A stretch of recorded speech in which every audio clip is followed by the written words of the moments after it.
I think if you live in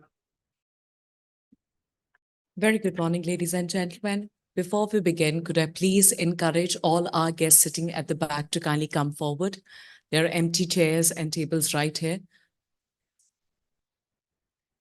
Also requesting everyone to kindly put their mobile phones on silent or vibrate only mode. To our esteemed guests and industry pioneers, a very good morning.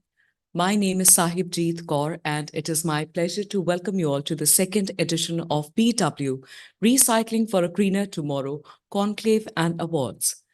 The overarching theme of this conclave is En route to a zero-waste nation. And recognizing the growing inevitability of recycling, we aim to create an environment where ideas converge and we advance responsible production and consumption. Today, within the vibrant setting of this conclave, we aspire to cultivate dynamic discussions and collaborative initiatives that comprehensively propel recycling, waste management, and circularity forward. Our platform will spotlight the innovative solutions corporations have embraced to realize their green objectives. It will delve into critical subjects such as harmonizing energy and resources, ESG practices for managing waste, extended producer responsibility, circular economy, plastic waste reduction strategies, and urban mining. Join us as we navigate the cutting edge of sustainable progress and explore the transformative possibilities that lie ahead. Before we move ahead, let's quickly take a sneak peek into what lies ahead for all of us during the event.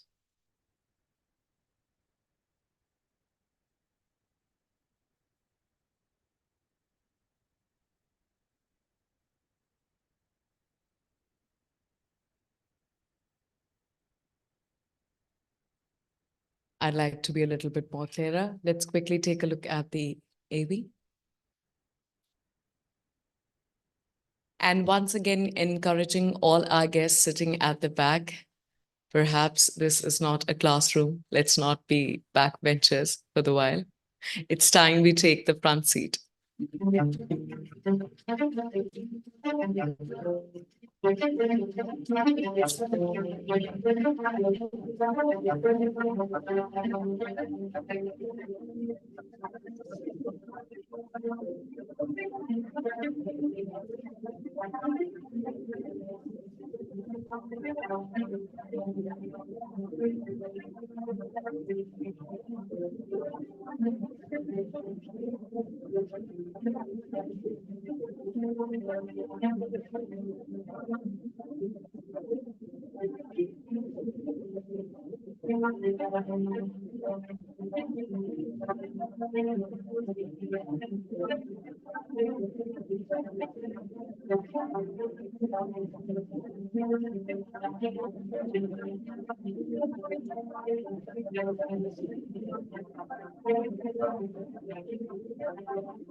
BW Businessworld, led by Dr. Anurag Batra, Chairman and Editor-in-Chief, BW Businessworld, and founder, Exchange for Media Group, is the fastest growing business media house in India.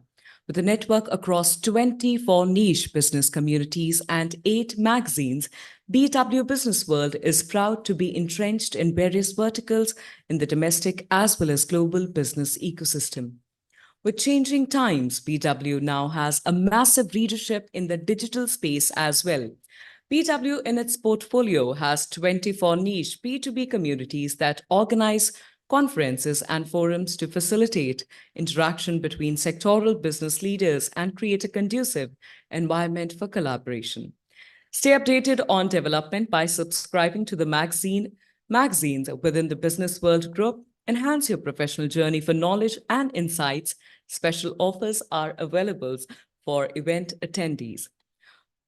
For more information, please get in touch with the concerned person at the registration counter. And also watch out for our latest issue, which hits the stands this weekend, throwing light on the rise in SME IPOs and India's leading supply chain leaders and more. This event is being streamed live across all BW Business World platforms, including our social media channels, and also on www.bwsustainabilityworld.com. I now request the team to kindly play the community AV.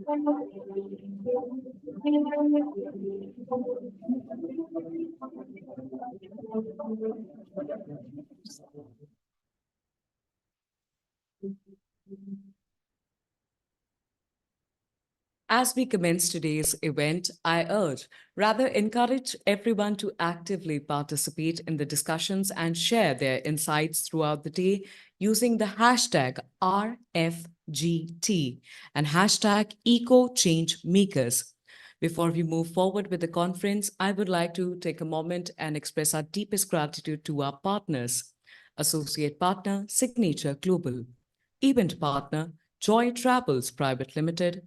Fandrum, Beanley Coffee, The Thick Shake Factory, Realty Plus, Exchange for Media, IWM Buzz, Impact and Pitch.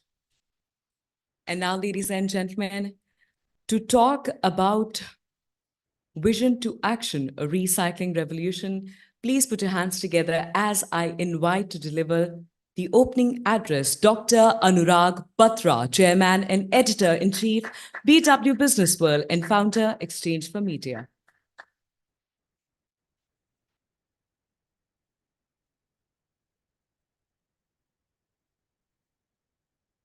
Good morning. It's my honor and privilege to be here at the second edition of the BW Recycling World Summit and Award. This is a young initiative of BW Businessworld. This is the second year. I think we need to put a lot more into this domain to be able to editorially build up this domain and then be able to build a conference or a face-to-face initiative. We did the first initiative. Gauri is there. Gauri was part of the jury both first year and she's part of the jury this year. We did it virtually. And this is the second year. I know that I've seen it with many initiatives. Initiatives grow and they become really big and impactful and they become marquee events. So I'm sure the recycling initiative of Businessworld will also become impactful and big and substantial. The important thing is to keep making progress and to be impactful with whatever we do. Events are like children. They grow up and they do you proud. So I have no doubt that in the third, fourth, fifth years, the recycling initiative, in terms of the number of people participating, the kind of content and impact will grow. I'm not an expert on recycling, but because of what I do read a lot. Because I was coming to the conference, I read a little bit more. And I would rather hear from you. But I just want to say that the climate change is for real. You know that. Like Donald Trump is wrong about a lot of things. He's wrong about climate change also. Climate change is not a hoax. And I just want to say that recycling or the circular economy of which you all are a part and you're trying to make a significant contribution through your own initiatives is an important part in making sure that we are able to be more sustainable, we are able to nurture the planet Earth, and we are able to give back to Mother Earth. It would be a very big statement to say that we will nurture Mother Earth. Mother Earth is capable of nurturing herself. But the shrinking oceans are a very big cause of worry. As you know, the big mammals in the oceans are able to, absorb the carbon dioxide of the, and really make sure that the carbon dioxide is absorbed and it is better for our planet. Coming to recycling, I remember my daughter 5 years back when she was in school, she did a recycling, waste. She was in the Thai Young Entrepreneur competition, and she and her three project mates, or, it was not a company, it was a project, and later on it became a company, did a project in recycling. And I was amazed to see the level of awareness 15, 16-year-olds who were part of our team had, and what they wanted to do with recycling. Um, we know that today, if you have to buy a car, there is a 4-month average wait for certain models. We know what's happening with the air quality. It is about 360, 380 on a given day. If you're green patches, it possibly a little lesser. It is happening because the urban vehicles are going up. Uh, the more I know, the movement to EV is happening, but it's not happening fast enough. I'm going to Dubai tomorrow night to be part of a launch of a company. I'm on the advisory board. It's in the artificial intelligence space, and they do huge amount of computing. They raised $72 million, and they say we've done better than Chat GPT, and they're going to show me the product. They showed it to me 3 weeks back here. But on the back of an AI company is huge computing power, which means huge football fields where, and that also is an issue with the environment. I'm also involved with a company in the blockchain space, which has its own token, and it operates outside India. And again, when it comes to Bitcoin mining, energy resources are a big issue. So while we are making progress in terms of quantum computing, AI, we're using blockchain to be able to improve businesses and use the efficiencies of blockchain. The resources used by these new advancements and technologies are taking away from the environment. Uh, Also, if you see the stock prices of all consumer goods companies, and there is a rise of D2C brands, look at the amount of packaging material they use. You order from a D2C brand, fantastic product, whether it's a food or something else, but look at the amount of packaging, the amount, again, a lot of brands are very sensitive about the kind of packaging, so they're using, repurposed or recycled products to pack. But the point I'm trying to make is that the consumption habits that we have, and our children have, and young people have, and young people are very, very sensitive to the environment, possibly much more than me. Uh, but the consumption habits are such that the amount of solid and liquid waste that we are generating is growing day by day. Also, while there are employment opportunities being created at the cluster level in villages, in rural clusters, with the growing connectivity of roads, economic zones are being created. But they are also moving to cities. You look at this density of cities. You look at the time it takes you to go from one place to another place, primarily because of the number of vehicles crammed on the roads. But all this means that the amount of solid waste that we are creating, the amount of liquid waste that we are creating, and there is still lack of awareness at home fronts and individuals, while organizations are doing enough to be able to raise the consciousness and the conversation around recycling. And then is the industrial issue of recycling. Uh, uh, Again, industries have an economic benefit in recycling. It is not just a commitment to the earth and planet. They're doing enough, but I think in India we have a long way to go when it comes to recycling. And the good news is that there are new ideas, new technologies, new processes that are coming up that are making recycling and the initiatives around recycling more impactful. As I said, I'm not an expert on recycling, but I'd like to say that as India grows, the amount of solid waste and liquid waste will grow. It is a natural corollary. So the need for companies, individuals, initiatives that are propagating recycling and are working in the recycling ecosystem will grow. I remember a young mentee of mine, Ashish Birgi, he got married last month. I met him about 15, 17 years back. He's 34. Yeah, I met him when he was 19 or 18. And I asked him, what do you do? So he told me about 12 years back that he runs a recycling company. He was 22 then. He was collecting the, waste, and he was making some packaging with it. Again, when it comes to fashion, many people are using, existing clothes to be able to recycle them, existing materials to recycle them. So the recycling consciousness is growing. Sustainable fashion is growing. There are industries that naturally consume a lot of resources, and they need the inputs on recycling most. They need the usage of recycling processes, and building recycling as part of their strategic business uh, initiatives, and not seeing it as external to their business. Uh, but I would say that recycling will become mainstream when every child is taught recycling in the school, which is already happening. But what children learn at an early stage, they imbibe as they grow. So I really feel that while we are making an impact through doing this recycling conference and recycling awards.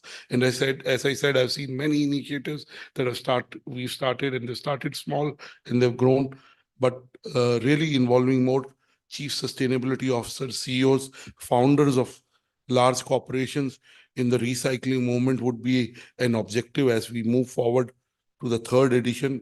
And be able to involve them will mean that they will be able to use the thought process of recycling and the ideas and initiatives around recycling to even grow what they are doing, and to be able to help nurture this circular economy and building a sustainable world.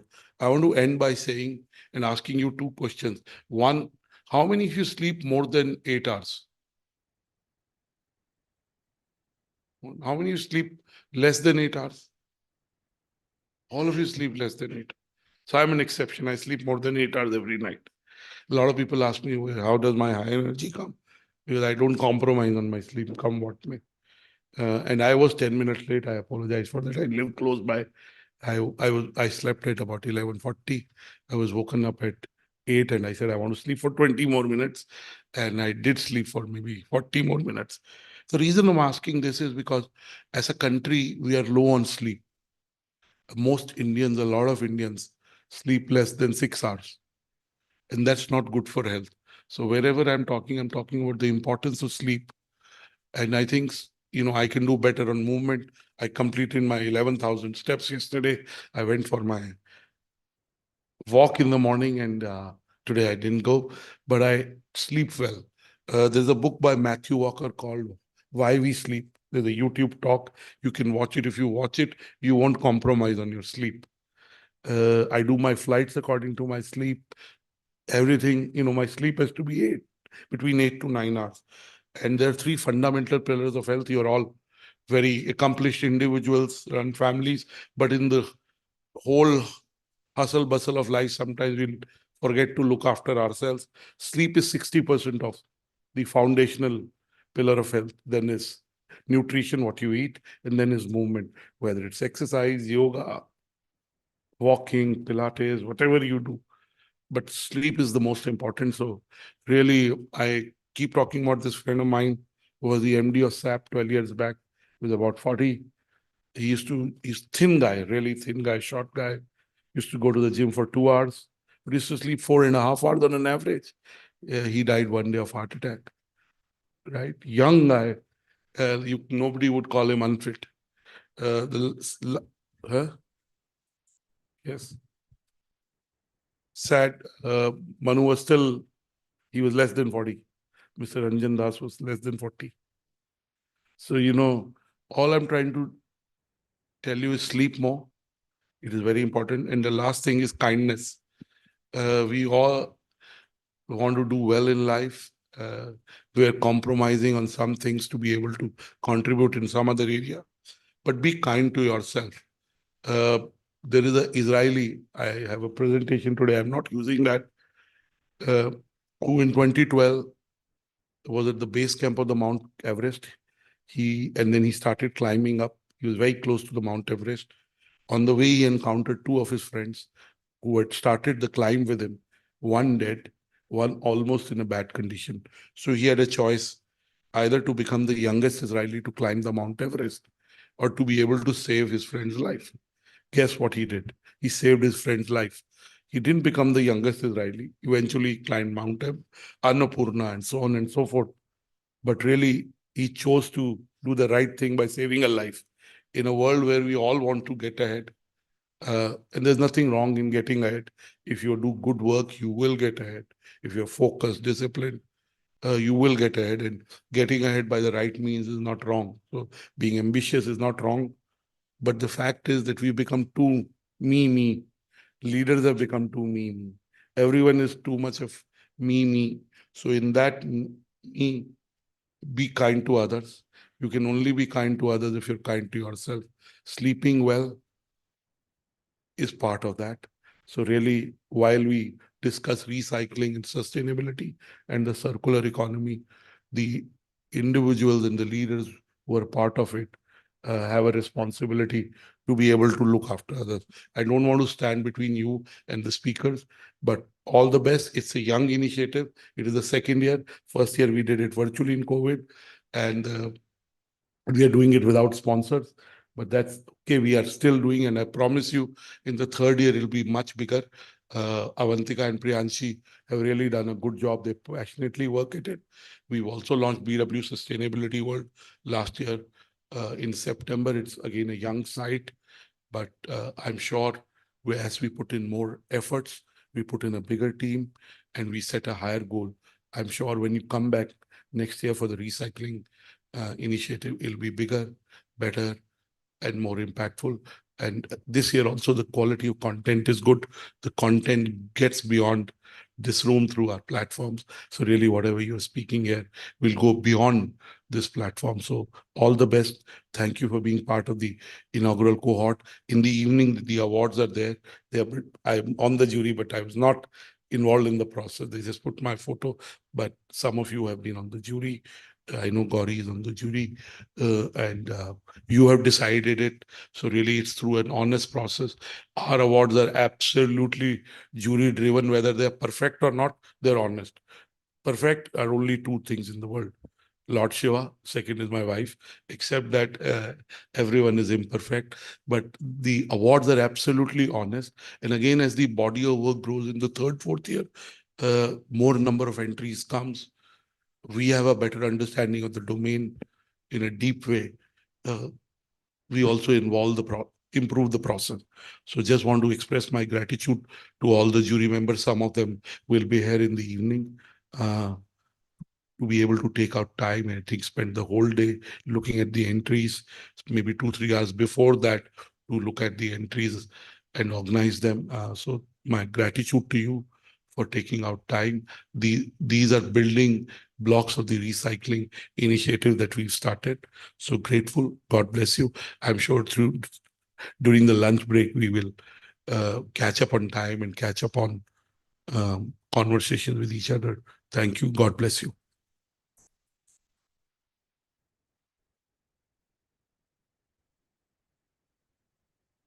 Thank you, Dr. Batra. This brings us to the first panel discussion of the day. ESG in waste management, aligning environmental, social, and governance practices. Ladies and gentlemen, I must encourage everybody to offer their loudest round of applause as we welcome the panelists. Please give it up for session chair Gauri Sareen, founder, Making Model, Gurugram, Bhumija, and Living Without Medicine. Let's welcome Avinash Kumar, Executive Director, Earth Hood Services. Joining us virtually is B.K. Soni, CMD, Eco Recycling. Please welcome Varun Chopra, Executive Chairman, Gemini Equipment and Rentals, with a round of applause, of course. And completing the panel, let's give it up for Gayatri Chauhan, Founder and CEO, Bus on Earth.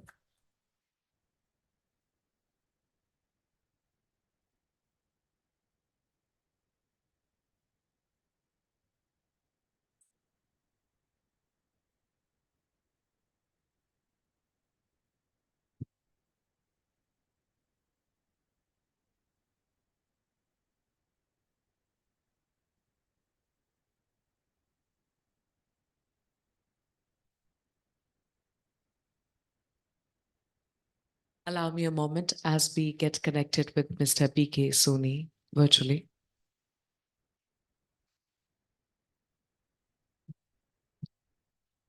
Yes. Please continue.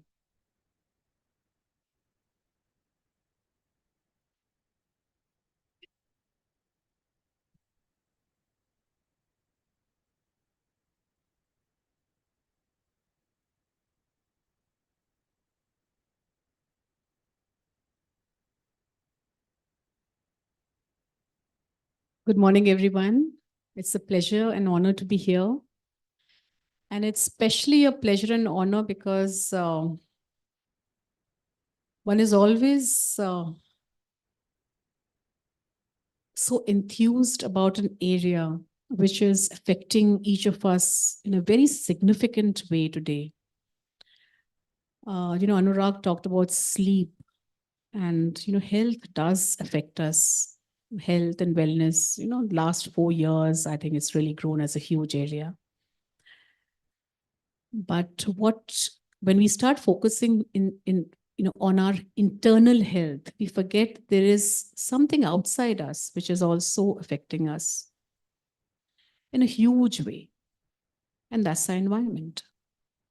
So while we can take care of our internal health, we are in control of that internal health. To some extent, we're in control of what we eat, how we sleep, how we physically exercise, and how we keep ourselves stress-free. But are we really in control of what's happening outside us? Yes and no, both. And today we are going to be really talking about how to really increase this control. And how do we really increase this control? By the way, this talk of mine is completely impromptu because this subject is so close to my heart. How do we really increase this control over our environment? One, of course, we all know about the 3 R's. One is, of course, by reducing consumption, doing more responsible consumption. Second is reusing. And third is recycling. There are several other R's now. I'm sure you know about them. But these are the 3, mantras which were given almost about 2 decades ago. Where are we on these mantras? And, Anurag, my request to you would also be that, while we call this recycling for a greener future, I loved we were having this conversation yesterday with the panelists, and I loved what Avinash also mentioned. And BK, you remember we also talked about responsible consumerism. Yeah. I think the time has come for us to not just talk about recycling. It was a great buzzword about two decades ago.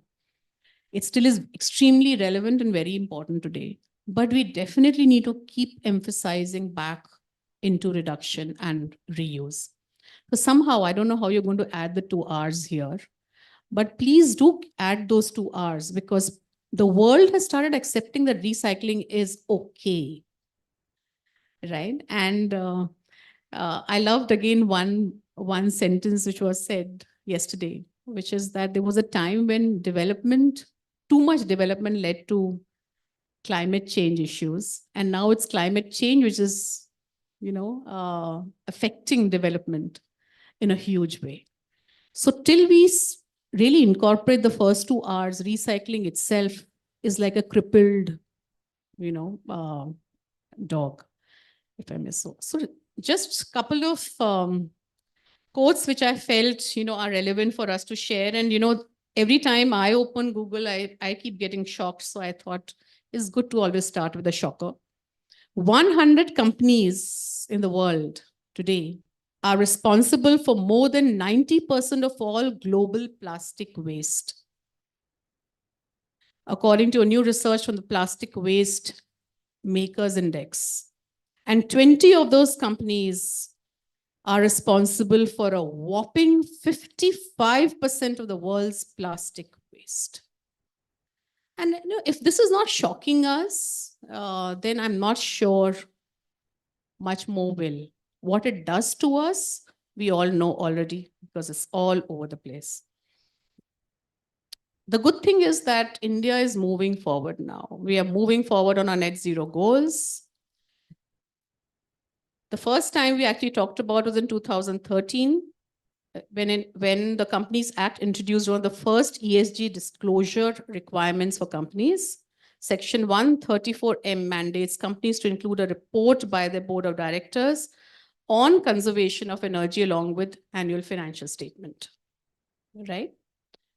And the latest development is from 1st October 2024, an ESG scheme will be required to invest at least 65% of its AUM in companies which are reporting on comprehensive BRSR.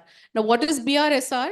To make it very simple, I mean, the long form, business responsibility, sustainability reporting.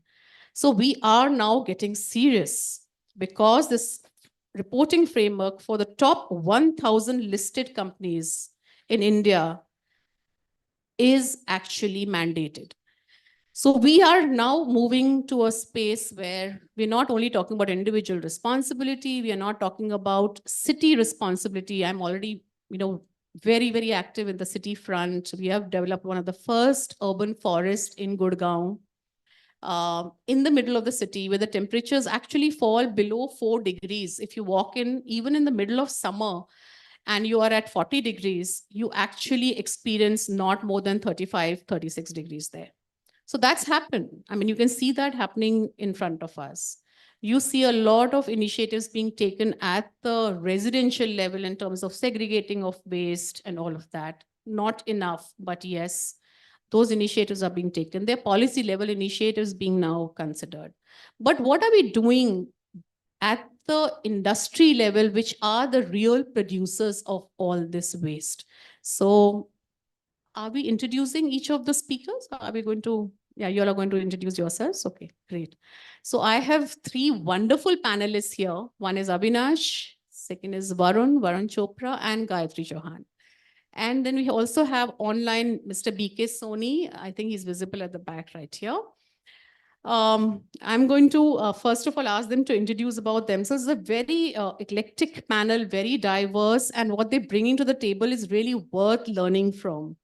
So Avinash, over to you. Yeah, hi. Very good morning to everyone. I am Avinash, Executive Director and Partner with Earthwood. This is my own startup, almost 10 years old, and we work in the space. We are the world's leading carbon validation company, and we used to work in ESG advisory and assurance. When I say carbon validation, we used to validate the projects which can generate the carbon credits. Last year, we received the world's best verification company in the carbon validation by the Environmental Finance Singapore.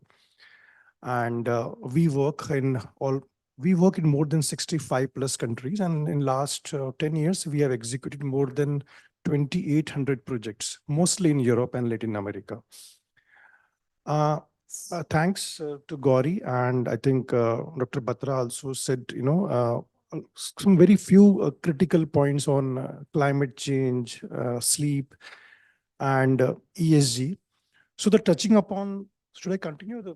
So maybe I can ask the first question, and then we go on like this. So you've seen his background. It is in an area which is now a very critical area, which is ESG advisory and also carbon credit. So my first question to you is that, can you explain to the audience and for our better and deeper understanding, how is ESG working today globally and in India? Is it being taken seriously? We have a whole regulatory framework around ESG now. Where do you see us at this point of time, Avinash?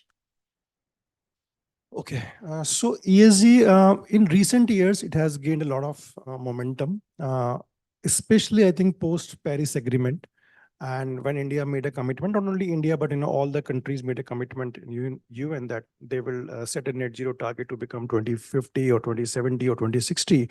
India has a commitment to become net zero by 2070 and most of the Europe 2050 and some GCC countries 2060.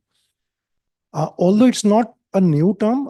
It's in market from almost early 2000, like the environmental, social governance practices. But nowadays it has gained a momentum, and every country they have made a law that ESG report is a mandatory. In India, SEBI has also made a law that top 1,000 listed companies in terms of market capitalization, they will have to report their environmental social compliance as per BRSR.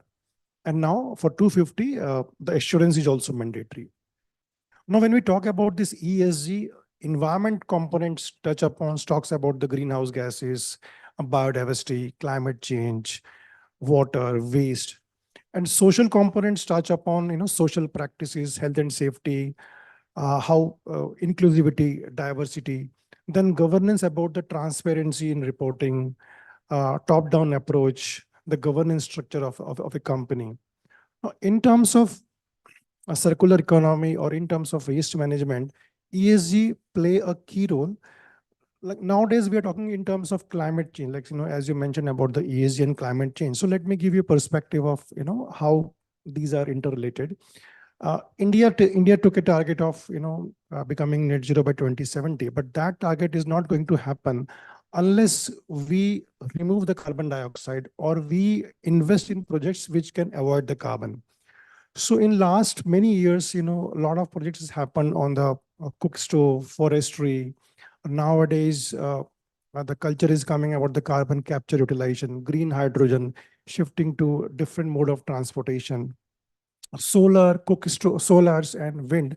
Although this point of time, they are not additional, but 10 years before that, they were additional and people were investing in solar projects or wind projects. Nowadays, offshore wind is additional projects. So in terms of carbon credits, so the project which can either remove the carbon dioxide from the atmosphere or which can avoid the carbon dioxide, they are eligible to get the carbon credits. So say, for example, if you are developing a project, if like you are distributing free of cost cook stoves to the poor people in Nigeria or somewhere in Africa or somewhere in India as well, because you are distributing free of cost, it doesn't make any business sense. So obviously, unless you get the carbon credits, it's not a business case for you. So these are additional projects. Similarly, if you are directly capturing the carbon dioxide from the atmosphere and your IRR is less than 10%, obviously it will not make a business sense for you unless you get the carbon credits. So these are basically climate finance kind of a projects, and a lot of developers from US and US, they are investing in such kind of projects. Nowadays, a new trend is coming on the regenerative agriculture, sustainable, agriculture practices. We are working with a lot of clients who are into the manufacture of, yarn, and they are promoting how we can grow the cotton in a sustainable way, so that the yarn, the fabric we produce is sustainable. Fantastic. So basically trying to avoid the waste and promote the sustainable practices.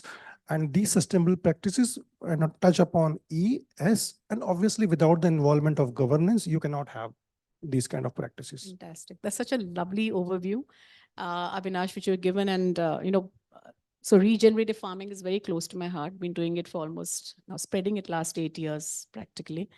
And just yesterday, when I was browsing through some of my emails, I discovered that this carbon credits actually coming into the regenerative farming area. So thanks for, reinforcing that. That's fantastic news for a lot of farmers who are actually working very hard in this area.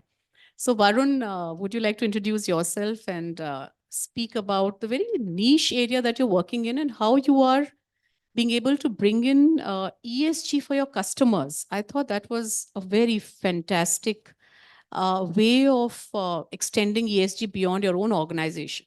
So, firstly, my congratulations and gratitude to Dr. Anurag for this pioneering effort. And thanks for having me. So Gauri, just a quick introduction about myself. My name is Varun Chopra. I'm the executive chairman of GEAR. We're the only and first private equity funded material handling equipment company in India. More commonly known as we do forklifts, right? So forklifts is better understood. So we do all movement of materials, raw material, as well as finished goods. So we have the privilege of working in large organizations We work in smelters like the Vedanta Group. We also work in large warehouses. So Flipkart, Reliance Retail, etc. This is the privilege of some of the customers that we have long-term relationships with. Forklift cemeteries are fairly innocuous looking equipments, but when they don't work, raw material and finished good movement stops and business stops. So it's a critical cog in the wheel. It's a part of end-to-end supply chain. The specific domain is called intralogistics. We have about 1,150 plus employees, and it gives me great pride to share that 900 plus Gauri are my forklift and MHE operators. We keep them on our rolls. My firm belief is you can have the world's best assets, but our biggest assets are our people. And you've got to have them on your board, because you can have an asset of 1 crore plus. If you don't have someone who's well trained on operating that asset with the highest level of understanding of the asset, as well as high focus on safety, please bear in mind the environments are very tough. Just to give you an instance, at the smelter at Jharsuguda, in summers, the outside temperature is 52 degrees Celsius. Inside it's 56 plus. And those are the environments that my operators work in. So I think it's always a very, I would say, humbling, and as well, it's a very huge responsibility that we hold, that we ensure that we have the right environment for all our operators. Now, specifically, coming to Gauri on a question on ESG, Avinash, of course, very eloquently shared his thoughts. For us in gear, and I would like to believe that we are probably taking baby steps in that direction. I'll go reverse. I'll start first with G, which is governance. Please bear in mind that most of the employees who work in intralogistics, who work in logistics, in warehouses, even in, I would say food delivery services, etc., are blue-collared workers. And they're governed by minimum wage criteria, which varies by state in our country. So it's very important that, we don't try to, I would say, or rather put it differently, try to be extremely fair and make sure that we don't just pay at minimum wage, but do something plus. So that's something that we're doing. We actually train our operators. We have awards for our operators' children who perform academically as well as extracurriculars, etc. On the S side, on the social side, it is more about diversity and inclusion. It gives me great pride to share with you that we are probably one of the only organizations in this industry who employ women forklift operators. We train them. We're the only company in the state of Chhattisgarh who have transgenders who operate our forklifts. And I often say this, and I want to be very emphatic about this. I'm not trying to do a favor to anyone. I think it's just the right thing to do. I generally don't understand this thing about, diversity. I think it's about equality, isn't it? 50% of the population is women. And I think that's just the right thing to do. On a lighter note, my women operators don't drink and come to work. They don't chew gutka.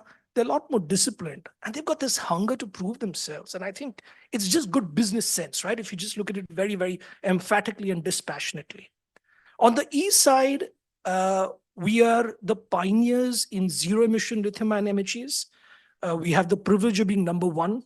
We've deployed 900 plus assets, ranging from very simple equipment, which is e-HPTs, e-hand pallet trucks, right up to going to a 10-ton lithium-ion forklift, the first in the history of India, which we've deployed at Vedanta Jharsuguda.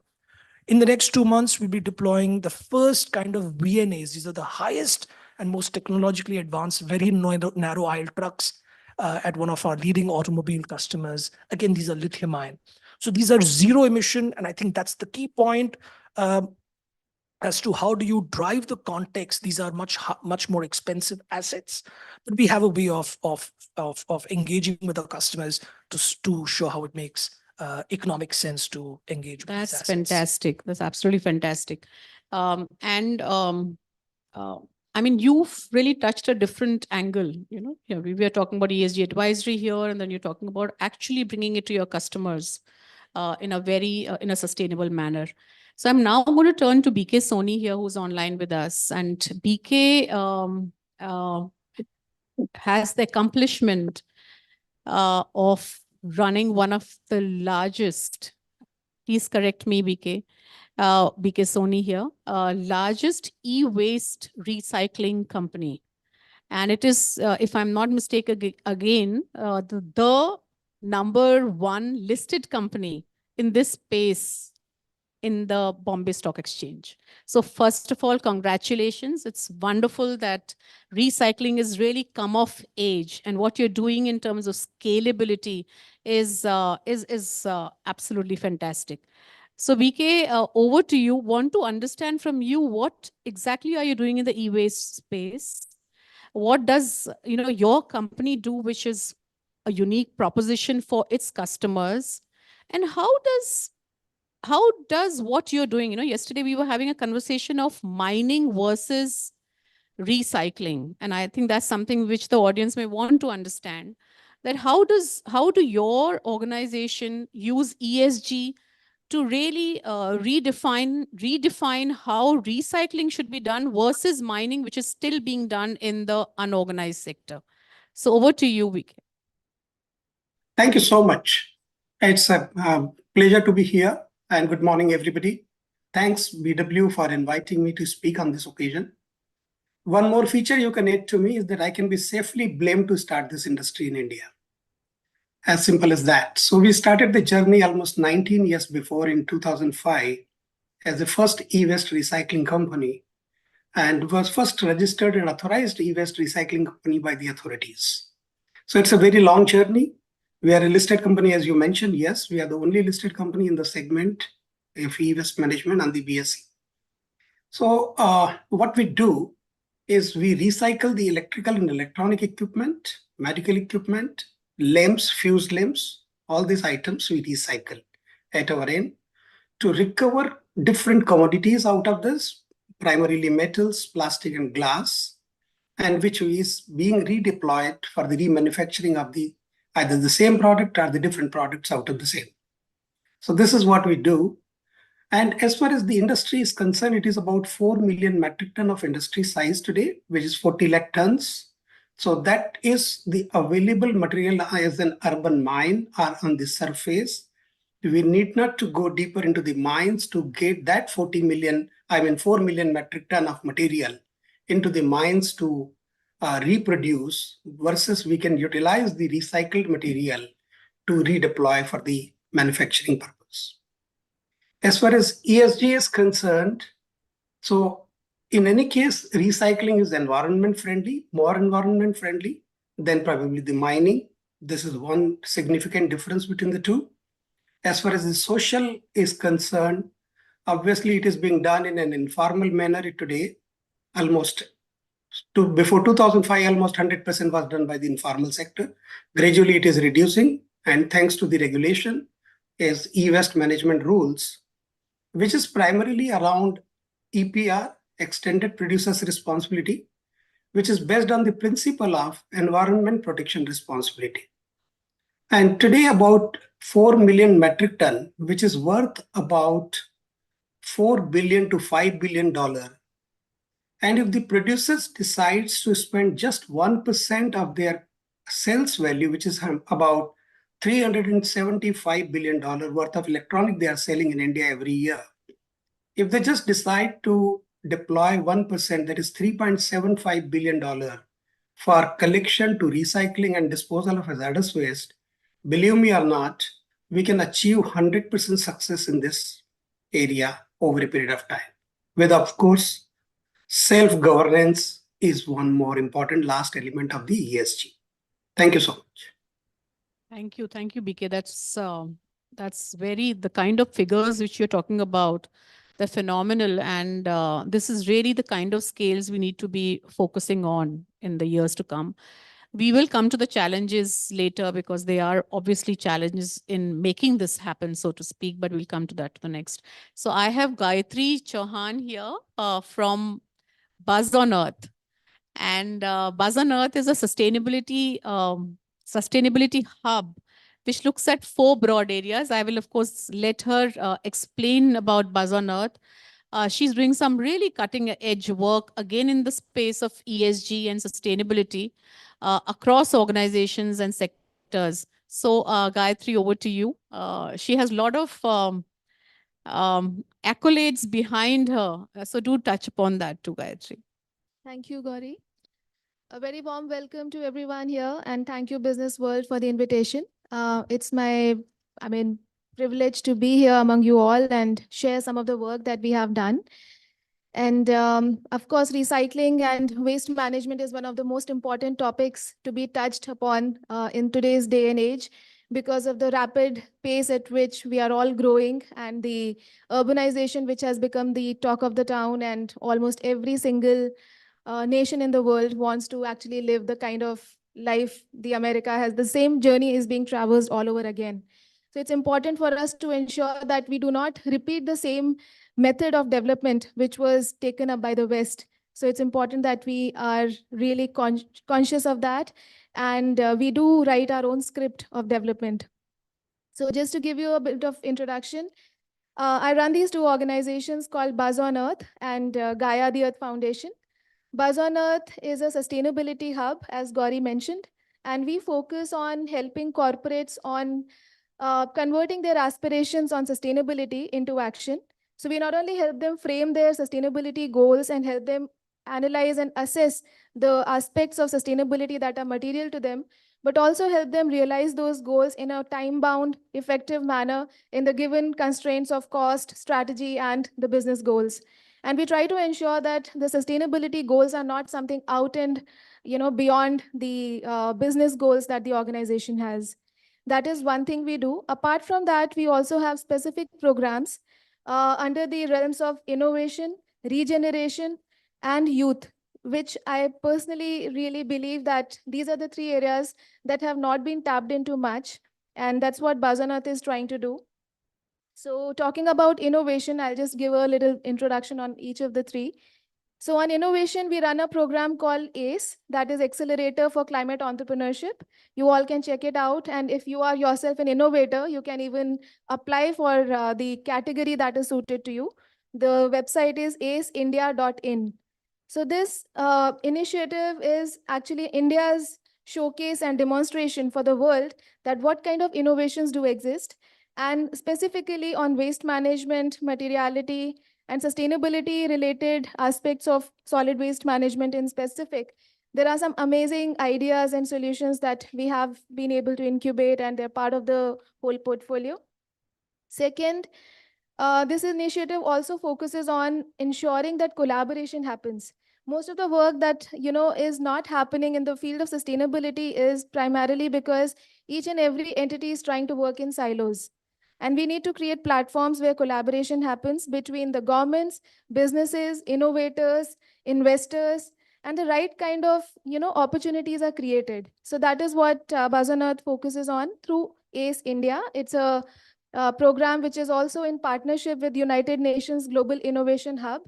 And we are committed to really taking India at the forefront of innovation when it comes to climate action. So that is the work that we do on innovation. The other area is regeneration. And Gauri, you have yourself created a model, demonstration here in Gurgaon. So through our not-for-profit arm called Gaia the Earth Foundation, we work on social regenerative forestry. Because forest and plantations, these two are very separate things, very different things. So the kind of tree plantations that generally people believe in, and most of the CSR money is also rooted for tree plantations, that is not going to save the world. So we need to draw the distinction between developing ecosystems. So a forest ecosystem takes care of soil, takes care of air quality, takes care of livelihoods, takes care of groundwater table, the rainwater ecosystem. All of that is taken care of just by a forest ecosystem. So we really invest and create forest, and we have a massive target. And again, this is an open invitation to all of you who are working in this space or want to be collaborative in any sense. We are on a mission to grow 1 million hectares of forest by 2030. And again, this is in partnership with United Nations Decade on Ecosystem Restoration. We are the India partners for that. And whatever initiatives we take under that will be taking India's regenerative goals forward. And just to let you all know, India has close to 98 million hectares of degraded land. And we are only talking about 1% of that. So it's still a small target and it requires a lot of collaboration again. The third area is the youth, which is again a very important aspect. We are the youngest country in the entire world. More than 50% of our people are less than 25 years of age. So with this kind of demographic population, we have to understand our power, privilege, and responsibility to ensure the youth of the nation is not led to the same consumerist path where they end up being the liability for the country's developmental goals instead of being an asset. So we have specific programs on innovation and entrepreneurial leadership for young people, also getting them involved into sustainability programs so that they happen to learn these things from very early age and they are able to grow up to be responsible leaders. So these are some of the areas that we are touching upon Fantastic. through This was Bhagwan. absolutely fantastic. I think you've done a real 360 on this. And, I was also noting the Gaia, in your, the fact that you're a woman and then there's this Gaia. There's always a Prakriti. We know about Purusha and Prakriti or Shiva and Shakti. So we always say that Shakti is really the Prakriti, which is nature. And in this whole space of consciousness, how do we really regenerate, support, and ensure that Prakriti is taken care of? And being a woman, Gayatri, you're doing that. So you're bringing a different element to it. That's important. So based on what you said, what is again closest to my heart has been reforesting, natural regenerative farming, and working with within a city and seeing how the community really responds to the needs of the environment, right? To sustain the environment. But I also know, because of having worked on the ground, both at a scale level where government is involved and at a level where we've taken up a piece of land and worked on it. I know the challenges which are involved. There are many, many challenges to really make it happen. So corporates still are organizations which are, where there is a kind of a governance structure. But in a space where the governance structure is weak, the challenges become all the more important. Having said that, I'm kind of really keen to know from Avinash and then Varun, BK. I hope he's with us still. And then, of course, Gayatri, that what are the challenges you all find in this segment in the implementation of ESG in its spirit, not just in letter, but its spirit? And we were just discussing, on the table about this whole thing called, it's called, when you are going on the wrong track, so to speak. So, for example, the whole carbon credit business, right? The whole investment in carbon credit. It's a huge investment. I mean, when you talk about climate change, capital coming into, climate change area, it's a huge area really. And I think it's still evolving. But there are things which are being questioned, authenticity is being questioned. There are elements which are very questionable and dubious too today in this space, right? So how do we, my first question is that what are the challenges which come in when you advise a company in ESG and you see a gap, number one? Two is, what are the trends? Are there certain industries which are catching on to ESG better, where say the whole carbon credit trading is working out more authentically? And third is, of course, what would be your recommendations in this space? That what do you see happening, evolving, maturing, and what would need to be done to, take it where it is, Avinash? Yeah. Thanks, Dr. Gauri. So there are challenges, yes, of course, in terms of ESG, because I travel a lot, and based on the kind of project we are doing across the world and the work we have done in last 10 years or so, I think biggest challenge in terms of implementing ESG or implementing net zero or in terms of carbon credits, the awareness. Obviously, capex is also a challenge, but that comes secondary. Once you have a sufficient knowledge or sufficient awareness, of what should I do and why should I do. So once that is sorted, obviously the second thing is about the capex. Now in India, most of the greenhouse gas emissions, they comes from the scope 3 side, or close to 70% emissions comes from this side. And the problem is that all these big shots, big companies, you name any company from Tata, Mahindra, and all these Reliance, Adanis, they have taken net zero commitment, they have taken ESG commitment even before the SEBI made them mandatory. They have a lot of funds and they want to do it anyway.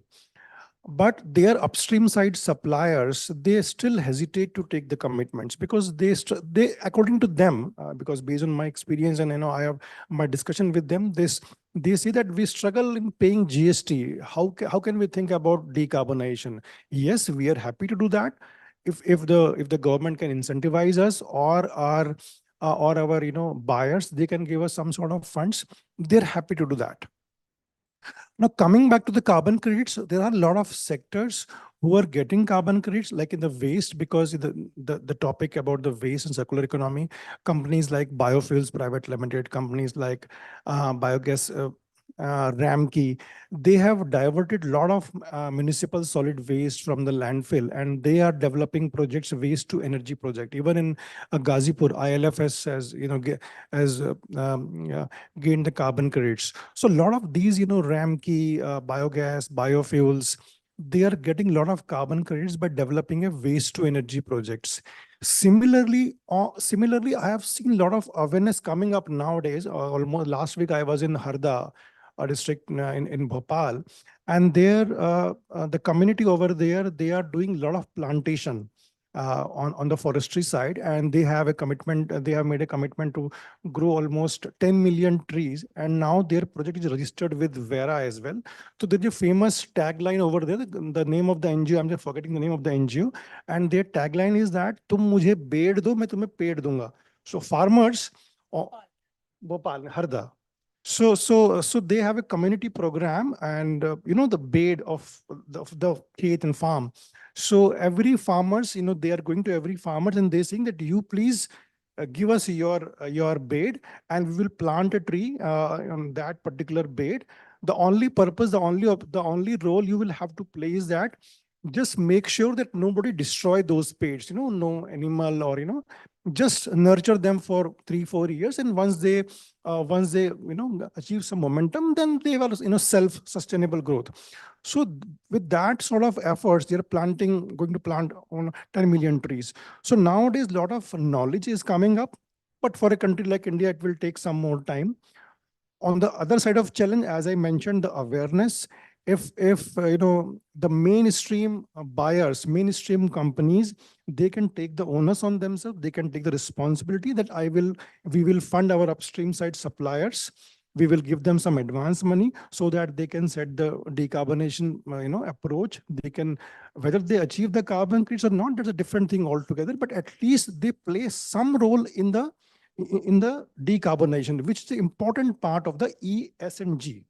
Because I have seen companies like Tata, they are hiring a lot of transgenders, they are hiring a lot of veterans. I have seen the store like Karoma. So a lot of the companies, these are propagating this kind of a culture. So ESG is coming to the practice, but yes, still long way to go for a country like India. And what I want is that from mainstream clients to the upstream side suppliers or MSME sector, if they can increase their awareness, they can come forward, they can openly talk to their buyers that yes, we are ready to move forward, we need some funds. I think the speed will be Good. I think you mentioned MSME. That's another big area. But I was very keen for you to share, and since we are specifically focusing on the E of ESG right now, and even more specifically on the waste aspect. So would be very keen to know from you whether you have examples of companies that you consult which are doing a great job when it comes to the E of waste recycling, and we're doing a better job in that. So any examples which you would like to share? That's number one. And two is, are there any trends worldwide on a industry basis that this is the industry where really the practices are not just evolved, but they've matured? Just a couple of short example I can give. We are working with a company, a Vardhaman Group in Punjab. So what they have started is that instead of using the fresh cotton, they are buying the recycled cotton from the market, and they're using them to for the yarn manufacturing process. So initially, they asked us to conduct a study of a life cycle analysis on the basis of LCA, how much greenhouse gas emissions or how much embodied energy or embodied carbon it will save if we, instead of using a fresh cotton, we use the recycled cotton. So this way, this is a good example how the companies, going forward on the responsible consumption. On the market trend, there are banking sectors and the renewable energy sectors. Their speed in terms of ESG is more, and I think beyond that, the manufacturing sector is also coming forward. I think in the next 1 year or next 3 years, I see a health sector is also coming up very fast on promoting E, S, and G. And because nowadays, after the carbon border tax, launched by European Union, the 6 sectors: cement, steel, fertilizer, aluminum, hydrogen, and electricity. These sectors are anyway, because it now has become a mandatory for them. So they are, gaining a track on developing an ESG framework. So I think these sectors and some more sectors on the banking plus the renewable energy sectors, they are the good hotspots working on the ESG side. And I gave the example of, Vardhman. I think similar kind of example, a lot of other companies are also coming up in different So sectors. very hopeful on this. You sound very hopeful. And I think the regulatory framework is actually supporting this. But the word I was looking for at that time was greenwashing. And we see that greenwashing is become the trend. Worldwide, today, the carbon credit market is being discredited because of something called greenwashing. And how do we really ensure that the carbon credit market is actually a market that doesn't really fall apart? Any quick word on this before we move to Varun and then to BK and Gayatri?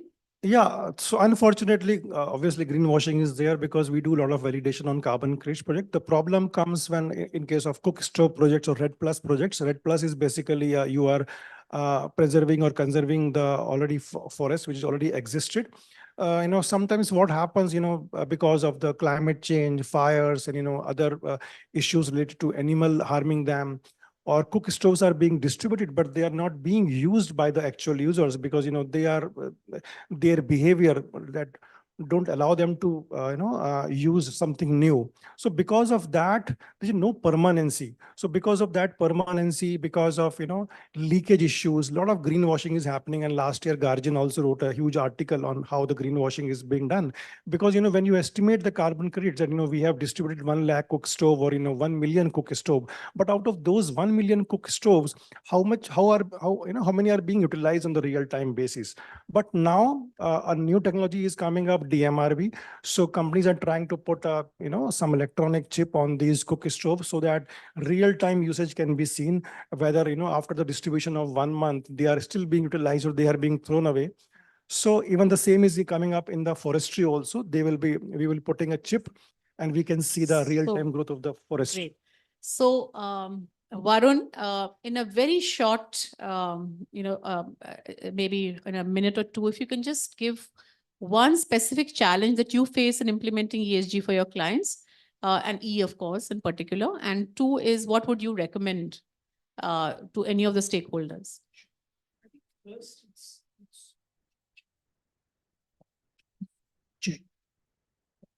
So first, I think is just the mindset, right? As in, let me give you an example. Shri Mukesh Bhai Ambani has announced 2035 as the net zero target for Reliance Group. Now that's audacious. They run the largest petrochemical plant in Jamnagar, right? So I think it's first about having that clear intent. Regulations come, everything is there at the backside. But first, I think you've got to have a very clear intent and put that stake in the ground. Very closely linked to mindset is unit economics. See, at the end of the day, net zero is great, but it has to either increase my productivity and or reduce my operating cost. And I think that's fundamental to scaling up any innovation.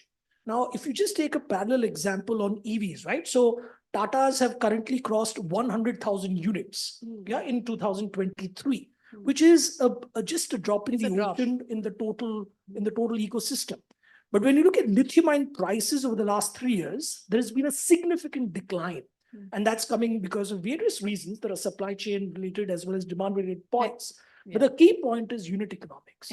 Fantastic. I think the takeaway for me is that yes, the operating cost needs to be seen by the company, And if I just- it can, and so we're talking about sustainability in a sense of that entire process. Absolutely. And that can only happen if operating costs in the long term are seen to be coming down. And if I can very quickly make this point, please. One has to look at total cost of ownership versus just acquisition cost. So when you do a TCO, is where you look at the lifetime of the asset, whether it's a passenger vehicle, it's a commercial vehicle, or a material handling equipment. And I think that's the trick, right? You've got to demonstrate operating cost benefits to end customers to actually get this done. Sure, that's wonderful. And BK, over to you now. Is BK still there with us? Yeah, I'm there. BK Soni ji हैं हमारे साथ? Yeah, I'm there. Hello. I believe not. Oh, he's. No, I'm here. Oh, you're there? Okay. Yeah, So, Gauri. BK ji, you had actually very explicitly shared about the fact that they are very clear challenges when it comes to implementation, because the scale you're talking about in terms of e-waste, recycling, and how it would really benefit back the ecosystem. Can you just share those challenges and what is your recommendation to deal with that challenge? So I will divide this challenges into 4 parts. One is legislation, and I will deal all these 4 later on. One is legislation. Second is the liability. Third is the liquidity, and fourth is the logistic. This 4 L's. And what I mean by legislation, stricter enforcement is an essential element of the success. Second is the liability. It sometimes becomes very difficult for different stakeholders to decide who is responsible for what. For collection to disposal and all these things sometimes gets diluted to a great extent. This needs to be plugged off. Third is, I'm talking about the liquidity. So investors have to look at this for promoting this industry. So that is the third part. And logistic, because we are very large country. So obviously the collection and transportation at a economic value is sometimes difficult.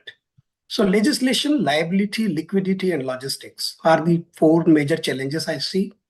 As far as individuals are concerned, there are 2 challenges and 2 choices they have sometimes. One is environmental responsibility or monetary consideration. So when we want to dispose of our e-waste for consideration, cash consideration, they forget that cost of transportation to recycling is higher than the value what we can recover from the individual collections. So I will certainly request all the individual consumers who are otherwise also heads of many, many large organizations, so kindly consider environmental responsibility at a higher level than the cash consideration. Excellent. So we started for the benefit of these individuals, we started a mobile application in the name of Book My Junk, which has been admired by the Prime Minister himself in his Mann Ki Baat last year in January. So I will appeal to all the individual consumers to kindly come forward and avail of these services. This is called Book My Junk. Yes. You might want to, spread it. It is an app which is being spread by Modi ji, and basically the idea is to promote individuals to become more responsible in ensuring that it goes to the right recycler. Absolutely. Recycling cycle rather than going into the mining cycle. I think yesterday you were explaining beautifully about how the mining which happens in the unorganized sector, that is actually bringing carbon back into the cycle. So, it's far more harmful. So just in order to make some cash out of it, we are really, harming the environment back again. So thanks, BK. I think that's very well taken. And we hope that at the public awareness level and also at the policy level, maybe the government needs to bring this forth. Thank you so much. Gayatri, over to you. My questions to you really are again, what are the challenges? You worked with several organizations, I'm presuming. And in terms of implementation of ESG, is there enough sensitivity in organizations? Are they really genuinely interested in doing it? Do they really have a governance structure which monitors that it is being done, because Avinash, raised this whole point on whether the monitoring is happening or not, monitoring, reporting, and all of that. And what are your couple of recommendations? We are almost out of time, so in maybe a couple of minutes. Sure. So when it is about sensitivities, I think corporates have enough sensitivities and they are really at the aspiration level, they are committed and they are having strong intent. Of course, some of them do not, and that is where greenwashing happens, where it is all about creating a PR and branding, propaganda. So I'm not talking about those corporates, but then rest of them, including those that are not yet listed, there is a very clear intent. We are already working with some of the organizations that are not listed, but are preparing themselves from now itself to be GRI report ready, So that kind of intent is there and that commitment does exist. The challenges where we see most of the problems arise, of course, awareness is the most important one, because even those who are aware about the climate change as a problem do not know what I'm supposed to do. Because just knowing that this is a problem doesn't help. As a business, what are the areas that I can focus on and what kind of interventions will bring help to me, which will help my business goals as well as the sustainability goals? I think what, Avinash, Gayatri, all of you are doing really is playing that important role to bridge the gap between awareness, sensitivity, and governance structures in the ESG space and what is currently available, so to speak. You're playing that Yeah. very, very important role. And And there is one more thing which most of the points have been touched upon. Carbon credits have been very, elaborately discussed.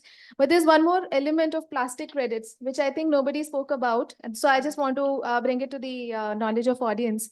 So we are also working on developing innovation credits for corporates to come and work with such agencies and organizations that are going to convert their plastic waste into usable products. So that way they will not only be benefiting those last mile rag pickers and people in the social strata who are actually getting impacted, but will also be adding business benefits to the, overall. And today evening, we have a lot of them, by the way, who are going to be Yes. part of the awards ceremony. So who are actually doing a great job of that. So, so this has been a wonderful session. I hope it's been interesting for you all. It's a very new area for many of us, and just the knowledge of what is going on in this industry and how we can be part of it. All of us are capable of being part of this this whole sector of waste management, very responsible waste management. Each of us can play a very critical role. So thank you again. And I do hope that the challenges ahead convert into opportunities. Thank you. How about a big round of applause for the panel, ladies and gentlemen? Thank you very much. Thank you to the panelists, to the session chair for taking out time and doing this. Could I please request everyone to kindly come forward for a group picture?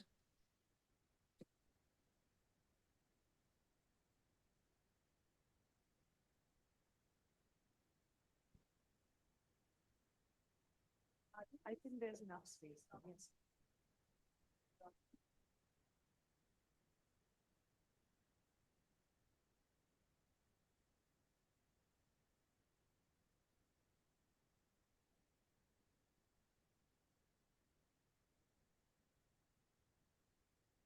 Thank you very much.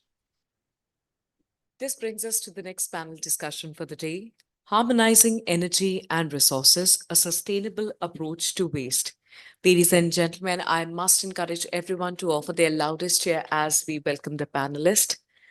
Please welcome Session Chair Binisha Payatatti, MRAI and Executive Director, International Institute of Waste Management. Let's welcome Rohit Kumar Maskara, Project Manager, Center for Environment Education, CEE. Let's welcome Omkar Siddeshwar, Engineering Lead and Founding Member, PRAIST. Let's give it up for Tanya Singhal, Founder, Minzo Carbon and Solar Arise. And completing this panel, let's give it up for Babu Padmanabhan, Founder and Chief Knowledge Officer, Steer World.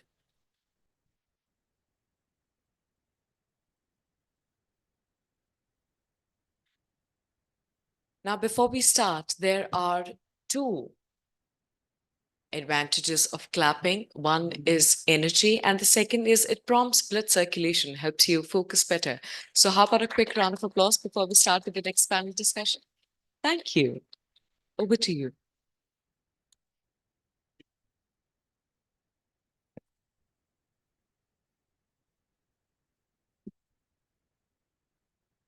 Good morning, everyone. We are still in good morning. So I know we are running short of time. So instead of having it like a question answer session in a panel mode, we decided that we would talk for 5 minutes. And at the end of our, after we make our points, we will open the panel for Q&A. And that's the mode which we are trying to follow so that we can save time. And my apologies, I might have to leave early because I have a scheduled meeting just after this session. So I'll try, I hope it will get over by 12:30, which is highly impossible, I think. But however, the panelists are here. And may I request Babu that you would take over in case if I have to leave in between.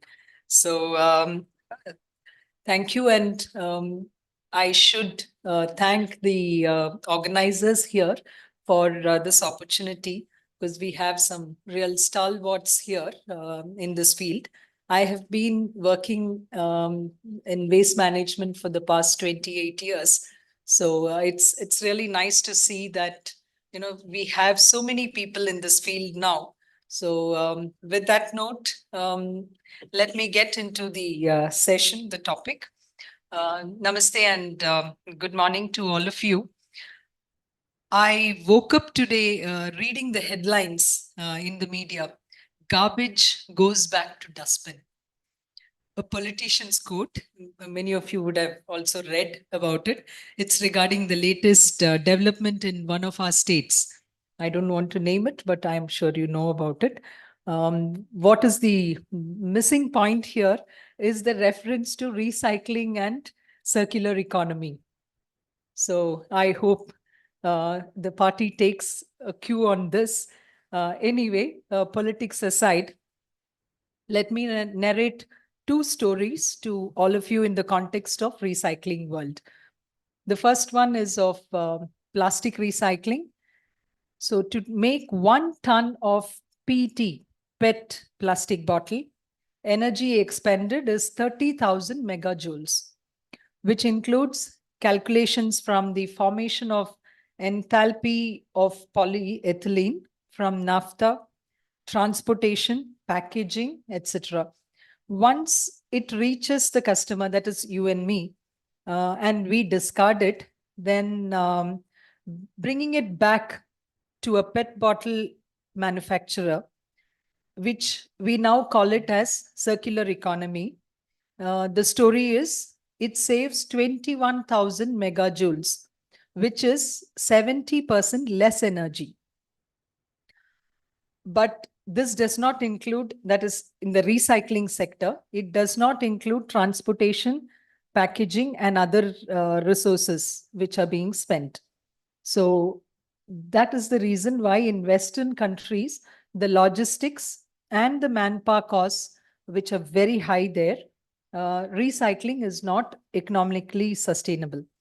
However, in countries like India, wherein manpower costs and a decentralized approach is existing, this becomes profitable. To make it more sustainable, we have to add a cost to take care of the environment and the health impacts. I mean, that's what we need to do. Even after taking care of these trade-offs, an educated guess is that circular economy of PET bottle recycling, that is cradle to cradle approach, is about 30% less energy consumed. So this story can be repeated at least 3 to 4 times when it comes to the PET bottle recycling, whereas up to 10 times if it is downcycled, because in circular economy, it has to go back to making the bottles itself and not a bucket or a toothbrush or whatever. Now, but this story is not the same for other plastics, especially when it comes to single-use plastics. Now, let's go to the second scenario, which I would like to highlight is about e-waste recycling, a very high-tech centralized formal e-waste recycling unit with state-of-the-art crushing and sorting facility will save only 5% of energy, which does not include collection and transportation of the e-waste, which means it is energy negative. However, we are not including the resource recovery part of this exercise here. We are running out of rare earth metals, all of us know, and other precious metal resources. And we are now also looking towards Mars and Moon to fill this gap. However, the scenario is different when we look at less technology dependent manual dismantling methods, which is labor intensive. This makes it 60 to 70% more efficient, both energy wise and resource wise. This is the reason why our informal sector is thriving in almost all the recycling sector. However, here we need to be cautious about the health impacts and also the environmental impacts. This is the reason why most of the developed countries are weaponizing the metal resources. We have seen this happen even when we had this war between Russia and Ukraine. And also for the strategic development of a country, it is important to recover the rare earth and the precious metal resources. Here, the most important aspect to be taken care of is that we need to keep in mind what is the need of the society. That's the reason why when we draw parallels, we had people moving away from kerosene as an energy fuel, which was then transferred. We have now the LPG, which is replaced by LPG, which became the need of the hour. Similarly, rare earth metals is the need now. So harmonizing with this need, if there is no need, then what happens is it is only environmental cost. And that's the reason why we see hazardous waste, which is being landfilled. And there it is only the cost of landfilling, that is environmental cost. So when we really talk about harmonizing the energy and harmonizing the resources, which is what is the topic today for our discussion, then we need to look at all these aspects. It's a holistic approach that we have to follow. In the first story, the lessons learned is that we are looking at harmonizing energy and resources. For that, it is not enough that we just look at recycling technology, but we need to look at the logistics, type of material we are recycling, and also the approach.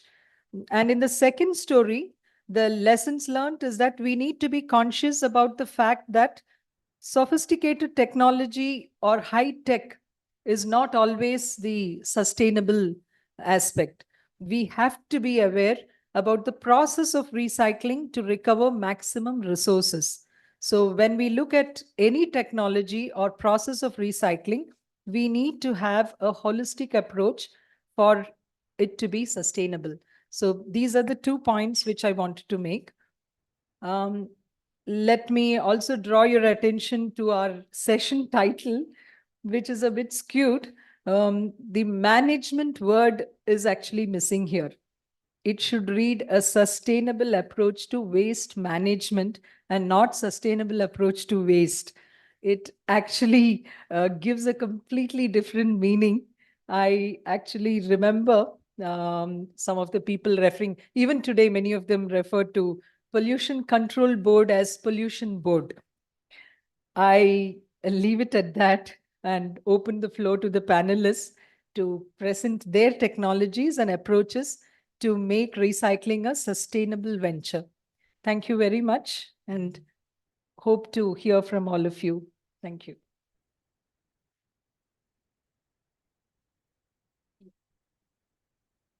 Good afternoon, everyone. I'm Rohit Maskara. I'm the project manager at Center for Environment Education. Most of you must be knowing Center for Environment Education was established in year 1984. as Center of Excellence for Ministry of Environment Forest.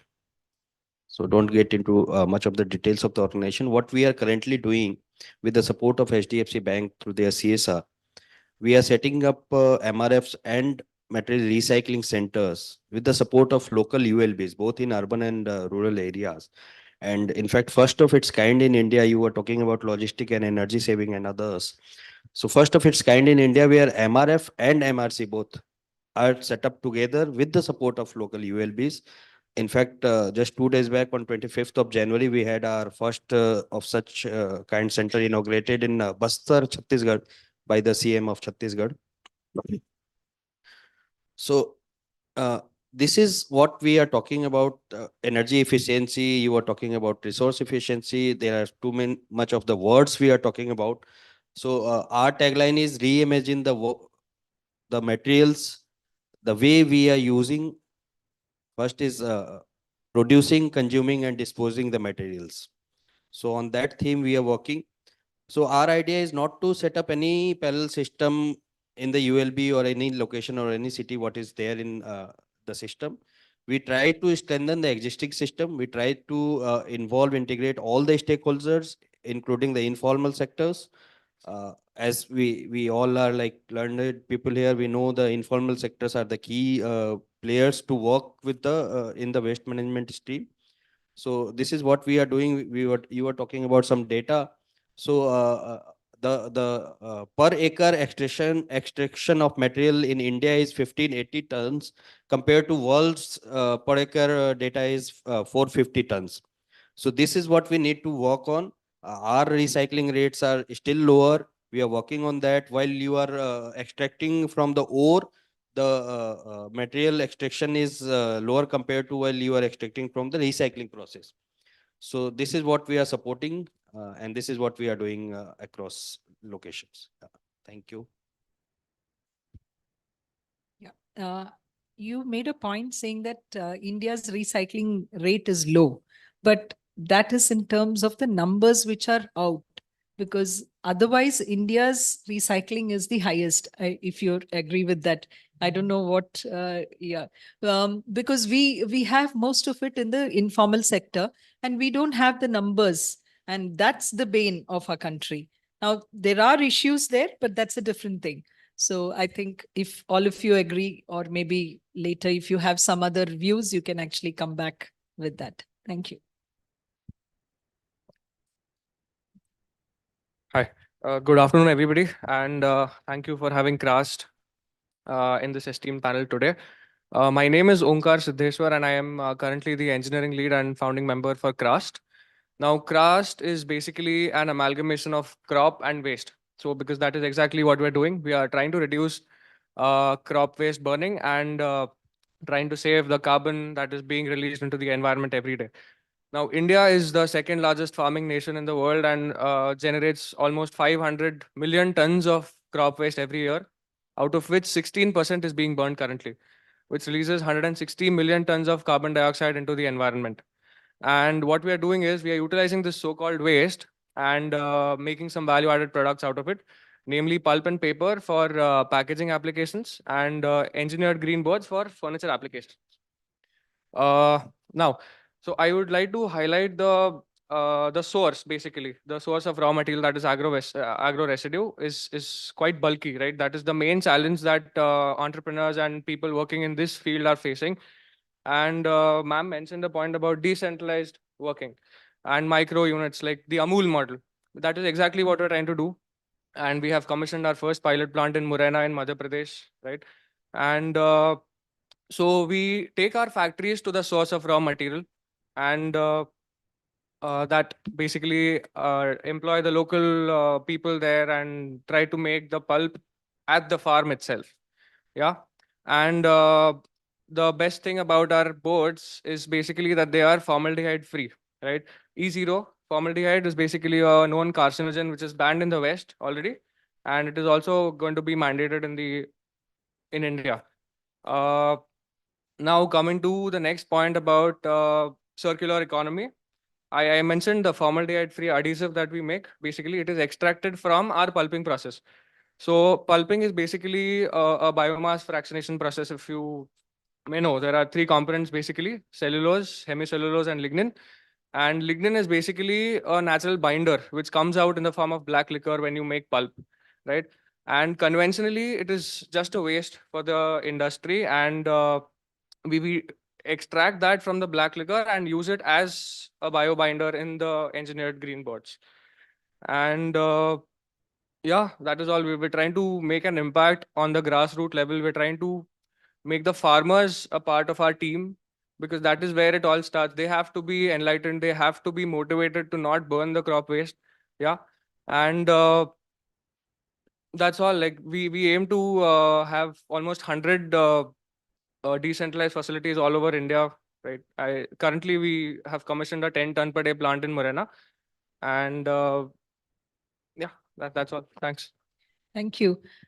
Usually when we talk about recycling, the agricultural waste recycling is not really thought of. And that's the need of the hour today, especially in India, and especially places like Delhi, because it's also leading to other issues like our air pollution.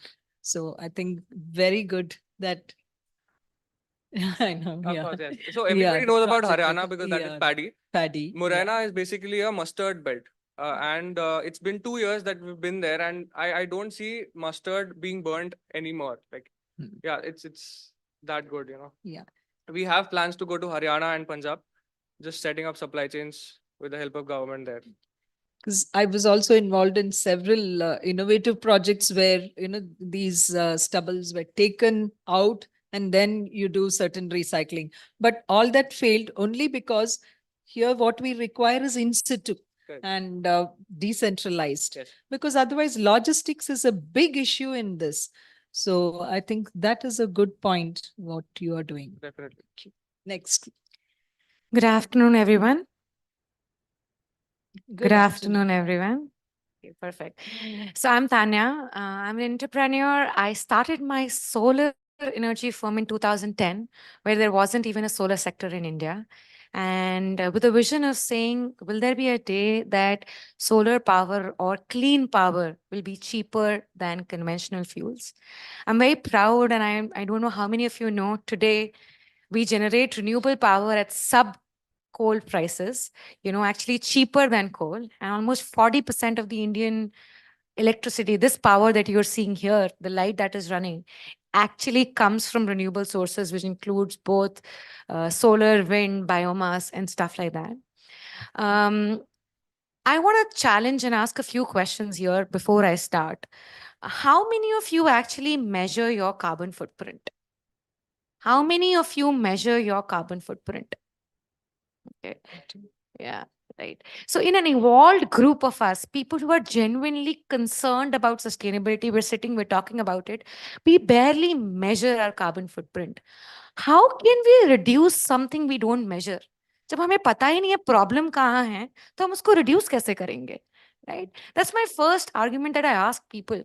Awareness is the first step to do this, right? We heard Omkar say that they are bringing their factories closer to the source.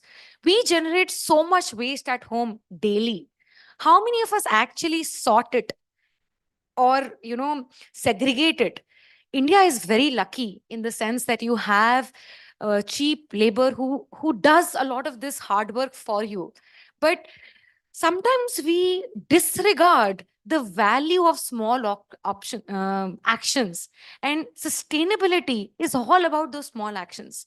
Boond boond se bharta sagar, right? What if each one of us takes that limited small role? That small role can be anything. It can be segregating your waste. It can be saying, I'll put a solar rooftop on my roof. It can be, I'll carry a biodegradable bag when I go around to the market to not take a single-use plastic. All of those small actions can make a much larger impact.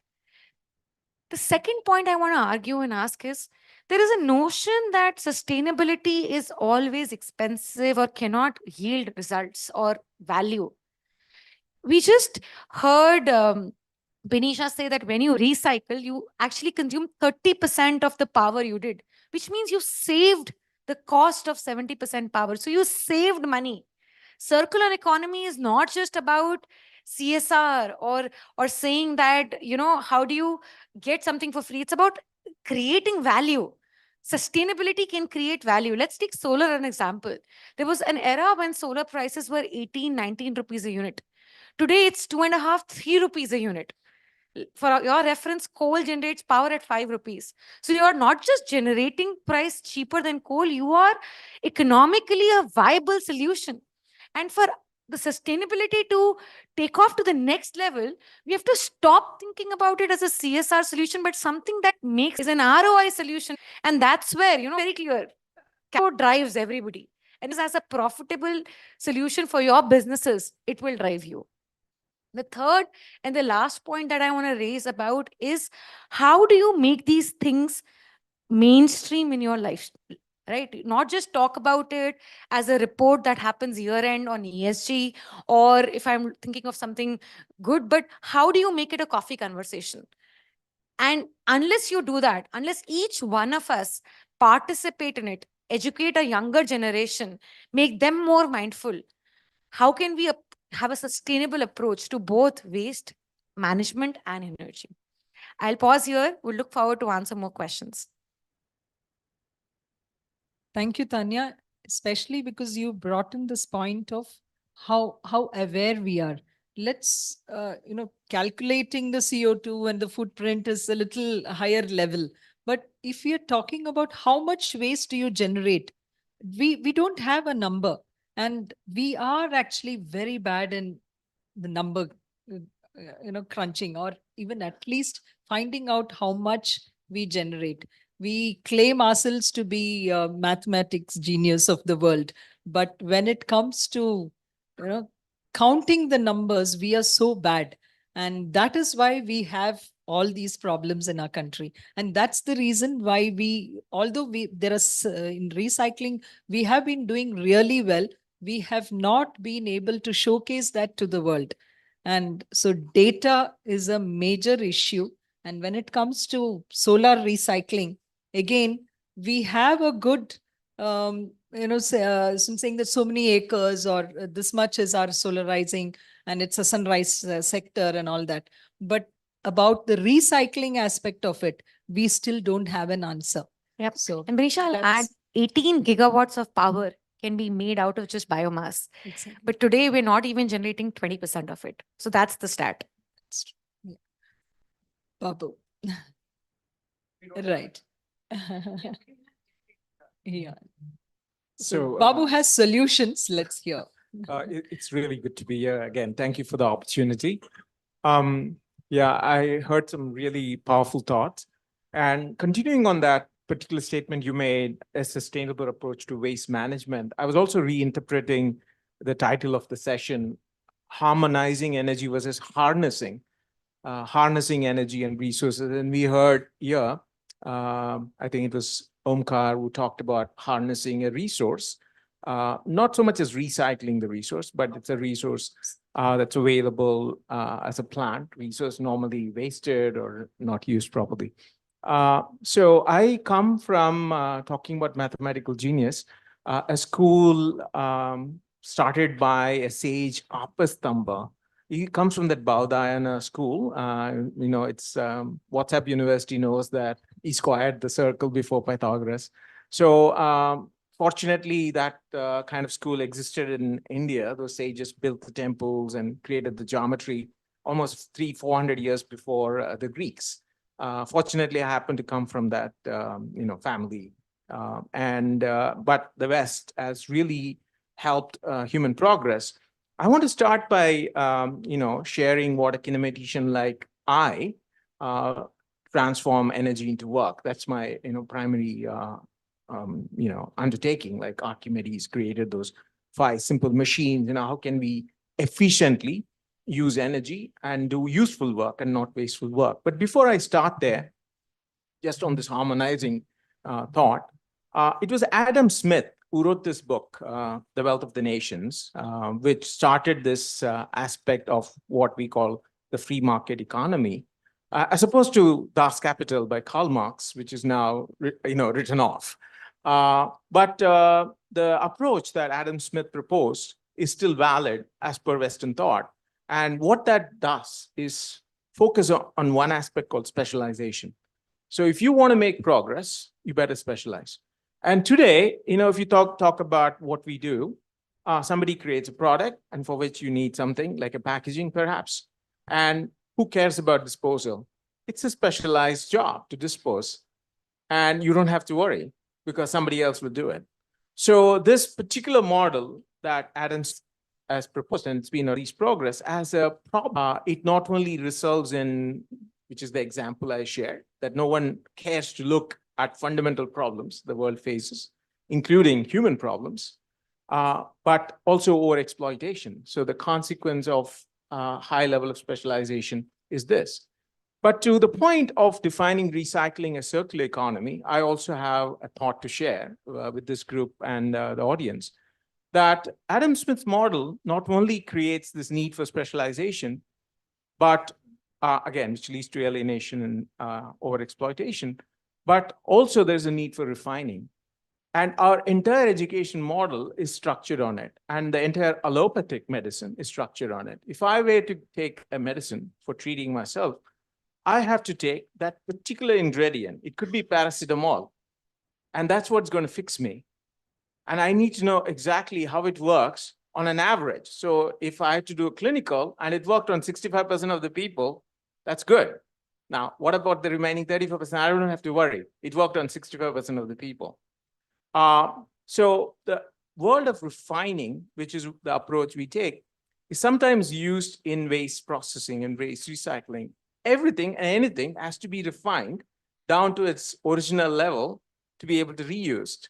And that's how we even qualify ourselves in school. We start not qualified, and as you work your way through, you get different levels of qualification. So this ability to just refine and not build is certainly one approach. It's still valid. I'm not saying throw away the book called The Wealth of the Nation. But seriously, if you want to make this world a better place, we have to worry about harnessing energy and resources correctly. And one particular approach that we've been trying to work on is just like nature, when you put things together, just like Ayurveda, when you have multiple ingredients all at once in a compound, you better know the patient. An Ayurvedic physician cannot treat unless he knows the patient personally. He knows the family even, sometimes for generations, and only then the medicine would be applicable. You would even change the lifestyle of the individual. You would want to know what the person will eat and not eat. And that's not how an allopathic doctor would treat a patient. Here, you have ibuprofen, take it. It works 98% of the time. You may be the 2% who will die. So clearly, the basis of what we need are solutions that has more of our yoga principle, the more of synthesis principle, the more of ability to use all of what we have. And it is possible, and to Anisha, your point, that even with waste management, if we not only do monostreaming, that is, if this bottle has to be recycled, we can isolate everything, clean it thoroughly, and use the polyester to make a fiber, and even the Prime Minister will wear it as a vest. And all the different components can go, but all together with least amount of energy and resources. So the first pass, it's like our Indian system of rebirth. Yeah. So in the first pass, this is a bottle. In the next pass, it's a wood substitute. Yeah. So it keeps rebirth, and that could be a solution to recycling. Back to you. So it's like prevention and treating the root cause. So that's the approach. You're trying to draw a parallel. But I would also like you to highlight on the technology which you have invented, especially because that's something very innovative. Right. And taking this approach is how you have done. So maybe that would be interesting. Absolutely, especially for recycling, when it's unqualified and multiple material. And we heard this point of decentralized. You're a big believer in that. So if we need to capture all of this material, especially flexible, dirty, contaminated, sometimes it's pathogen ridden. And how do we at source, origin. It could be a hospital, it could be a community, or it could be children coming to a school with a bag every day. And if they throw it in, that treatment needs extremely powerful technology to nano compound and nanofibrillate every material except the matrix material, which means there is a polymer which forms the basic substrate, and everything else becomes a fiber in it. Just like when we ultimately convert that into a wood substitute, those will create the required strength and stiffness. So that's the first step in a decentralized equipment, which can run on even solar power, the point you were making. And that is the first piece of technology. And the next piece of technology would be to intelligently run it, although a large portion of it is this material, but with artificial intelligence available today, sensors available today downstream. So every piece of log that's produced qualifies. Thank you. So the floor, any one of you want to add something, or shall we open? Yeah. So we open the floor for Q&A, and yes, please. Yes, sir. Maybe you can just introduce yourself, a short introduction, and directly into the question. Yes.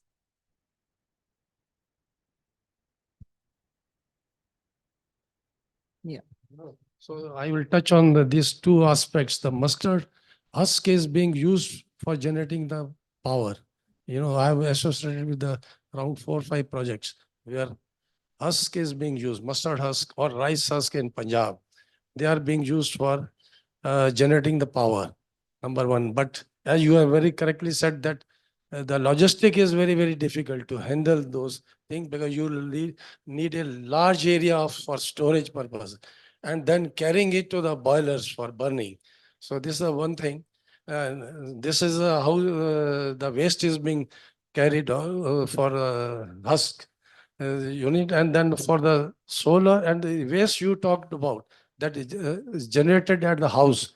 CO2, yes, that you have to quantify, very difficult to quantify, because I was associated with earlier stages, maybe 20 years back. I was also flabbergasted that it was a UNO program that where how to calculate, and there was, I could understand the things, but now waste in India as well as the waste generated in Europe or USA is just far two different aspects. But now you said very clearly that in Delhi, I will talk, waste management is for the green, wet, and the dry.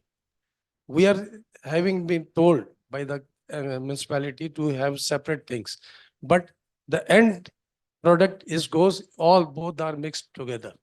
So this is the one aspect in Delhi, especially indoor is very good, fantastic segregation, and then they are doing the incineration and all that, all the stuffs are there, but not all over India basis. So this is the one aspect we have to touch here. So you are emphasizing on the segregation aspect of waste management. Which You have done 3 points. I'm touching one by one, 3 points. Is the segregation is very, very important. Yes. Because on here, I will not again name, as you said that कूड़े के पहाड़ थे यहाँ पे, वो खत्म हो रहे हैं. So but कूड़े के पहाड़, in every locality there is a कूड़े का पहाड़, because those things are not being moved out. If you go to any of the European countries, or you will never see that where that kachara is going. They have got 4 buckets. They are provided green, yellow, black, and all. They are segregating, and you never know where it is going. Like in India, electronic waste was talking. Here, I'm telling you the ground reality at the ground. The kabadis buy in kilos the waste, electronic waste. They buy it to, वो पैसा देते हैं कितना kilo के हिसाब से लेके जाते हैं, और लोग क्या कहते हैं जो रिपेयर शॉप्स वाले उसमें से अच्छी चीजें निकाल लेते हैं, बाकी और कचरा रह जाता है. They throw it in that dustbin. So there is no law, there is no legislation, there is nothing of the sort. As you have seen in the Mayapuri scrap yard, there were some. So let's also give time to the others. Your point is well taken. In fact, segregation was an aspect which none of us touched upon. I will touch the last point, the solar, because we have so many gigawatt power we are generating. Now, except that solar disposal, because now the life is 20 to 25 years. So I've yet to see where the solar panel are being segregated or being Yeah. thrown out. There So are recycling units which it are will coming take- up, it but will take- we still need Yeah, a we lot need of cutting edge lot of things. No, technology for no, it. to cut short everything, I want that there has to be a legislation, there has to be a public participation like this. This is a Yeah. very important event we are having and discussing. Thank the. you. Yeah, Thank you. we do have good legislation, but we need to get into that implementation Participation. mode, which, participation from the Participation. community. Yes, Thank you. Thank Thank you so much. Yes. Before we Okay. move on to the next question, I must request the audience to kindly ask questions and not to Not state to say- opinions as of now. Thank Yeah. you. Please.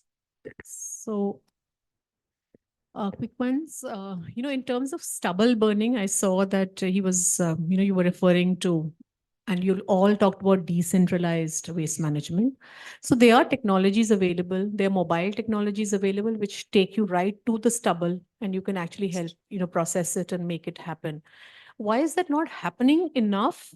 What is the challenge of really converting stubble into 100 products, which I can personally think about? Correct. That's something I've never understood. So there are two major challenges here. Firstly, the mobile machines that you're talking about, it's called a thresher, basically. And it addresses the removal of husk, which sir mentioned, right? Husk and stubble are two different things. Husk is basically the thing that encapsulates your grain, right? So thresher directly removes the grain and separates the husk, and you can easily transport it to wherever possible, make briquettes out of it and generate electricity. Now, when we talk about stubble, which is basically the part that is left in the ground, it has to be harvested using hands, using labor. There is no technology available as of today to pluck it from the ground, right? So that is why the farmer is just burning it using a matchstick.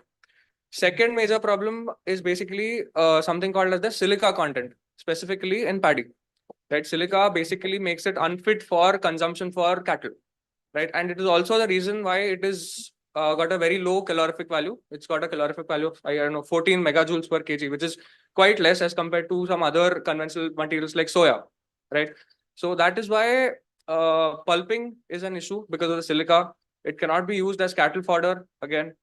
And Yeah, there is one more thing to it, because these are technical issues which can be solved if there is a little more research in it. yeah. But one of the major issues here is regarding the seasonality of or availability of the material, because you don't get this throughout the year. So it is not economically feasible many a time.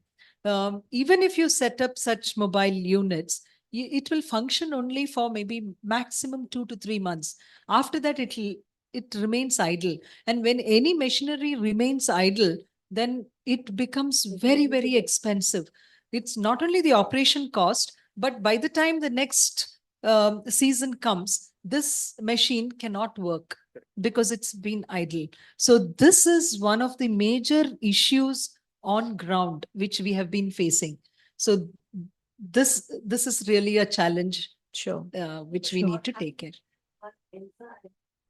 Could we please pass on the mic to the lady? One of the IITs, they had discovered one enzyme when you decomposes on Yeah. in situ.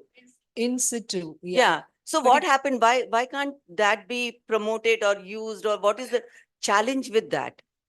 It's not, see, because here we need to also look at other environmental aspects. Is it affecting the other? Because anything which is bio, you need to be careful as to how it is affecting the crops or the other biological. Delhi Yeah, tried it- it, yeah. Yeah.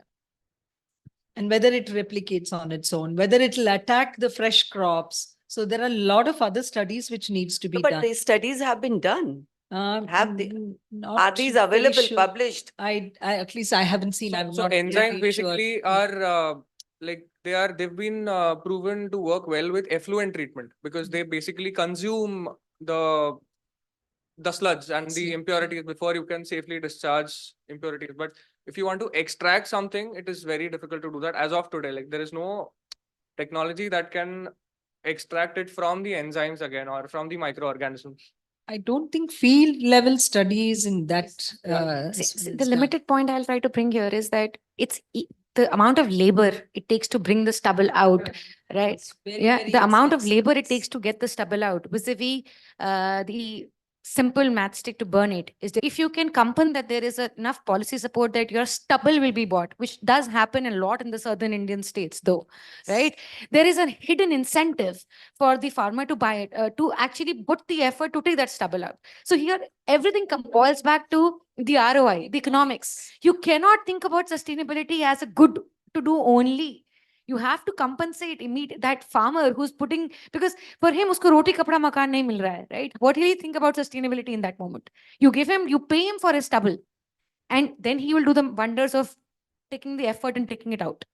That's why I was emphasizing on the approach. That is also very important. Just the technology Yeah. aspect to it, if Yeah. we can convert along with the soil, so pluck it out with machinery, with the soil and convert it into an earth which contains nitrogenous biochar, that would be great. And that's the kind of technology we are working on. Yeah. Oh, good.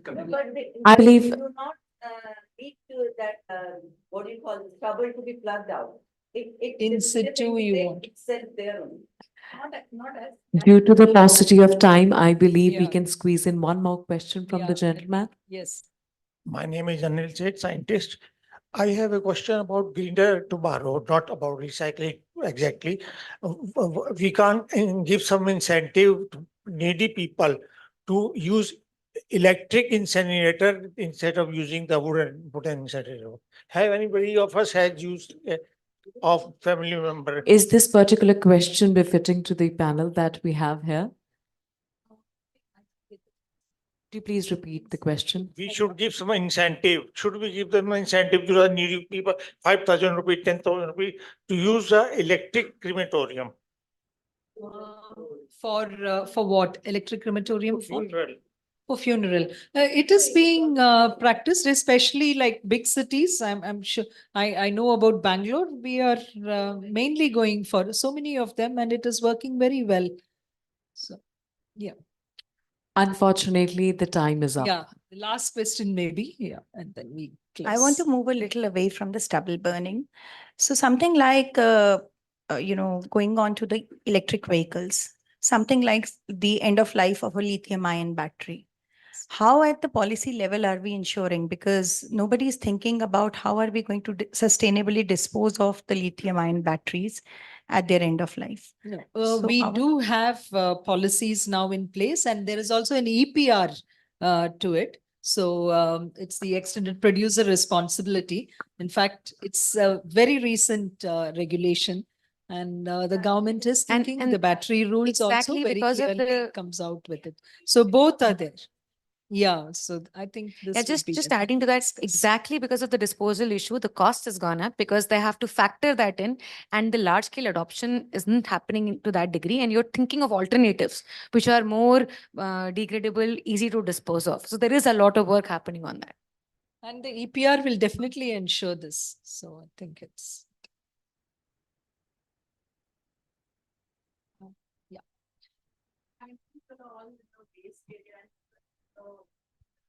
Energy.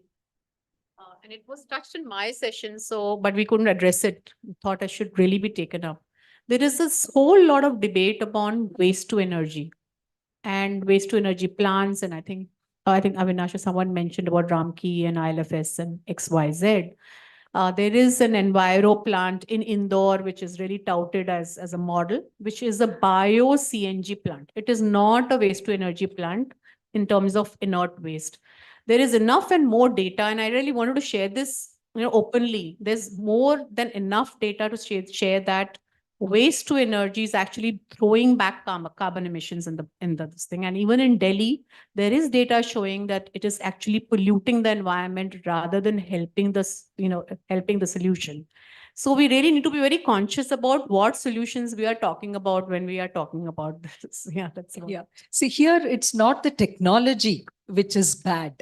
We always end up, blaming a technology or a process, but it is how we have utilized it. Because waste to energy in many other countries is working well. Because what is the utilization of the energy? Is it needed? And is it needed for this society? That's where the issue is, because we don't have heating requirement in our country, or we don't have that energy being utilized in the right way, and our waste is different from the other countries, but we are also tending towards that. But if you look at the waste to energy plant of Ramki, I mean the resustainability in Hyderabad, it is working well, because that's a different context. So, it's always not really good to blame a technology. That's something which I like to I add would, I that. would like to add one thing here, that waste to energy is completely opposite of what we are talking of circular economy and resource efficiency. So now, I see now, when we were making rules, we had given this the least priority, waste to energy and incineration. And we had emphasized more on recycling, reuse. And you can see that these are all decentralized, and these are all evitable in the EPR rules. But waste to energy should be only taken for the residual waste where no solution is there. There is no recycling that can happen, for those only. But I see everywhere, all the states are giving waste to energy without any segregation. So that means the segregation goes to the toss. The material resource efficiency goes to the toss, but jalado or electricity. And how much electricity we are generating, we don't know. It's I pollution. must So much interject pollution. here. Thank you so very much. But the Q&A round is turning into a discussion, and we must be very mindful of everybody's time. With the same, ladies and gentlemen, let's give a big round of applause to I believe Tanya had something to add to it. Would you like to complete? Please, please, please, please take a minute. Please take a minute. Please take a minute. Just adding that, there is a potential to generate 18 gigawatts of energy in India from biomass. It just doesn't happen because the raw material doesn't reach. And that's energy which lights this. It's actually replacing coal. It's replacing fossil fuels. So I'm getting a star on my shoulder for letting you have that 1 minute, since the audience is agreeing to it. Thank you so very much. This has been an incredibly productive session. Thank you so very much. Could I please request everyone to kindly come forward for a group picture? How about a quick round of applause for them?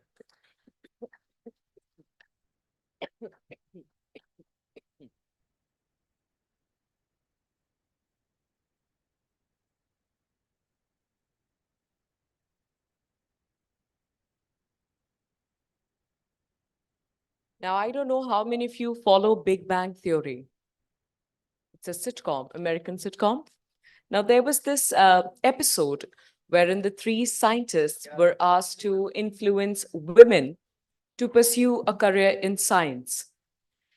Dr. Sheldon Cooper, played by Jim Parsons, tells that the problem is at the grassroots level. Most people try to address the problem when it reaches a certain point where taking a U-turn kind of seems impossible.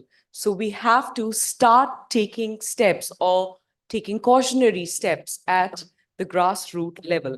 That's exactly what we are planning to do with the next panel discussion, planning to discuss with the next panel discussion. The topic at hand is from production to recycling, unveiling effective EPR strategies. Join me as I welcome our panelists. Please give it up for the session chair, Sanchita Jindal, former advisor, Scientist G, Government of India, Ministry of Environment, Forest and Climate Change. And I must encourage everyone to welcome all the panelists with a round of applause. Let's welcome Nikita N. Jain, CEO, Vardhaman Auto Recycling.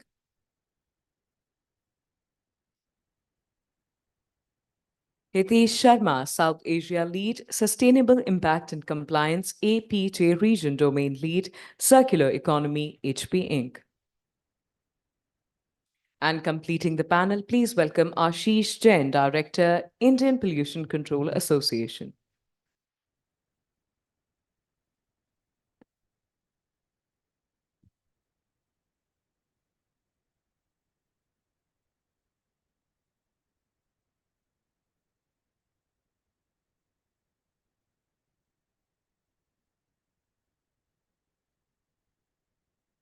So good afternoon, everyone. And I think, how much time do we have? Excuse me? 34 minutes. Okay. So good afternoon, everyone.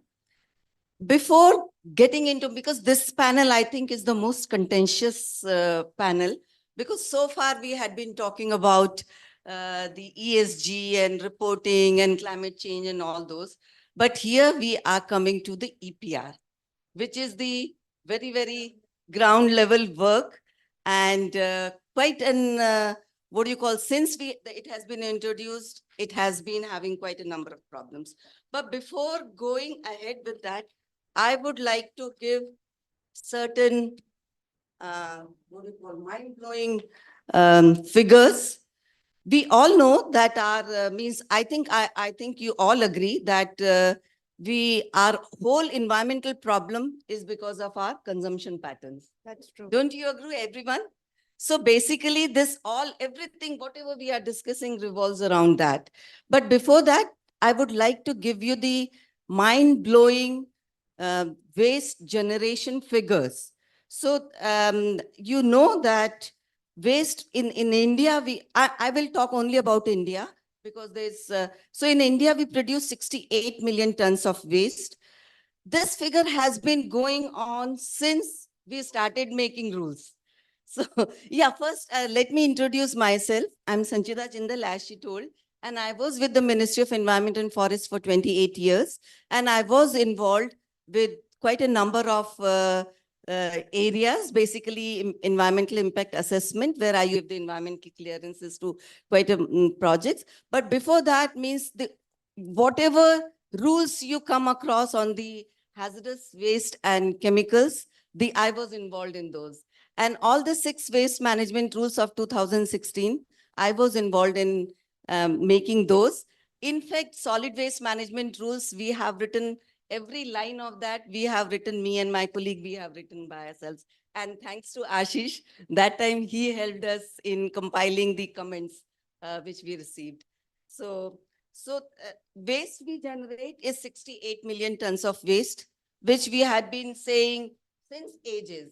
And I completely, at the earlier panel chairman, that we are a data deficient country. We do not have anything authentic data about any waste. This guesstimate or whatever is going on. So very first thing is, as she was telling the girl, I've forgotten the name, that unless we know the problem or magnitude of the problem, how we are going to solve it? Tanya. Yeah, Tanya. Yeah, so the same thing, like we keep having so much discussion about the waste generation, and over the last 5 years, I had been listening to so much about the plastic waste only, and the whole emphasis is about plastic waste. I don't know why. Because beside plastic, we have such bigger problems, surmounting problems of other waste also. So we generate 68 million tons of waste. Plastic waste, 9.8 tons, which as per the CPCB report, has reduced. And I find it difficult to digest that it can reduce plastic waste, because more and more people are going towards throwaway culture. Using it, yeah. Use is also increased. Use is increased, Yeah. throwaway culture, packaging. We see the packaging is so much, like I got something recently, itna sa card, uske liye they had this thing, and they had such big box. So what was the great need of having that box in fact?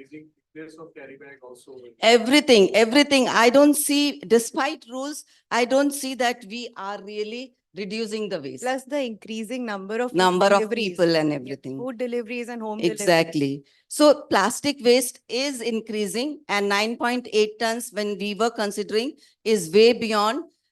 People say that 12% is the, what do you call, percentage of the share of the plastic, but I think it must have reached 14 to 15%. We generate 3.2 million tons of electronic waste. We have become the 3rd largest country of generating electronic waste in the world.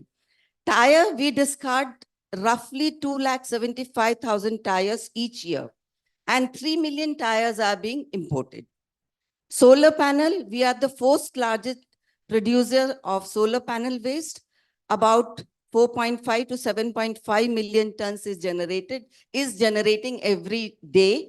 And by it is estimated that by 2024-25, we will be having solar panel waste, which can, if we stack together, it can reach compete with the Mount Everest. Also, can I add, ma'am? Yeah. There are 25 million deregistered vehicles in India. Yeah, I'm coming to that only. Yeah, so batteries, we have 50,000 tons of batteries generated each year. And lithium-ion batteries, we know that it is going to be a bigger problem as we grow the EVs. Auto, we know that 9 lakh government vehicles are to be discarded, deregistered this year because of the 15 years this thing. Textile waste, we generate 92 million tons of textile waste every year. These are all waste, but besides that, there are bigger problem of coal ash. 175 million tons by 2030 we will be generating. With the FGD coming into, gypsum will be again a big problem. So we know the magnitude of the, what do you call, waste. And when people talk about against the regulation or against the EPR, I would like to ask the August gathering as well as the panel that could this waste be handled by the government alone? Can anyone think of it that government can handle this magnitude of the waste which we are generating every day? And the title of this is From Production to Recycling. I would like to ask how many of you understand what is the really meaning of production to recycling? What is your understanding? I'll go ahead, I think. Yeah, so I'm Nikita Jain from Vardhaman Recycling. I'm the first woman recycler in India who's handling non-ferrous waste. And I'm also quite keen on investing into ferrous waste as well. We have e-waste facility, we have automobile waste facility, and we have specialized non-ferrous waste facility in which we are focusing on recovering around 98 to 100%. Right now, our recoveries are 98 to 99, but we are focusing on getting into more recovery. Nikita, we'll come to that. My point was just a brief asking intro, yeah. only that what is the Let me get to purpose that. of this session, that recycling, production to recycling? Let me get to that, ma'am. So the production to recycling means the producers now getting into the shoes of recycler. And how they get into the recycler shoes? Through EPR. Through EPR. Yes. So the purpose of this session is to discussing EPR. So now I would like to each one of you to introduce yourself and what kind of the domain work you are doing, because EPR is a very nascent instrument in the country. First, I would like to hear that what are the challenges, but in every panel discussion, we keep listening to only challenges, but I would like to listen solutions from you that what next should be done so that EPR can be made successful, and which is the purpose of the, and one more thing I would like to bring to this August gathering is the purpose of EPR is not to recycle or reuse or anything.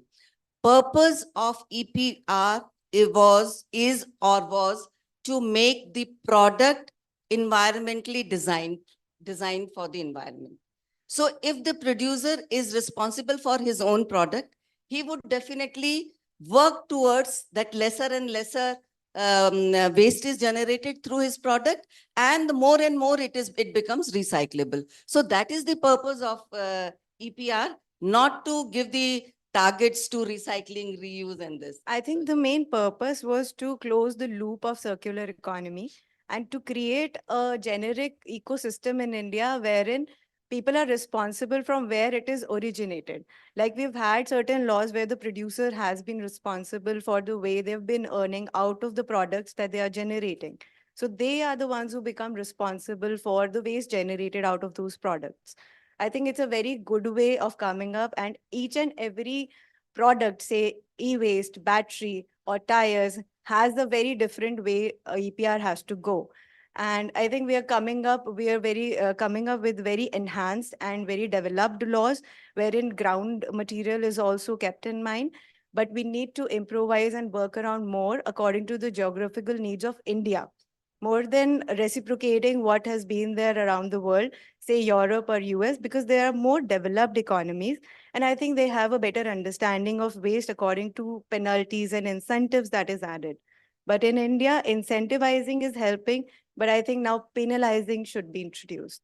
I mean, that's my personal view. Yeah, so what I would like to again say, the penalization now, the whatever it was earlier in EPA, that going to the court and giving the notice and all, it has been demolished. Now environmental compensation is in. So penalization is big time. Now you must be knowing that NGT is penalizing the municipal bodies, the producers right and left and in crores, not only lakhs, in crores and crores they have, and many of them have deposited the money also. Yeah, so the penalization is a big time going on in the country. At the outset, thank you so much, ma'am, for the questions what you put in, and thank you so much, organizers, for this opportunity. Before I start, a quick risk assessment for myself. How many of the audience come from the producer community? Okay. No. So almost you're a producer. So that makes two of us. Great. Fine. I'll be more mindful. Okay. So I think, and thank you for that, hinting the effectiveness of EPR to be more on the side of circularity than anything else. And what we believe, and first a quick introduction, I come from Hewlett-Packard Incorporated. I manage their sustainability operations and compliance for the South Asia region, and also look after the circular economy business modeling for the Asia Pacific Japan region. So I think coming back to the EPR and the effectiveness of it, essentially, and in fact, any strategy what we make as a producer, there are three things what we need to be mindful of, any strategy, be it EPR or any other. One is the context in which that is to be applied. The second is the characters who would have an interplay around that strategy, the characters, the contenders, right? And the last aspect is the whole idea. How does all of this really drive back the conversation, right? The content, the narrative, what it sets. So coming at the very first C, which is the context, I think for us, it's very important to understand that EPR could only be effective if and only if it's to be seen in a systemic context. It's a value chain phenomenon. Because, and especially for the kind of waste stream I come from, or I am a producer of, electronic waste, there's a value mindset associated with that waste stream, unlike many other waste streams, right? And hence, the need is to see this context in a more value chain phenomenon, rather than seeing it or reading it literally as an extended producer responsibility. Yeah. The second important thing, the characters. The characters, and thank you again, ma'am, for setting the narrative of the responsibility what consumption patterns play. I keep saying that we are not producers of e-waste, we are producers of technology. Whether it gets designated as a waste or a useful resource is at the hand of the consumer and not defined by us as a producer. Hence, there has to be a narrative of shared responsibility, a responsibility where a responsible production is matched with a responsible consumption on the other side. And lastly, segue to the third aspect of the narrative, the content. I think what needs to be done is shifting this whole narrative from one-sided to a more multi-dimensional one, multi-stakeholder one. Government alone can never do anything of that sort, or can never tackle at that scale. But then producer alone cannot do it. It has to be done as a multi-stakeholder approach. And that's where we need to shift the narrative. We need to bring in more content and talk about it in different forums, like what we're doing at this forum. I think that's how we could really tackle it well. I think I'll take from that point and say that it is widely understood that EPR becomes producers' responsibility. I think we're more talking about financial aspect of it rather than the moral aspect. And you're absolutely right that the moral aspect or the ethics has to be shifted to both the consumer and the producer, plus the recycler who's involved as doing the service. So as a recycler, I think that I take it as my responsibility personally as well. But yes, there is a lack of awareness in the public and morality has to be passed on. Yeah. So before Last proceeding, thing, yeah, I I would. differ from what you said, ma'am. I don't really read production to recycling as producers stepping into the recycler shoes. Exactly. That is what I was. No, we could coming. never do that. Yeah. So why would you like to get into the recycler's shoes? No, we Yeah. can never ever do that. Yeah. It's not as linear or as simple as it seems to be. It's as good as saying that, the farmer coming to the doorstep to pick up your kitchen waste. Yeah. It's as fragmented as that. We could best take care of our own products when it's within our premise. So design for environment is something which we could do. Reinventing our business models to ensure that the product or the product what we pump into the system is held captive through service-led models. So rather than me selling computers, if I'm selling computing, which we're doing, or instead of selling printers, if I'm selling printing, I'm holding my products captive to be brought back to myself. Yeah. It's much easier done that way than really stepping on into a recycler's shoes. No, absolutely. For that, we are there. We are closing the loop and we are giving services to the community and the producers as well. Yeah. So that is what I would like to bring to that for that also. The world over now, the community is coming towards right to repairability and right to refurbish, which we have already introduced in our rules here. And what I was think that we in our country, this is repairability is not an issue. There's so much is being That's already done. already being means हर एक चीज repair होती है हमारे यहाँ. But I would like to understand from you that what is that which you are doing towards it, that people have said that now you have to make the parts which can be instead of discarding the whole mobile or anything, you need to make parts which can be replaced. Yeah. So are you? You want me to answer that? Yeah. Oh, Mr. Jain. No. Okay. So quickly, I think at least I could speak on behalf of HP. We are publicly committed with clear commitments of 75% circularity across our products and packaging.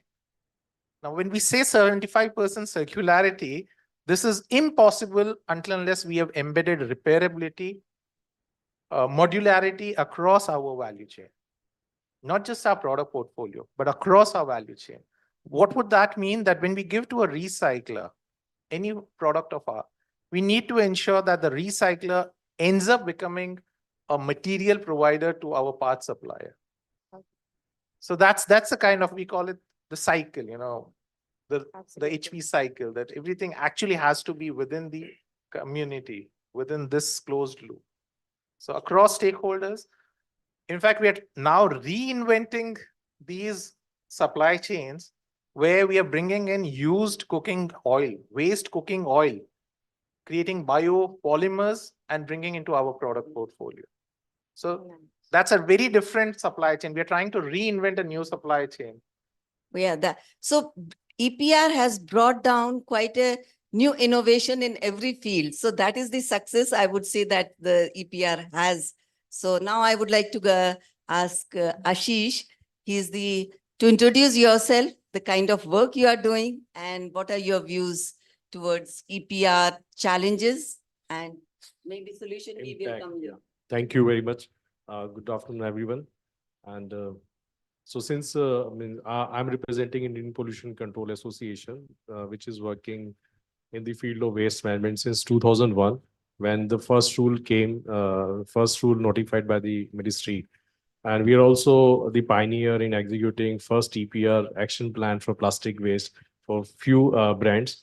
And then since I involved since beginning of EPR discussions, planning and execution of EPR. So my interpretation of EPR means EPR policy was brought to strengthen the collection and segregations of the tough plastic, and especially we were targeting MLP, multi-layer plastic waste. And it's very true that before 2018, rule came in 2016, but it took 2 years to finalize the action plan, because the ministry and ma'am only notified the rules and notified the policy that the producer, brand owner, importer have to submit action plan to fulfill their EPR obligations, and they have to get registered with the State Pollution Control Board. And if they do not get registration, they will not allow to continue their business. But they failed to explain how to develop an action plan. What is the methodology approach of EPR action plan? So there were a lot of discussion happening around the country, and the industries was very they were very क्या कहते हैं उसे, घबराई हुई थी कि हम action plan बनाए कैसे, हमें कुछ उसका फॉर्मूला नहीं दिया गया, कोई फॉर्म नहीं दिया गया. So there were a lot of discussion how to prepare action plan, who will approve that action plan, and whatever we will do to fulfill my EPR obligation, whether this EPR obligation will be accepted by the government, whether they will allow us to continue our business. So a lot of brainstorm happened informally or formally from 2016 to 2018, and then one of the action plan which was prepared by us, approved by then chairman of CPCB, and then we finally start working.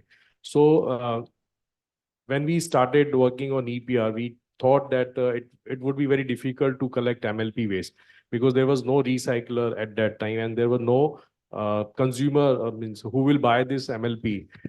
Brands were agreed to pay collection fees and segregation fees and logistic fees. And that time we started the collection of MLP or EPR of MLP of 15 rupees per kg, which is the actual cost involved in collection, segregation and recycling of MLP. Now the cost of EPR brought down to 1 rupees. I don't know how people are managing to collect, segregate, transfer, process in 1 rupees cost. So there are a lot of issue in that also.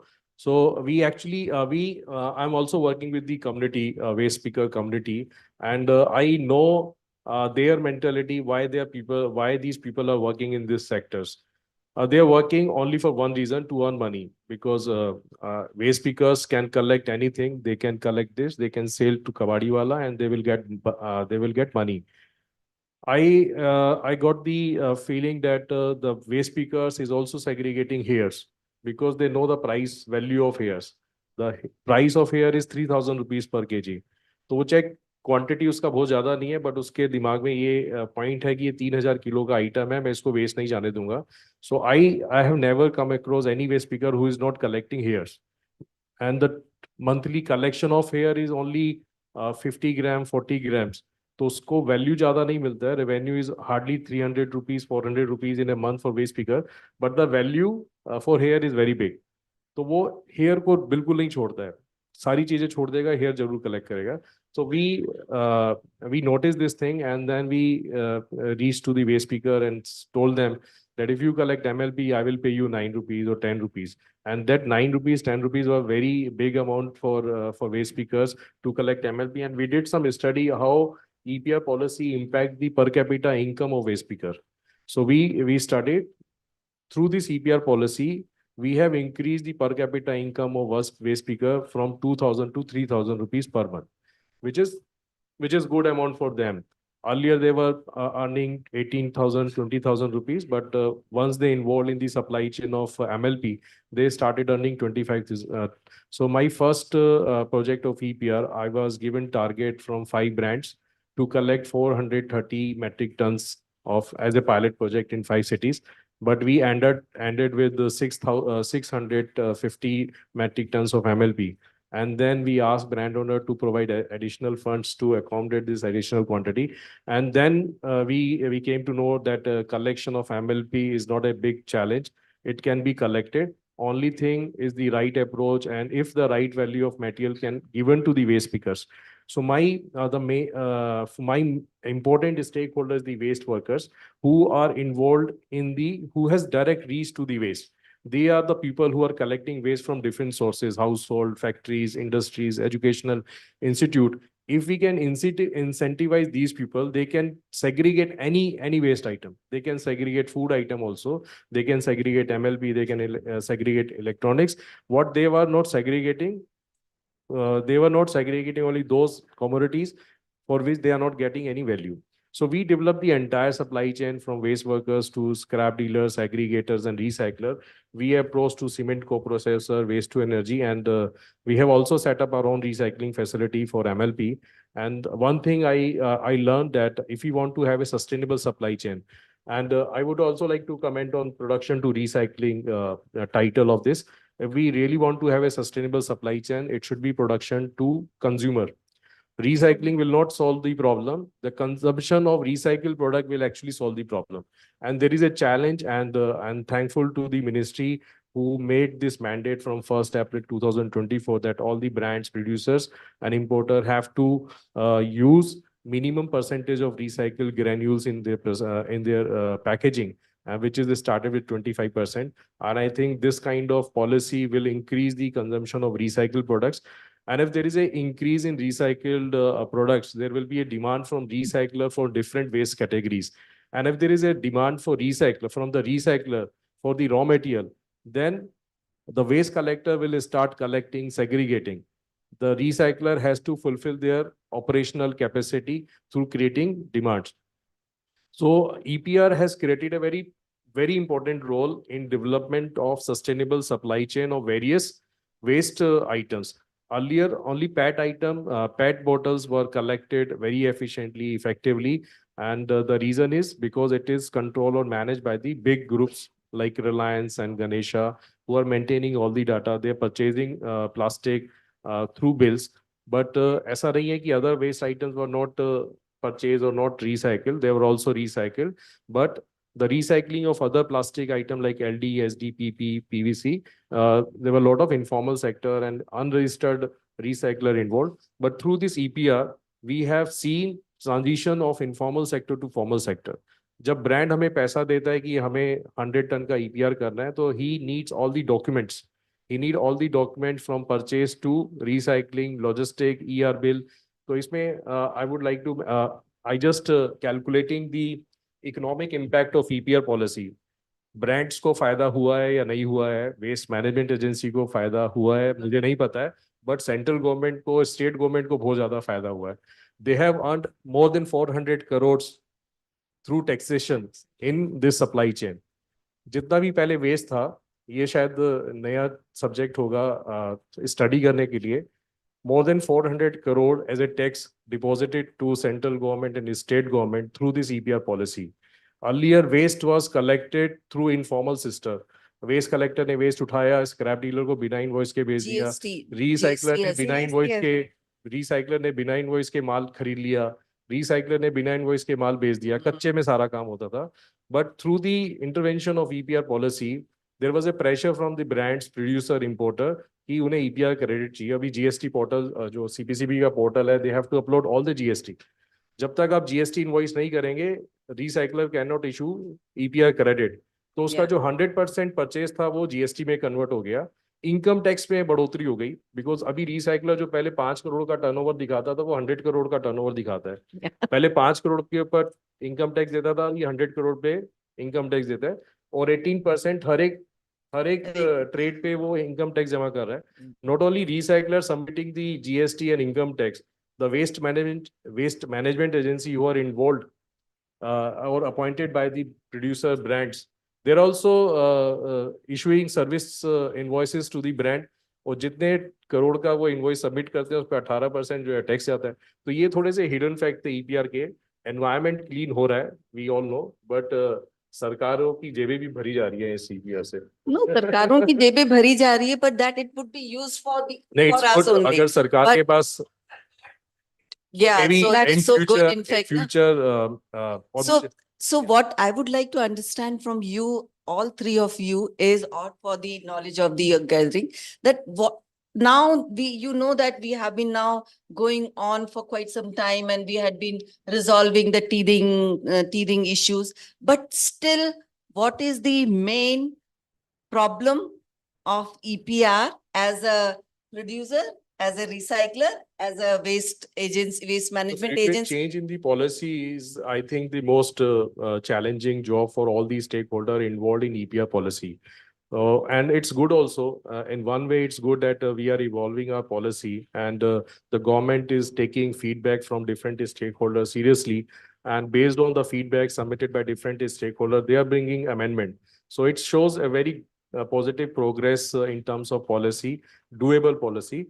But frequent change in policy will also create a lot of hurdles and constraint, bring a lot of trust deficit among the community who are serving the nations and who are working in these sectors. So I think I found this is the biggest challenge. And rest the pricing, I think there should be some control on pricing of EPR. Okay. And there are a lot of newcomers come. There are a lot of people who come with short gain kind of thing. So EPR is not totally related to the economics or the profitable business. It should be considered as a segment for the betterment of future, for the environment. And the product design. Yeah. Design पे काम होना चाहिए. अभी brand का सिर्फ EPR obligation पूरा करना है, उसको compliance पूरे करना है. I don't know, none of the people, none of the stakeholder involved in EPR implementation and policy Quickly, is we are seriously running out of time, so I would like to let me listen finish. from- Is seriously concerned about the environment conditions. Okay, I think on behalf of producers, I would say the biggest challenge is the set narrative. You cannot have producer as the only affected party and everyone else in this value chain as an interested party. So I think that is what need to be changed. And in fact, No, I but think how can it be introduced into the policy? I would like to.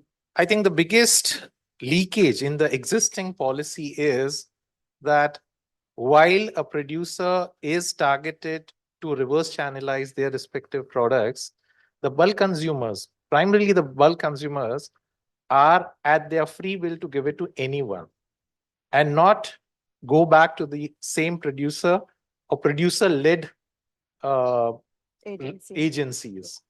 They can actually tender it, open tenders, and give it to anyone. So that doesn't mean that I can't meet my compliance targets. I can very well do that. So the need is to understand whether the EPR is intended for waste management or circularity. So when I meet my compliance through purchase of an aggregated waste from a Selam port, I meet my compliance. I somehow tick that EPR, EPR obligation of mine. But am I doing justice to the environment and the intended outcome of circularity of material? Because I could do that best if it's my own product coming back to me. Because then I can circularize at least 72% of what comes into me. Because I know every nut and bolt of it. What restricts you to take back your product? The policy which allows the bulk consumer to give it to anyone and not go back to the producer-led agency. I think as a geography, it won't be very viable to bring back all the waste to one facility. Then there is carbon footprints as well that we need to take care of. From the recycler's point of view, I think the biggest challenge is about awareness and the collection mechanism. So we are targeting one by one waste. So we're collecting waste in a bulk and at random. There is no pattern of doing that. And there is no pattern of collection in the country. I think we need to address all the waste at one point, and we need to go because we are mature. In the EPR system, now we are mature. We're not in 2016 anymore. I think we need to address all the waste at one go, and then not just by policies, we can address the major part of the waste into the policies. But yes, awareness part needs to be there because no one knows the hazardous waste. No one knows the hazardous value it has. and people are just concerned about the economical value. I agree that no business can run without money, and everybody is in here for money and they have to run their homes. But the truth is that when they are aware and when they are incentivized, penalized, these need to be included in the policy, wherein we need to channelize the waste management like a city in Indore, in India is doing. Indore is doing extremely great with waste management. But at the same time, I would like to bring to this August gathering the that village. Just now it was in my no, this Chhattisgarh's village, which are Ambikapur. So Ambikapur, they started and everything is being done manually and they are working. So it's the model, sorry? Yeah, it's a very small town and they have started in the beginning and all the women are involved and it's doing so. So at the same time, this bigger industries and this, but Ambikapur model also should be looked into. Absolutely. Yeah. And quickly, I would just want to respond to the aspect of viability, what you brought in. Again, going back to my first point, look at in a more systemic manner. It's non-viable for me to reverse channelize. Yes. You know, in a country like India. Yes. But you actually, when you look in a more system view and see that when it comes back to me, the intrinsic value I put back into that as a producer and give a second and a third life to that same product. Yeah. And if you see the total cost, I'm actually always on the earning side. So trust a producer when they say it's a viable thing. Okay. Oh, obviously, you guys are better with the numbers. I mean, best here. Okay, so I think the time is up and it was an amazing discussion. I think EPR cannot be discussed in 30 minutes. It's the whole day session is required. Maybe more. Maybe more, yeah. Well, to your benefit, up next is the networking lunch. Maybe we can continue the conversation over there. So, but quickly, we can have 1 or 2, 3 questions. One question. 1 or 2, if anybody has any questions. Because this is a complete informal, impromptu panel. We did not meet before. I did not know these two. Yes. I knew only Ashish and Mr. Parveen also. So I thought half of the panel I know, so I will manage somehow. So I did not prepare anything. It was completely Yeah, it's very prompt. Yeah.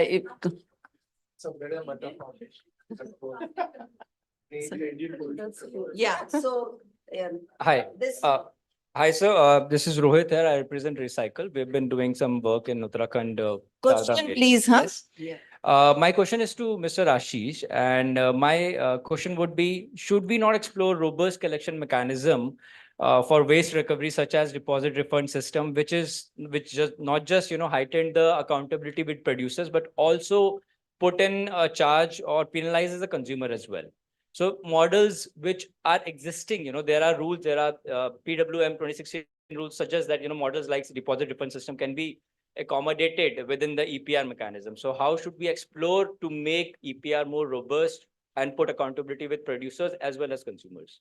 See, India is a country of diversity, or no one solution will work in India. So our solutions will vary from location to location, geography to geography, and even from the income status of the community. Suppose I'm serving the high income group, my collection system should be different. If I'm serving the JJ cluster, my collection system should be different. So what the model which you are proposing, you are proposing for very limited people. And the collection system, so one system has to be there, door-to-door collection. So even it should be from the government, the ULB or the private company, each household should get services of door-to-door collection. If we start collecting waste from each household, maybe 40% waste remain uncollected because we do not have sufficient fund, manpower, logistics system to serve the entire country. So if we start collecting 100%, तो there will be no littering. अगर अभी हम जैसे ma'am ने शुरू में बात करी थी कि प्लास्टिक के ऊपर इतनी चर्चा क्यों होती है, प्लास्टिक के ऊपर इतनी चर्चा इसलिए होती है क्योंकि आप जब भी कभी किसी शहर में जाएंगे आपको सबसे ज्यादा जो वेस्ट बिखरा हुआ दिखेगा वो प्लास्टिक दिखेगा, और वो इसलिए दिखता है क्योंकि हमारी लिटरिंग हैबिट्स हैं, उसका लाइट वेट है, वो फ्लो अवे हो जाता है, और हमें सारा प्लास्टिक दिखता नहीं है, हमें सिर्फ लो वैल्यू या जीरो कमर्शियल वैल्यू प्लास्टिक ही दिखाई देता है. But हाँ. sorry to interject, is it not somewhere the producer's responsibility? A consumer at the end will buy what is being supplied into the market. We cannot bring all responsibility to the producer. 100%. It's a environments belong not environments Belongs not to belongs to everybody. only producers. Yes. Environment belongs to me as well. So if I want to live a very healthy and sustainable life, I should take the responsibility to look after my environment, and the environment should belongs to everybody. वो हम अभी concept क्या हो गया है कि जिस माँ के 2-3 बच्चे होते हैं ना, उस माँ की सबसे ज्यादा खराब हालत होती है, क्योंकि वो कहता है ये इसकी जिम्मेदारी है, इसकी जिम्मेदारी है. तो एक हम अपने नॉर्मल टॉक्स में कहते हैं हमारी माँ, हमारी धरती माँ. हम जिस दिन अपनी माँ, मेरी धरती माँ कहना शुरू कर देंगे, I think we will solve the entire problem. Yeah, so the point he is bringing is what, and yeah, Ultimately, it lies with the consumption and the consumption Exactly. demand. yeah. If a consumer demands a glass bottle with water, it would be provided by the producer. But And if, there are No, companies- but if there's point no is the such consumer- demand, if there's no such demand, The Let's say point we're is sitting- that the consumer is not aware, fully aware of what exactly is harmful. So if you see in EPR rules, this is again the responsibility of producer to make the consumer aware of the constituents as well as how to collect it, how to dispose it, what are the health benefits or harmful this thing. So this is again, but which I see that, so I keep in my all my panel discussions or presentations, I keep only emphasizing on two things: segregate, segregate, segregate. This is the backbone of whole everything waste management, whether it's EPR or everything. And secondly, the awareness. Zero awareness, with awareness, zero littering will come, zero littering. I guess Yeah. we are catching hold of one person, that is the producer, because we cannot catch hold of crores of people. Like we No, can be whatever creating we can do, awareness. whatever Yeah. can be done. So there's one person who takes. takes up the responsibility. We cannot ask for 100 crore. And people to take secondly, one I would like to emphasize is the life cycle analysis. Like suddenly there was a movement against plastic and people have shifted to glass bottles without knowing the carbon footprint of transportation and everything of the glass bottles. So we do not know exactly. People have shifted to paper bags. Paper is such an water intensive industry, such a chemical intensive industry. How do we compare plastic and paper? So we have to have a complete life cycle analysis. With change of mindset. Thank So you. with awareness, it will come. So thank you very much. And thank you, Business World, to give us the opportunity to be here and to be the part of this August panel. And thank you very much for the audience for listening us patiently. Thank you. I Thank believe you all. you, Thank you, ma'am. as I can sense, you have another question brimming up. I'd suggest that you take it up during the networking lunch. Could I please request everyone to kindly come forward for a group picture? How about a quick round of applause for such an eye-opening session? Thank you very much for all the insights. And Hindi में कहा जाता है पहले पेट पूजा फिर काम दूजा. So now we are headed towards the networking lunch, but I must request everyone to kindly join us back in the hall at sharp 2 p.m. so that we can begin with the next session. Thank you.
生産されたプラスチックの65%がリサイクルされているということです。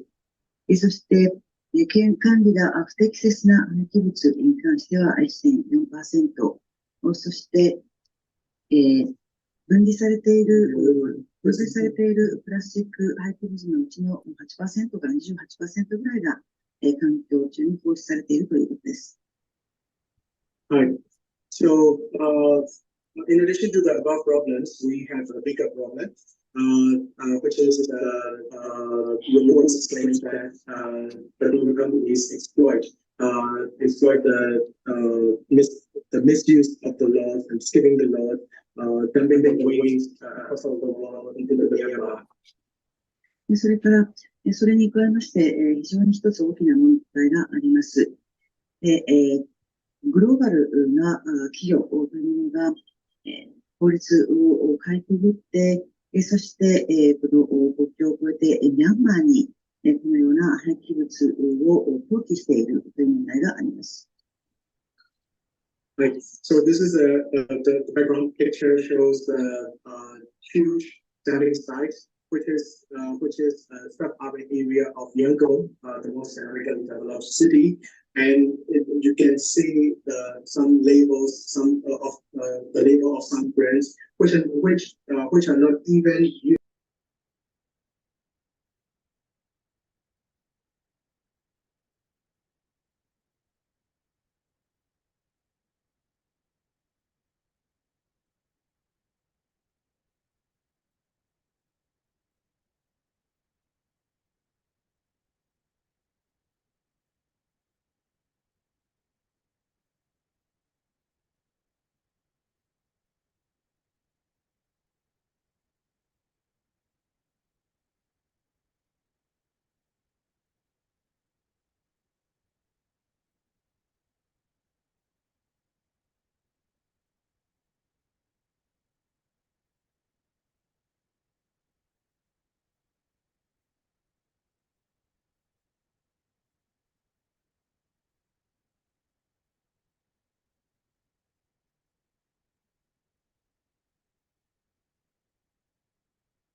Requesting everyone to kindly start settling down as shortly we shall resume the event.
Kartikeya?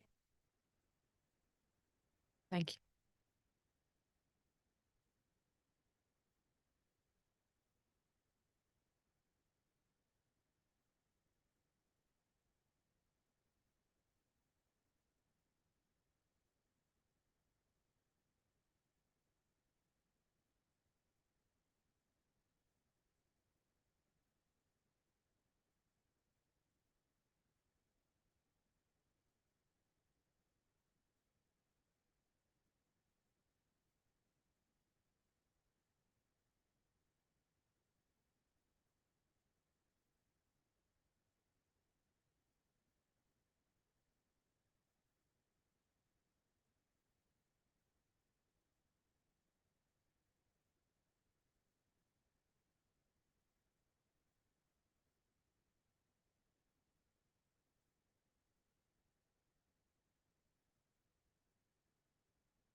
Well, if any of your colleagues or your friends or acquaintances are still out there, I'd suggest you call them or drop them a quick WhatsApp asking them to come inside so that we can resume the event.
Welcome back, ladies and gentlemen. I hope that you all enjoyed your lunch.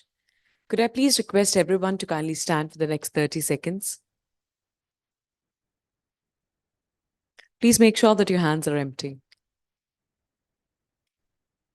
Speaking from experience, it's given that post-lunch sessions can be a little bit dizzy, a little bit unenthusiastic, but we wouldn't want to be the case as of now. So could I please encourage everyone to kindly clap for the next 30 seconds? It'll help us stay awake. A little louder, perhaps.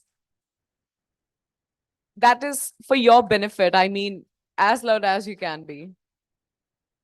We still have 15 more seconds to go. And I promise it's not a ruse for me to get an applause for myself. Little louder. Let's bring in some energy in this room. Come on. Take a deep breath. Relax. Kindly be seated. Thank you very much. Now, before we move ahead, I will once again encourage, in case you're planning to post any pictures, videos, or any comments related to this event across any of your social media platforms, please do not forget to use the hashtag RFGT. This brings us to our next panel discussion. The topic at hand is Beyond Recycling, Circular Innovations for a Sustainable Waste Future. Please put your hands together as I invite Session Chair, Dr. Sunil Pandey, Director, Environment and Waste Management, TERI. We just practiced it. Let's welcome Sonia Nain, Head Sustainability Projects, the Kabadiwala. Let's welcome Sudhir Singh Pundir, COO, 3R Zero Waste. Let's give it up for Shalini Goyal Phalla, Managing Director, International Council for Circular Economy. And completing the panel, please give it up for S.R. Pijawar, CEO, Zekmi. I hope I pronounced the name correctly. It's Zekmi or Zekomi? Zekomi. Well, I've done my bit to keep the audience all energetic. It's in your hands now. But before we begin, I'd like to remind everyone to kindly put their mobile phones on silent or vibrate only mode once again.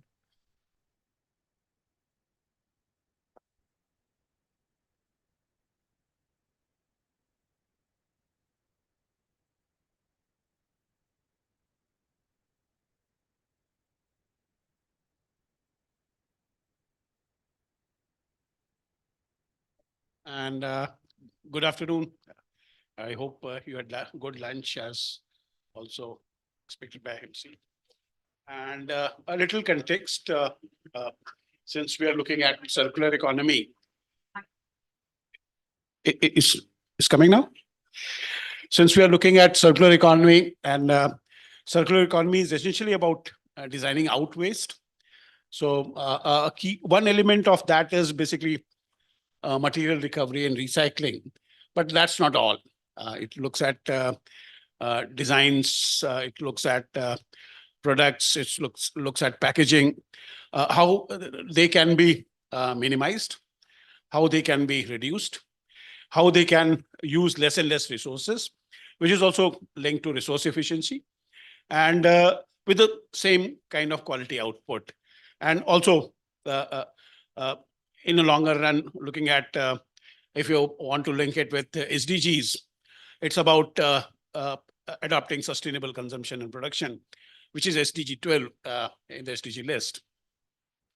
So with this little context, what I'll do is we have 40 minutes and 4 panelists. So initially, we have a set of questions. I don't know if you want me to repeat those questions or you have those questions in mind. I can quickly refresh you on those and pick up whatever you would like to and deliberate for, 5 minutes, 4 to 5 minutes or so. And then we'll see, if time permits, we'll design the resource session accordingly. So it's looking at, session theme is looking at beyond recycling, circular innovations for sustainable waste future, and how circular innovations go beyond traditional recycling, as I said, transforming waste materials into valuable resources. Discussing cutting edge technologies, driving sustainable solutions from upcycling methods to advanced sorting techniques. Highlight the role of consumer awareness and participation in embracing circular innovations for waste reduction and sustainability. How can industries integrate circular practices, which is also one of the important aspects, into production, contributing to sustainable future and waste minimization. And lastly, discussing the need for supporting policies, fostering circular innovations and encouraging circular businesses and communities to adopt circular waste management practices. And I mean, last point is about your pitch to policymakers and government. So I'll start with Sonia, since we'll start in the same order. Sonia, your floor is yours. Am I audible? I would like to thank BW World for connecting us all together so that we can have the discussion about circularity. So we'll give you a small brief about the Kabadiwala, what we do as a platform, and then we'll try to touch upon each and every aspect of it. So currently with digitalization, we have seen that buying any product online is very easy. Within a click, you order food. Within a click, you order your clothes, groceries, everything. And but when you have to get rid of those products, it's not, or the packaging waste, it's not that easy and convenient in today's world, across the world. So that's why in 2014, we came up with an idea that there should be an application so that, like a Zomato, like you order food, you can schedule a fee pickup for your kabad or scrap or dry recyclable, you can say. So we have got a Kabadiwala app, which is running in 5 cities currently in India, which is Bhopal, Indore, Lucknow, Nagpur, and Raipur. We have mostly targeted initially the 2-tier cities because setting up a Kabadiwala infrastructure and vehicles and providing your own fleet requires a lot of funding, and it's very complicated because you're directly dealing with the consumers over here. So we have got different, we wanted people to not see it as kabad or scrap, but something more. So what we have done is that in our app, you can actually see the different items, 50 plus categories of item actually that you can sell to us and schedule a free pickup for that. From plastic to paper to hair, you can see the current market rates, and you can just click on the product and you write down your address, schedule your date on which you want us to pick up your kabad or recyclables, and then our executives go there. And after, once the consumer is done selling the kabad, we share an impact report with him with a notification saying that, it's not just kabad that you've sold us, you're actually contributing towards the environment by saving so many trees. For example, Sonia has sold 10 kgs of plastic, 5 kg of paper, and 3 kg of e-waste. So we tell them that, Sonia, you have helped us save so many trees, so much of water, so much of energy, and all of those things, because it's important that they realize by selling their kabad, because kabad abhi tak unhe lagta tha ki hame paper plastic bech ke paise chahiye. Like they never saw it from that perspective ki yaar environment bhi save ho raha hai, then we are saving our resources also, and it's very important to recycle things. And so we started with this service. And at each level, I think in this value chain, waste management value chain, what we were missing was traceability and transparency. Like in the last session, Ashish ji said that there is 400 crores of revenue which is being earned because everything is being done on bills and with GST. So most of the 80% to 90% of the payments we have achieved, they are done through UPI so that there is transparency. And at each step, we have a application. So when the consumer when Sonia has sold her kabad, I get a notification on this date. I have sold so many kgs of scrap, and this was my impact. And this guy came to pick up my kabad, and this is the amount that I earned from it. At pickup executive who go to collect the kabad, they also have an application. So they put in all the data from Sonia. I have, collected plastic, e-waste, and all of those things that we did because initially what we realized was that the pickup executive on the way to the segregation facility, they'll sell off some waste themselves to earn more money. So just to fill the gap, we did this thing. And at our segregation facility also, so all the collected kabar from the household, from the retail, from hotels, and from different sources, it goes to our segregation facility in the city, and where we try to employ most of the people who are from bottom of the pyramid. So they do the segregation work for us over there. We train them, we provide them safety kits and everything, and that is how, and for whatever they segregate, we pay them accordingly. So at the segregation facility also, we have got an application. So for example, from Bhopal city or from Lucknow city, X kg of waste was entered in the warehouse. This is what we have segregated till now. This is what is unsegregated. And this is gone to this authorized recycler, and this is left for recycling.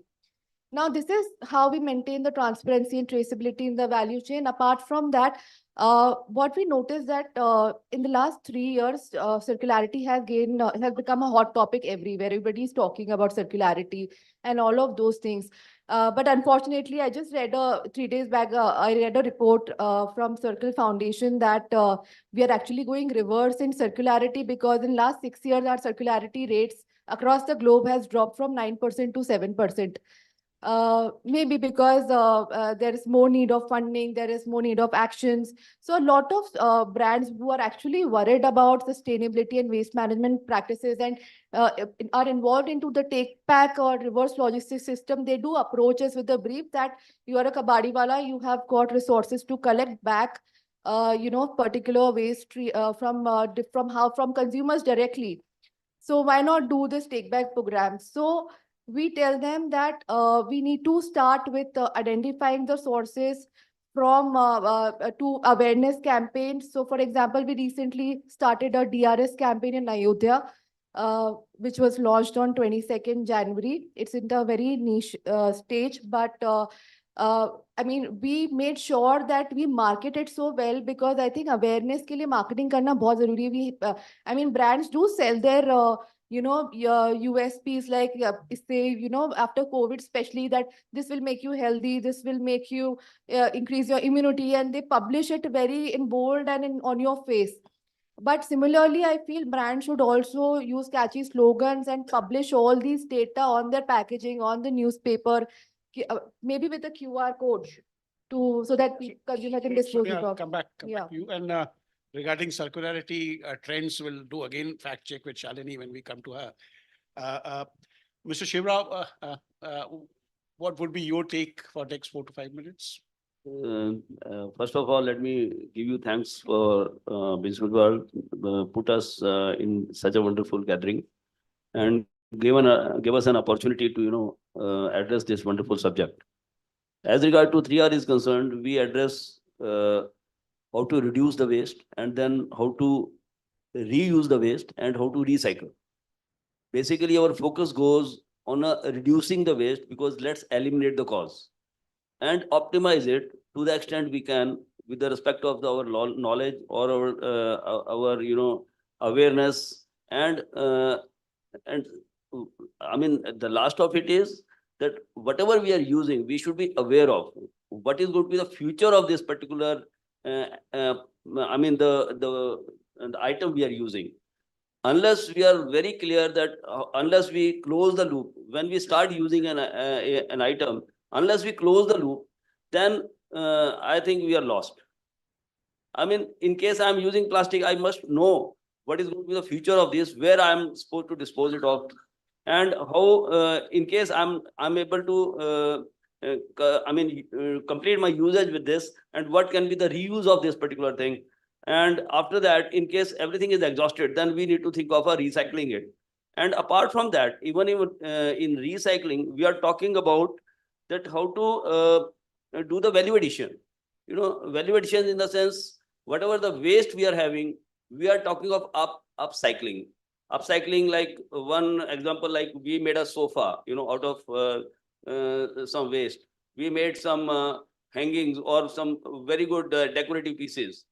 And we are trying to give a vision that if you put it on a social media, today world is too vast.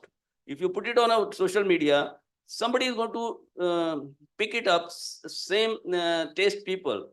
And it can be a very good vertical across the globe that if you are making something, upcycling after doing, so that is the reason we, put our team with the waste management professionals. We took waste management professionals and we have given them a vision that, okay, you do whatever in the upcycling you can do. And we are conducting many workshops pertaining to this, so that tomorrow it becomes a habit with the people that you use all these usables from the waste products. I remember when in 50s the one experiment was done by Mr. Nekchand in Chandigarh, this rock garden. So he was the one who initiated this upcycling from the waste.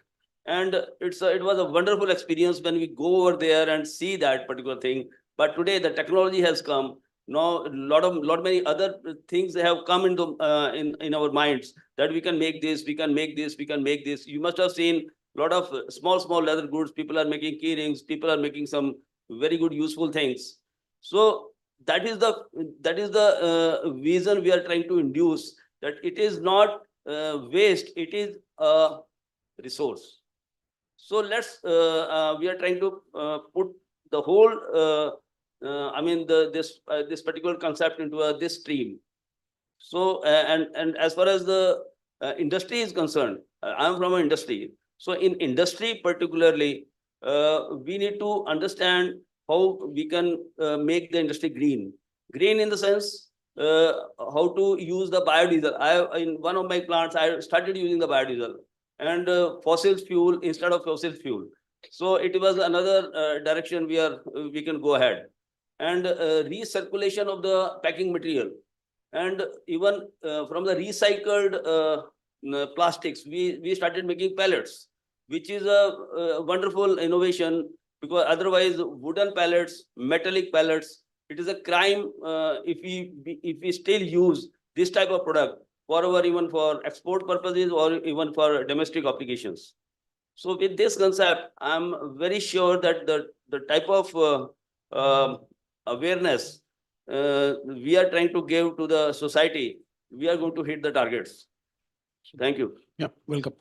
We're very happy that some of the recycling challenges, because when you start recycling, one of the stumbling block is to find a market for recycled products, and a market which can compete with products, otherwise products which are in the market. I'm happy by you that you're trying to address that problem as well. Moving next to Shalini, and key question here is circular economy plateauing, as concern pointed out by Sonia. And with that, another 4 to 5 minutes to you. Thank you, Dr. Pandey. Thank you for the organizers for inviting us here, and I'm very honored to be sitting around along with the esteemed panelists. One good thing, so International Council, I think first let me brief about the work that we are doing. The Council, being the first pioneer body in India working on circular economy, largely focused on enabling circular economy in policies, in industrial development, in education, in research.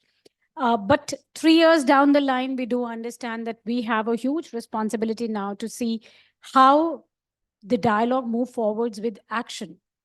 And it's very nice to see the discussions today. I was listening to the first 2 panels, is moving from downstream to upstream. The focus from recycling to designing, and that is the need of the hour. How do we look at making something? Someone was saying production to recycling, then someone said production to consumers. I would say production to production. When we talk about material recovery, when we talk about resource efficiency, the idea is to reutilize the material, the components that we are extracting and using it in an endless manner, so that ultimately the burden on extraction is reduced. That's the objective. So when we talk about innovation, startups, entrepreneurs, and even the existing industry plays an extremely important role in making that transition. We are completely aware of that fact and being cognizant. The council is now moving towards the training, industrial training. We are working with textile, one of the biggest Indian conglomerates in the fashion industry, also in the pharmaceutical industry, to see how their entire supply chain could be actually changed from the working model can change from the linear take, make, waste model to more circular models. And one very good thing that we see coming in, and this was from my own personal experience by talking to them one-on-one, is to see that most of the solutions lie within the different compartments of the company itself. So if you make your supply chain sit together, the designers, the quality analysts, the warehouse guys, the storage and designers, most of them will have a lot of solutions that they are aware of and could be then brought towards to make it more sustainable. Only today I'm reading that Sprite has done away with that label, the label on the bottles here. So they say we are going naked. So that's the campaign they have started. And that's so wonderful thing, because when we talk about PET recycling, these little design changes are the one that impact completely the kind of recyclability and reusability of the product. So these innovations, and another thing that I learned was a lot of organizations, including one of the textile brand, is doing away with the packaging. So what they said that in a shirt, they would use 14 components, little components from all pins to proper plastic. 14 components were involved in their packaging. They've done away with 10 of them, and only 4 of them have left.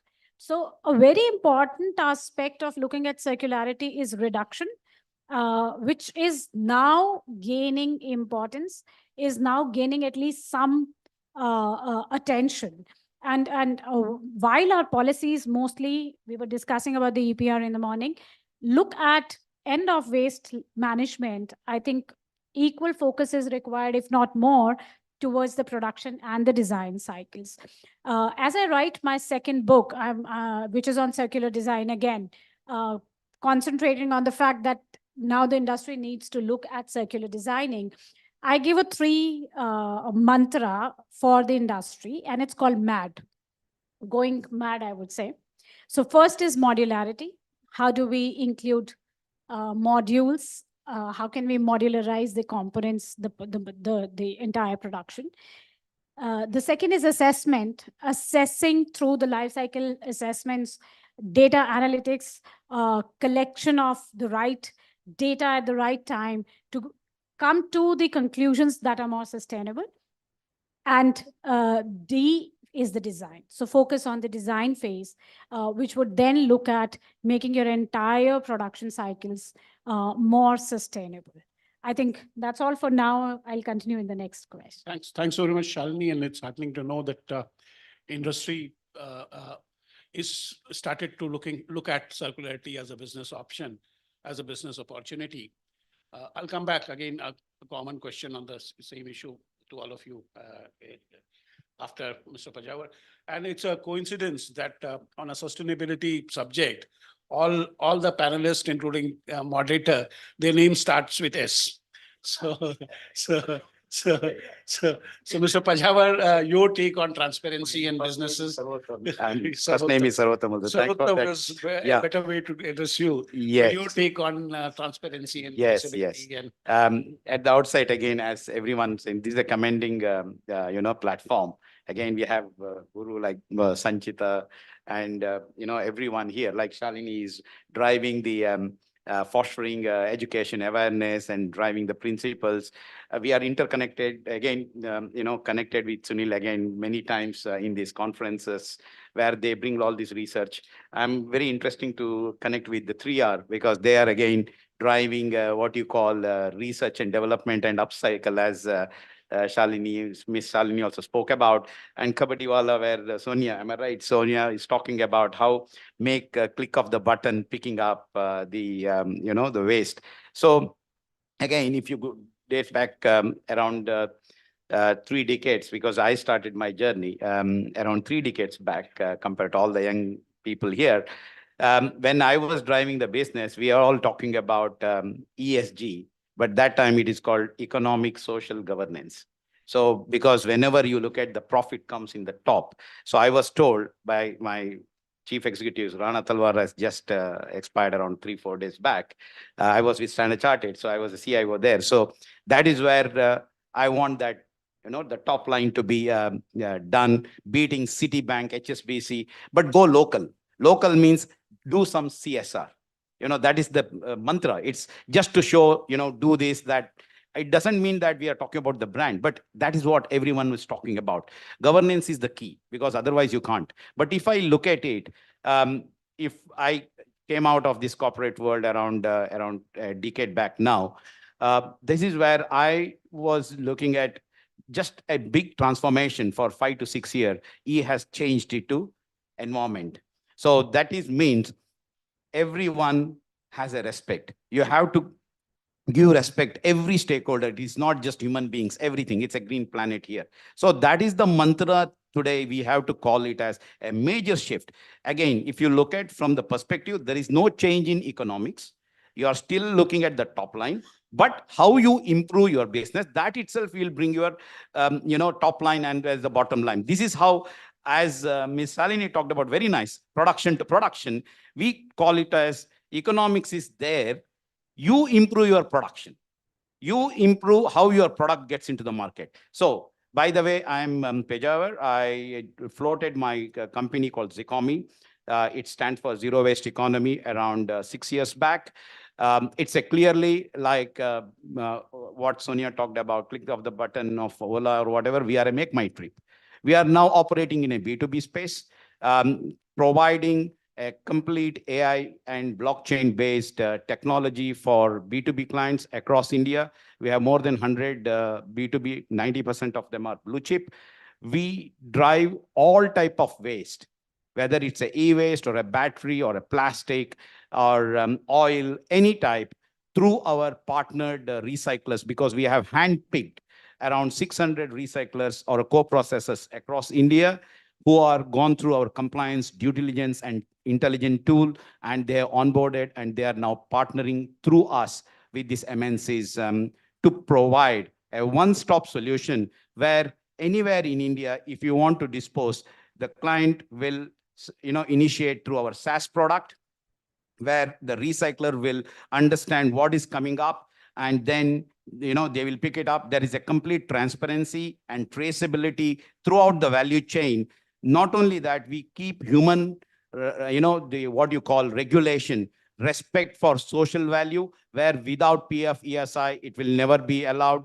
The second aspect here is to talk about even embedded carbon footprint. So we provide that report to the customer. So this is where the customers were earlier, before implementing Zikomi, they had a lot of challenges because they are segregated across India, decentralized disposal, informal sector. Someone comes and say, I have the license, but he may not have the plant.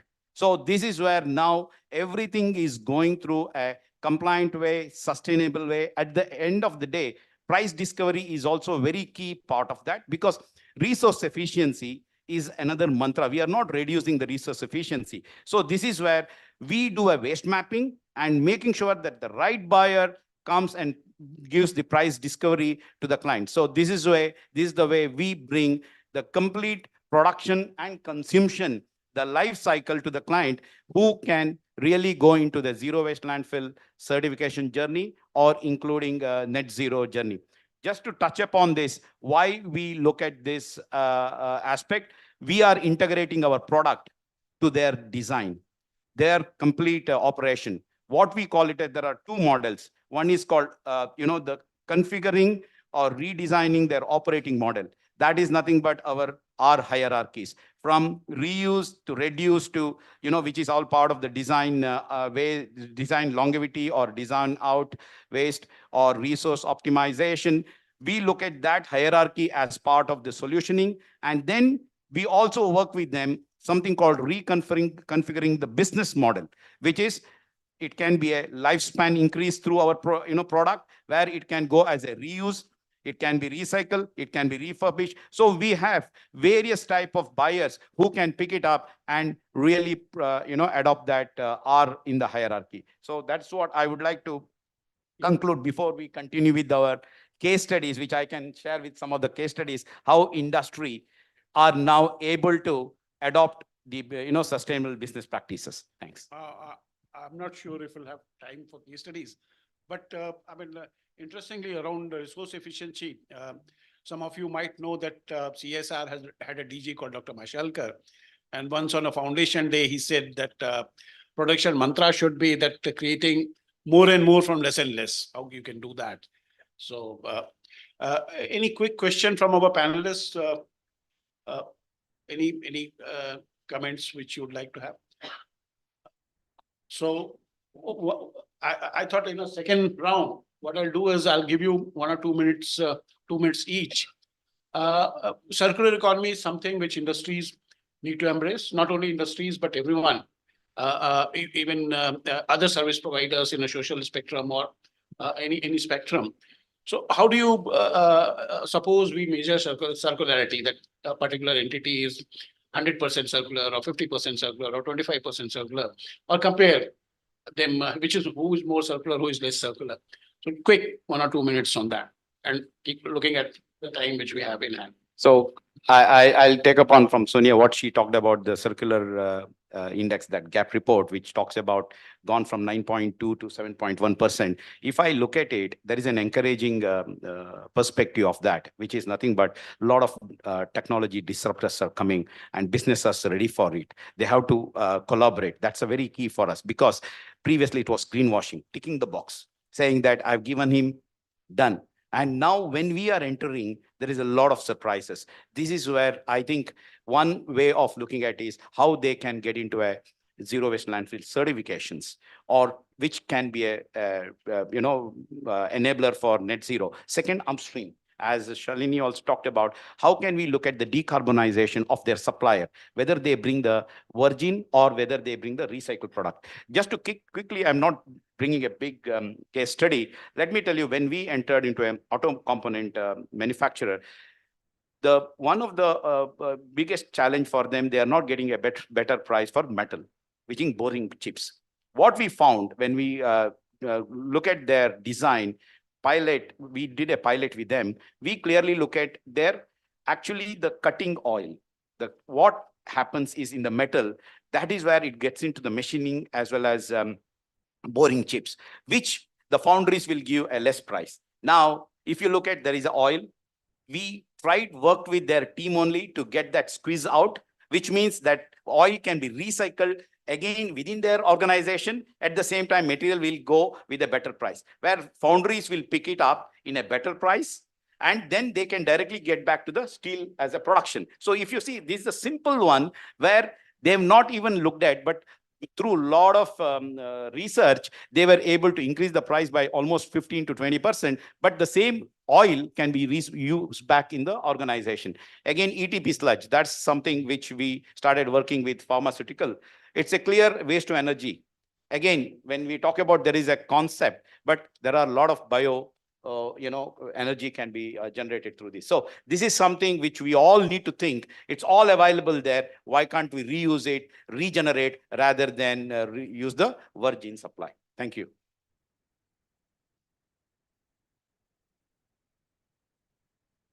As I mentioned, sir, I think when we talk about industry taking this initiative and doing it, the first and the foremost thing that comes is the data. Most of the times when we work, I mean, n number of reports, ESG is there. There are multiple kind of the business responsibility report. The point is, are we collecting the right data? So the traceability and transparency in the supply chain, either through the digital interventions or through self-discipline, is very, very essential. And once we have the data, I'm sure a lot of things would emerge. The second thing that we see is definitely the leadership. So is the leadership looking at making this transition from a responsible production house way, or they're looking only from the compliance perspective? I think if it is the former, it would lead to a long sustainable change in the company.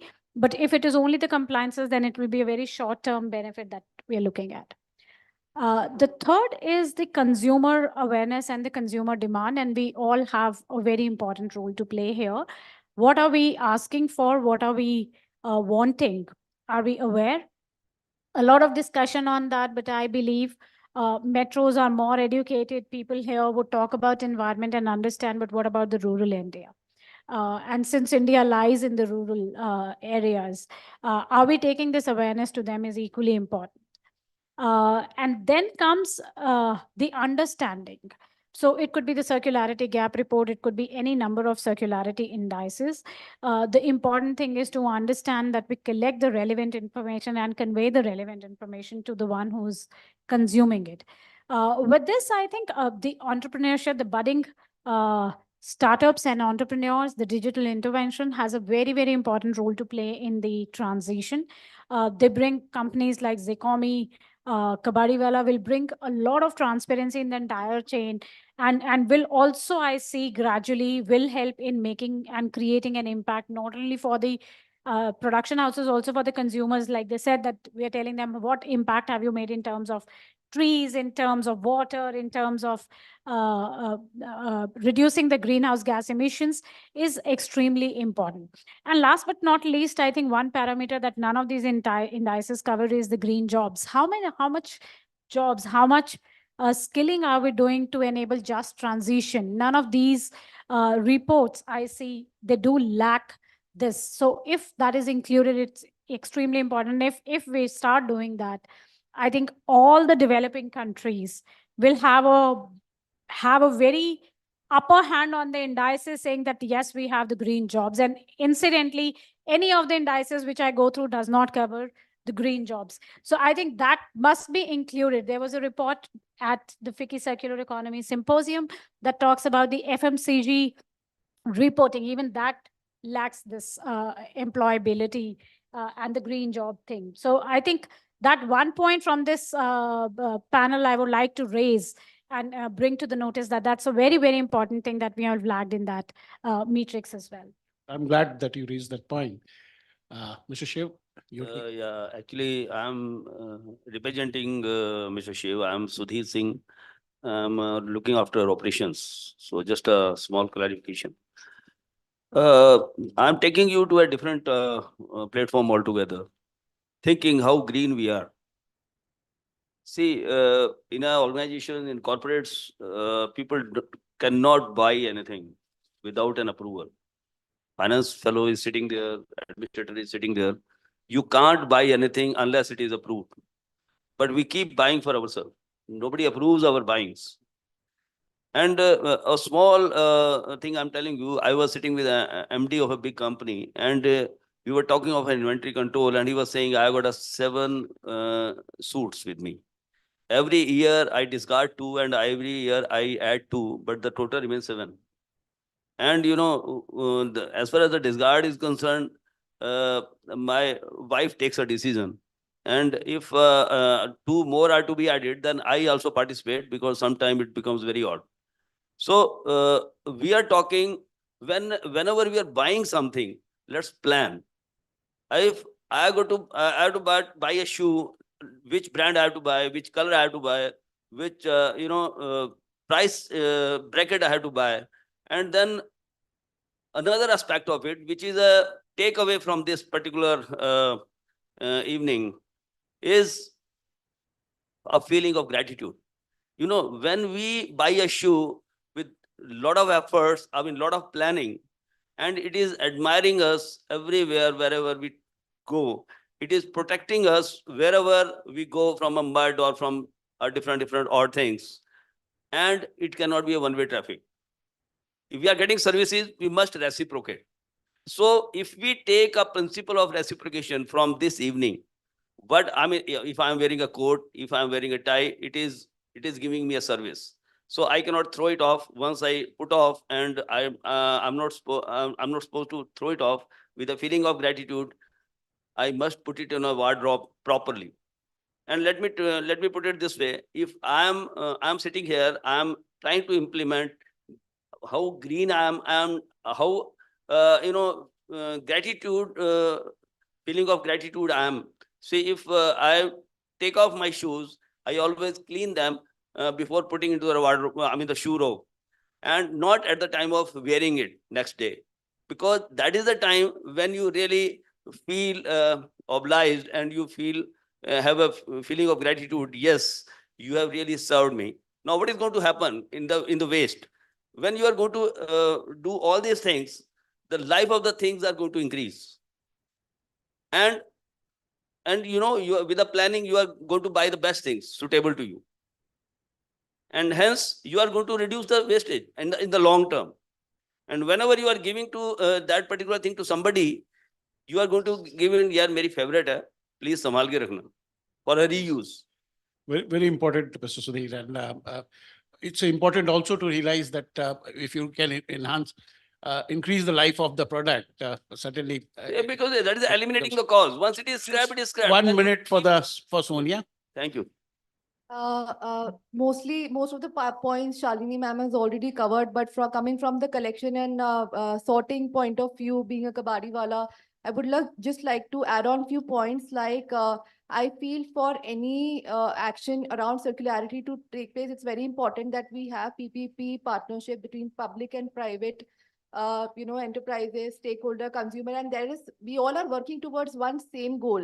Right now, what I feel is happening is there is a very big disconnect between the central, the city, the rural, the industries. Everybody has got different targets. I think there should be a sync between them. Also, but while talking about the technology, I want to say that currently we have a tie-up of more than 500 waste pickers who work with us at the MRF for recovering waste.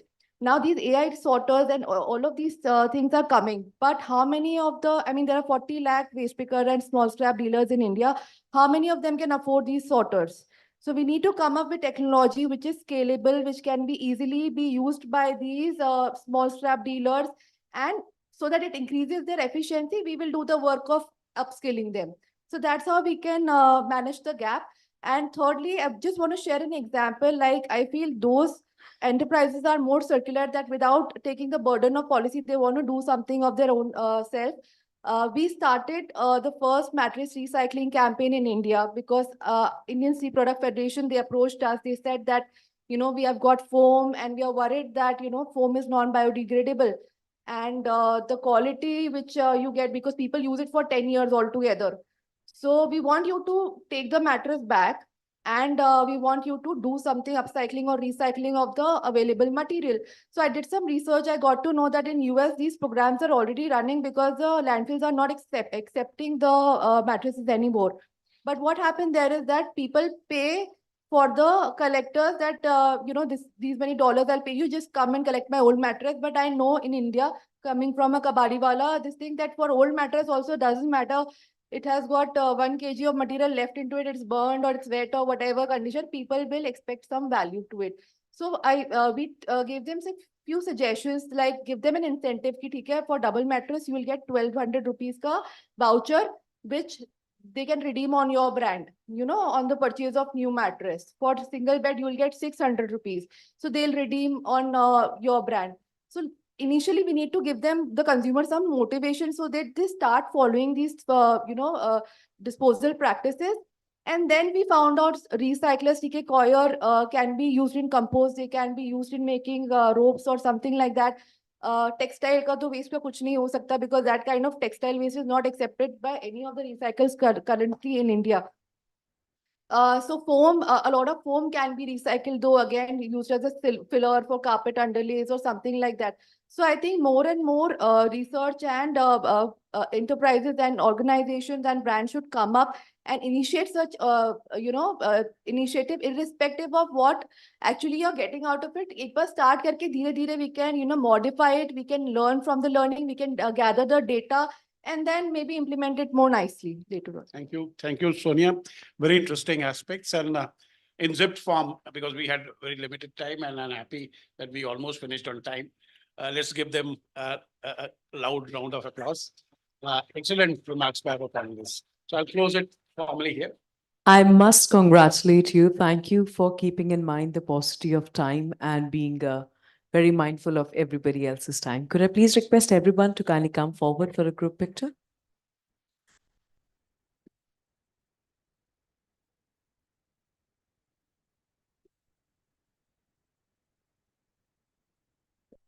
यहाँ WhatsApp कौन-कौन use करता है?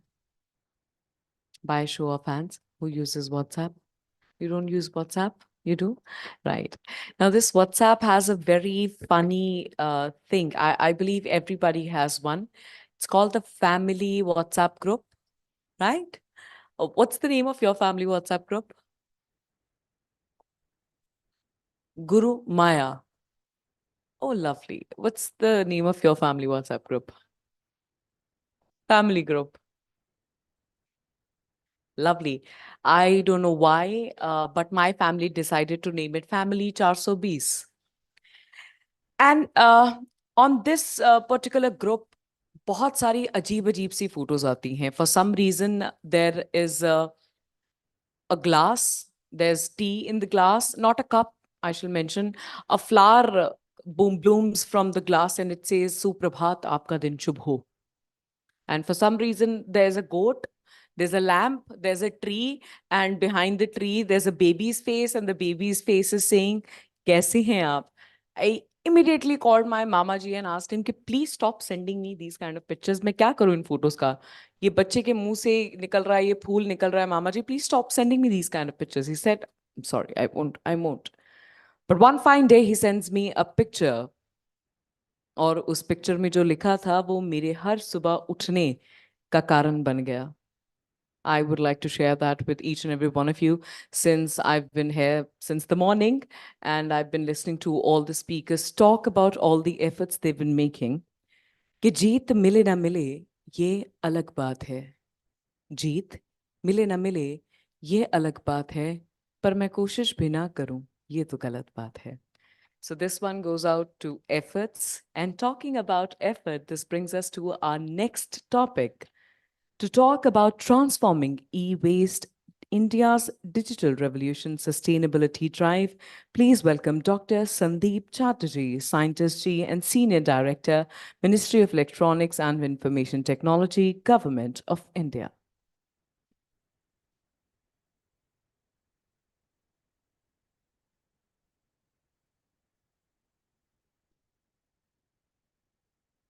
Good afternoon.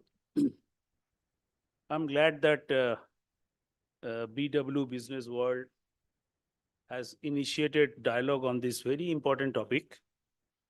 And for many occasions, I think we have shared our views what Ministry of Electronics and IT is doing. But we should start from another different narrative. India is actually aspiring a $7 trillion economy if you go by the our finance report yesterday. And this $7 trillion economy, 25% will be the digital economy. And as you all know, digital economy without electronics is not possible. Okay? And if you see our success from last 9 years in Digital India program, what our ministry is pushing, to have each citizen having a smartphone so that governance can be given seamlessly. We also promote digital payment so that unbanked population or semi-rural area can have access to some form of banking. And you must have seen that how India stack through Aadhaar and Jan Dhan account and UPI has transformed our entire ecosystem and the business around this. And I should not coin all those numbers. I think all you know. Now the cash transaction in 2021 of 73% reduced to the 16% now. We should be proud of. And if you see the penetration of our internet, it is almost 83% of our population. So mostly it is done by the smartphone. And parallelly, if we have already signed WTO regimes or ITA 1 or ITA 2, that globalization was teaching us that one zone will be concentrating on manufacturing, another zone will be concentrating on software development. The way present world is not going. So we want manufacturing here. That is for sure. And we have shown what is our strength in manufacturing. If you see the mobile manufacturing, we are the second largest now. So one unit has shown that if you have a PLI type of setup, if you have a specs type of setup, or support from the government, our Indians can also show manufacturing. Another very ambitious plan of government of India is the semiconductor manufacturing ecosystem. What we are calling, rather you see one number, we are having almost 500 million smartphone, but that are being used by 300 million citizens, because one are having 2 or 3. So if really you have to have the 1400 million population smartphone, one smartphone, okay? So that means at least you have to produce 2000 or 2500 smartphone, or produce or procure, because each citizen should have a smartphone. And do you know what smartphone, how it is developed? In your school life, you must have heard of periodic table, okay?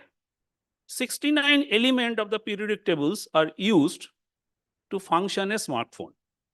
Whatever the skin you are playing with, here and there is some function. We should not know about the physics, chemistry of that. But there are 9 different rare earth elements are there. So we can afford a smartphone. But if the person from Bihar or Manipur, if you are really interested to give the smartphone, what is the material? Whatever we are doing from Government of India, if you are going in that space, I know it will be accelerated further. If you are going to the economic development in this space, we are already consuming 30 billion tons of material. 30 billion tons of material. And if you are accelerating further, you are approaching 2000 smartphone. I do not see where from you will get the material. Okay? So only mantra for a sustainable business is circular economy. Okay? And another thing you must have seen, if you are having a OEM, original equipment manufacturers, there is an inherent inbuilt obsolescence they are encouraging, so that you can get your phone another 2 years, 3 years, software will not be updated, some of the parts will not be there. If you are really interested, then also you cannot repair your phone. You will be going for another unit. So this smartphone is the smartest technology at the present days. You are changing in 2-3 years time. Okay.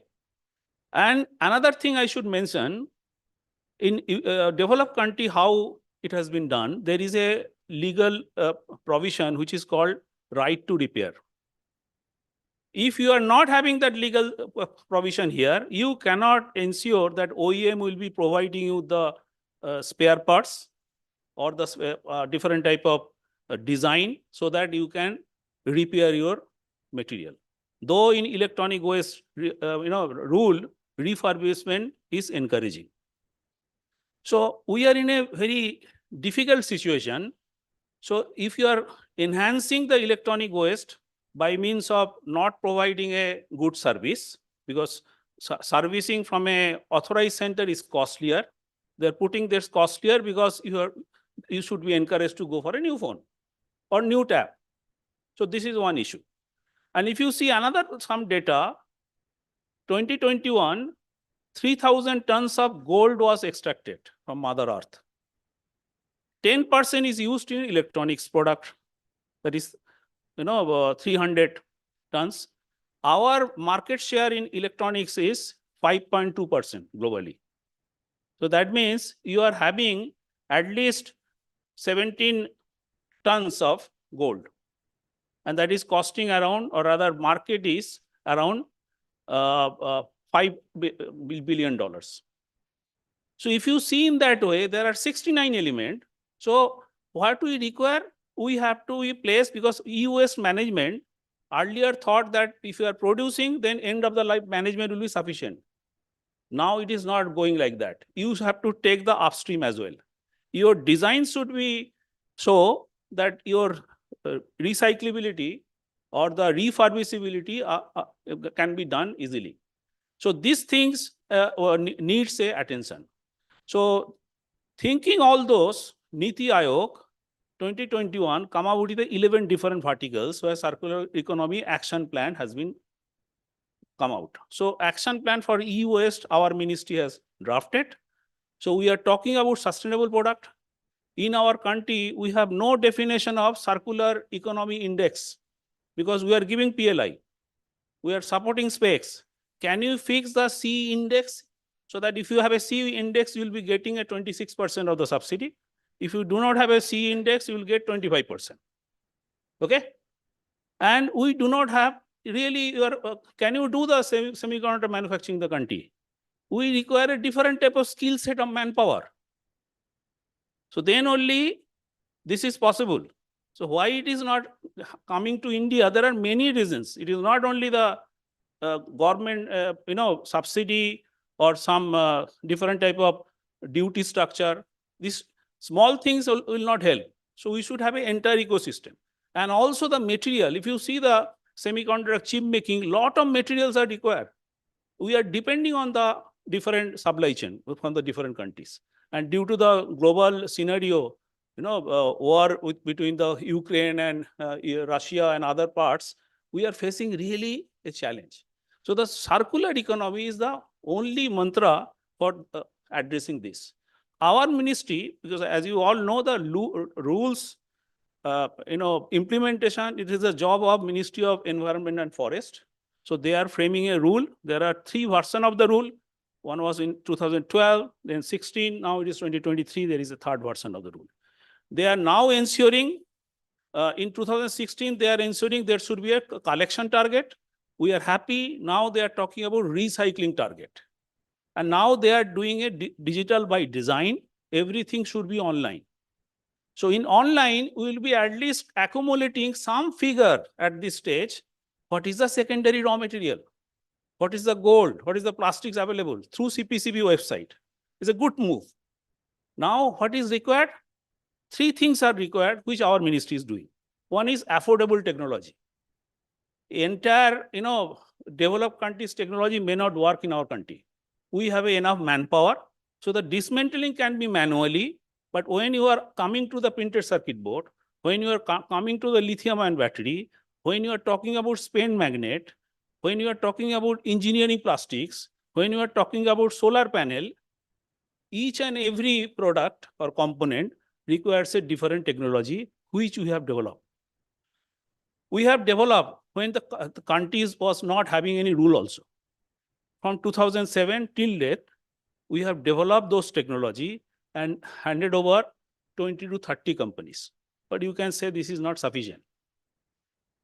Now, what we are doing now, I'll be giving you.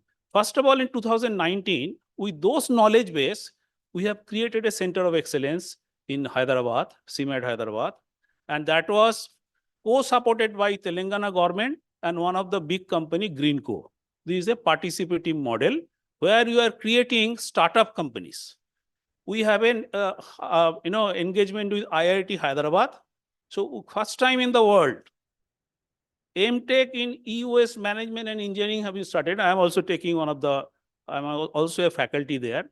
So this is the only course in the world that are giving a MTech. Why you have created that? So that we can infuse startup to our CMET system, COE. So like one startup is working on the liquid crystal, because whatever you have taken is monetizable component. Apart from that, lot of other component you require a innovation. Like I am now disclosing one innovation, plastics, generally used for a road construction. It's an idiotic way of using. You have engineering plastic. Engineering plastic can be converted to 3D printed filament. There is a huge cost that we have developed. And we are procuring from outside India. waste plastic should be have a different value added production. Then the solar panel, maybe they have included for our incidents, but that has been given a 15 years or 20 years timeline. You please record it. But the technology you have, we have all the technology readiness level 4 already achieved. So what I'm saying, we require a technology, affordable technology. And it is not a rocket science. It is mainly taking care of the mineral engineering technology. So we have developed from NML Jamshedpur, few technology we have developed CMAD Hyderabad, plastic we have developed in CPAD Bhubaneswar. Now in that COE, we are now proliferating different startup company with those technology. Last 4 months back, you must have seen that news. Niti Aayog CEO has handed over CMAT technology to lithium-ion battery, 30 companies. So COE, why COE? Because this technology has been developed in IIT Delhi also, Roorkee also, different other places. But if you see the electronic product, continuously it is changing. The gold content in the PCB, whatever you used to have in 1970 is not there. So they are using a different type of alloy. So you have to augment your technology continuously. That is why COE. So we have created that. Now we are working 7 different startup company. We are incubating them. We are giving the training. And after that, this is a technology repository, what our ministry has done. Another thing we have seen, there are 600 recyclers. Where is the skilled manpower? So we have started a program starting from the Northeast first. Then we have done 8 Northeast states we have already completed. Now we have done one and a similar project in Punjab University for Chandigarh, Haryana and Punjab. Another we have done in our CMED Hyderabad Center for Telangana and Andhra Pradesh. Already 1,200 skilled manpower we have created, which we are giving an entrepreneurship, so that there are schemes in the MSME like CDP, SPICE. They should obtain that fund and start a different, recycling. Because whatever recycler you see, so-called recycler, they are not extracting precious metal in the country. For that, they are sending the thing to the UMIC or Japan or other suppliers. If you are not extracting your material in India, how will you see that you'll be successful in semiconductor manufacturing? You're going to fail. So what I am saying, I'm happy that this forum has been given to me. What I'm saying, you require a sustainable recycling, business sector, and which will be giving a majority of the GDP contribution in the coming 1 decade. So this is my last big, point. I'm happy to be here and sharing my view. Thank you.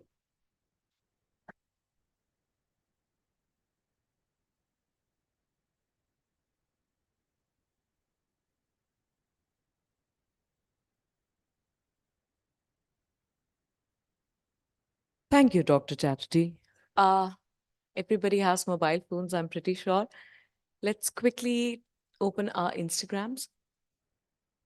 Let's do this activity. If you're not using Instagram, maybe Facebook or just the front camera. Look at your faces.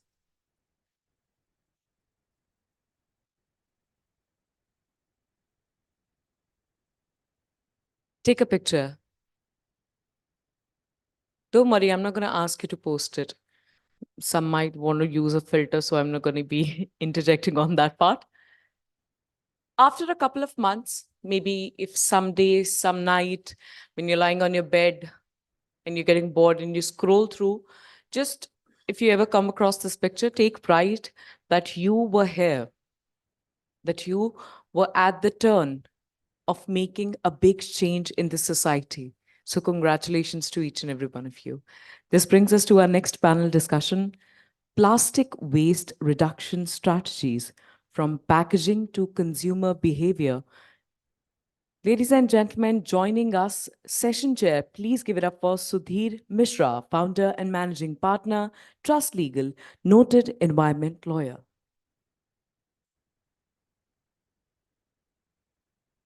Let's welcome Angad Khanna, Waste Warrior, Waste Warriors Society. How about a quick round of applause for Angad? Let's give it up for N. Raghuram, co-founder and director, Green Recycloplast Solutions. Recycloplast. Oh, my sincerest apologies. Please welcome Nitin Agarwal, Chief Strategy Officer, Pashupati Group. And completing the panel, Sharang Ambedkar, founder and managing partner, Feel Good Eco Nurture LLP.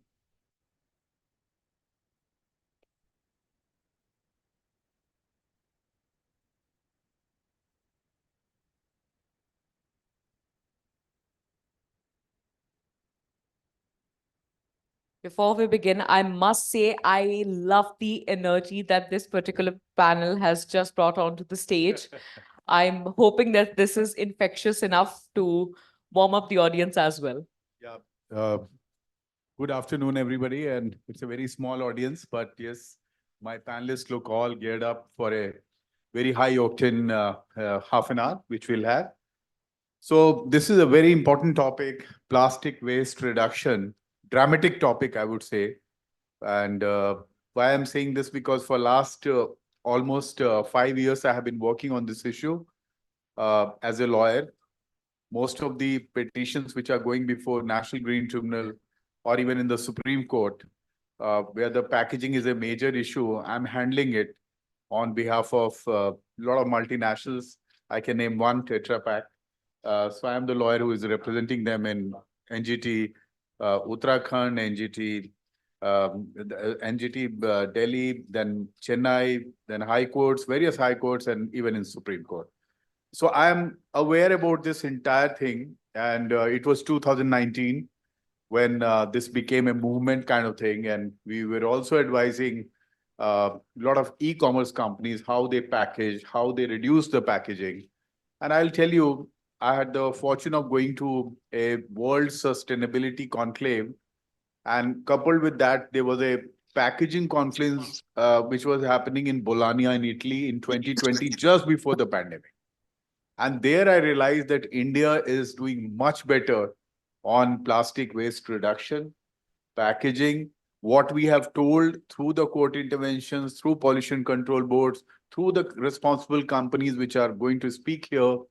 Our packaging has reduced for a lot of the kind of technological boom we are facing in this country and the e-commerce revolution which is happening. It's a very early stage. In fact, a lot of people are asking, because I practice in dual jurisdiction. I spend 60 days in London as a door tenant as a barrister there, and 300 days almost here. People ask that you had a plastic law in India, which came in July 2022, if I remember correctly.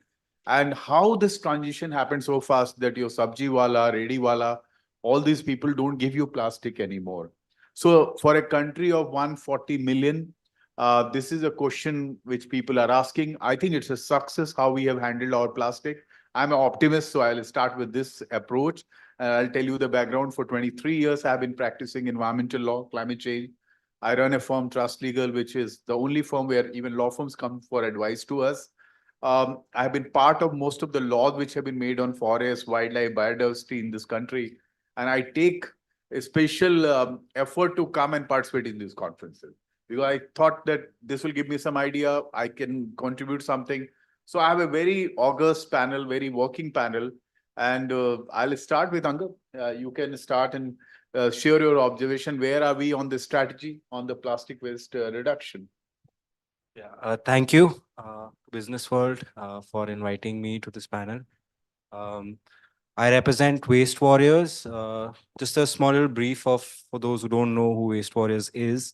We are a decade-old organization that's been working in Uttarakhand and Himachal, the Indian Himalayan region, which is one of the most eco-sensitive zones to climate change in India.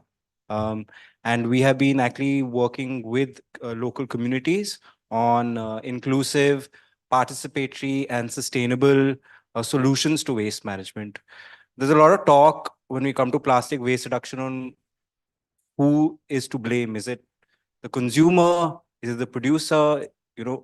I think it's a inclusive environment where everyone needs to work together. So that's the ethos of what Waste Warrior also does, is we bring all these stakeholders together in making models that works for everybody. So it's not like it is a producer's responsibility to look at what is the impact of their packaging or even production, and is also on the consumer to be aware on what is the impact of what they're consuming, right? So Waste Warriors brings together CSR and brings together local communities and the government to in these waste management reduction, waste management projects, right? So we do a lot of work with the communities on plastic waste reduction. We talk a lot about recycling, and while a lot of we have MRFs and waste banks that divert the waste into recycling chains, I think there's really less conversation on reduction, right? Do we really need some packaging? Do we really need some of those products? Like this is, for example, a Sustain Me conference. Do we really need this bottle, right? Like, I mean, why can't we carry our own water bottle, right? Why can't we set up like water stations across India that, and promote reduction? So I think there's a way less talk on reduction. And that's what in Waste Warriors also we work with our communities to have them understand, like, you don't really need to carry a panni. You don't, I think if you've gone to like a vegetable market, you must have seen like a person will go buy like 5-6 different vegetables and each vegetable is in a different panni, right? I mean, one is you can carry that panni, reuse that panni, it's plastic, right? Or you can carry your own cloth bag, right? So it's about really understanding. And of course, you talked about like in I think 2021, there was a single-use plastic ban that's come into place. And sure, it might be evident in some places, but trust me, I think you can, if you do an audit, you will see the panni still being used in a lot of places, right? So it's important for people to understand, and one is for producers also and CSR, corporates, the government to spread awareness. Do people really know that plastic waste stays in the environment for 500 years and the impact of that, right? So it's very important for consumers to be given that information and also be given opportunities to be able to reduce their waste consumption and generation. And through zero waste stores, using menstrual cups or cloth pads, there are multiple ways. But I think there needs to be more dialogue on reduction. Less, I believe less is more. I agree. Yes. So good initial observation, Angad. Raghuram sir, I'll come to you. And you are also in the same space and more on the corporate side of it for the recycling and the entire purpose. Before I come to you, I quite agree with Angad that look, in last 4-5 years, a lot has happened. But yes, it's a much deeper problem as a society, as a consumer behavior thing. And I still believe that the corporates are now slowly waking up to it, because we have gone from from a legal perspective, I'm telling you, I was part of the first generation of environmental lawyering in this country when Forest Bench in the Supreme Court used to hear matters on every Friday for 3 hours. So let's see the perspective where we are. We might be the 5th largest economy. We might have the most robust corporates coming up, but we are the same people who went to Dubai and COP and said we can't deal without coal. As much as we celebrate that, but that's the first problem. So what we used to do in 1999 to 2012, we had a robust Supreme Court, various high courts, where people like Angad used to file petitions. Like there'll be dozens of petitions on Dehradun and Corbett and other issues which I was filing, and they used to be heard. Now they are not heard. So now there is no Forest Bench. And in effect, even National Green Tribunal is also not functional in the same manner. So it's a climate where corporate responsibility on recycling, environment, sustainability, net zero is the only large hope for a country of our size. Where do you fit in? Good afternoon, distinguished panel members and members distinguished. And thank you very much, Businessworld, for giving me an opportunity to present my case here in the strategy for packaging and consumer behavior. Yeah. I basically come from a printing and a packaging background. I worked for an MNC company for about 2.5 decades. And now I have started a recycling company, a startup company, which I co-founded with 2 of my fellow directors. And the focus on our company is we will work out suitable, sustainable solutions in the field of multi-layer plastics. That's the focus area. Because we have been producing multi-layer plastics all through our life. So it's basically, we have taken up the responsibility and ownership to find out suitable solutions to address the pain areas of multi-layer recycling. And I'm happy to announce that till date, we have saved close to about 600 plus metric tons of multi-layer plastics being sent to cement plant for incineration. And we have come out with very unique items. That is, not only we just recycle, but we also produce some value-added items. Like, for example, we make writing pads for school children, which we can say that, this is made out of MLP plastics. And we also make storage pallets and various kinds of innovative products. And we're continuously innovating and coming out with unique products, which can be made out of multi-layer plastics. Now, coming to the field of packaging, since I come from a packaging background, obviously, we find that there are certain quick fix solutions we have found, and that has created more complications. And, I would like to bring to this audience, some of the quick fixes which we tried to make just by reducing the plastic consumption. We said that one-time use plastic cups, plastic glasses and plastic cups, we wanted to do away with. And we said, yes, no, this is not good for the environment. Plastics is very bad. And then we said, okay, fine, let's go for some paper cups. And even in the venue center here, we have water which is being served in paper cup with an LD coating. So what we have done is a material which earlier was easily recyclable. Now we have a paper cup, we have a LD coating in it, and posing adequate challenges, we don't know what to do with What is LD coating, sir? Low density polyethylene coating inside a paper cup. Right, right. So it cannot be just separated out. The plastic cannot be separated. It's a very thin layer of plastic which we coat. And today, now we are cutting huge amount of trees to make that paper cups and not making it viable for a recycler. So we are not thinking through the process of making the packaging material and ensuring that that packaging material is actually recyclable. Now, also now that you're representing Tetra Pak, so it's my honest submission is Tetra Pak is not a recyclable material. So instead of a Tetra Pak, if I can go for a PET bottle, my friend can comfortably recycle it and make it into a value-added product. He can make a T-shirt or a jacket out of the PET bottle. So people have started using abusive language. Plastics is bad and plastics is bad and plastic is bad. But however, it's not plastic which is bad. The way we treat plastic, the way we recycle plastics, or the way we handle plastics, that is posing a bigger challenge than plastic itself, because plastic is a wonder material. It's one of the best materials ever produced in probably it's an innovation of the 20th century, I would say. More a handling issue now. Yeah, so more how we handle it, how we come out with products which are actually recyclable. So I would rather say that use a plastic cup, encourage plastic cup, and say that, okay, let's recycle. But it might sound radical, but then that's the fact of matter. Because you don't have adequate. So because the same paper cup will go, but it will not get biodegraded. And then it is leaching because there is a fine coating of LDPE film which is getting leached into the environment. So same thing which we did for, let's say, a product like gutka packaging. Now, gutka packaging, because of the plastic, we said that, it's causing carcinogenic, and then, so what we have done, we have gone for an aluminum foil-based material, and that aluminum foil-based material is not recyclable. So what happens is there is no takers, and hence all the gutka, it gets into the water bodies or it gets into the landfills, creating a havoc. So the whole perspective is just, it's like, from the frying pan to the fire. Oh, you are so right.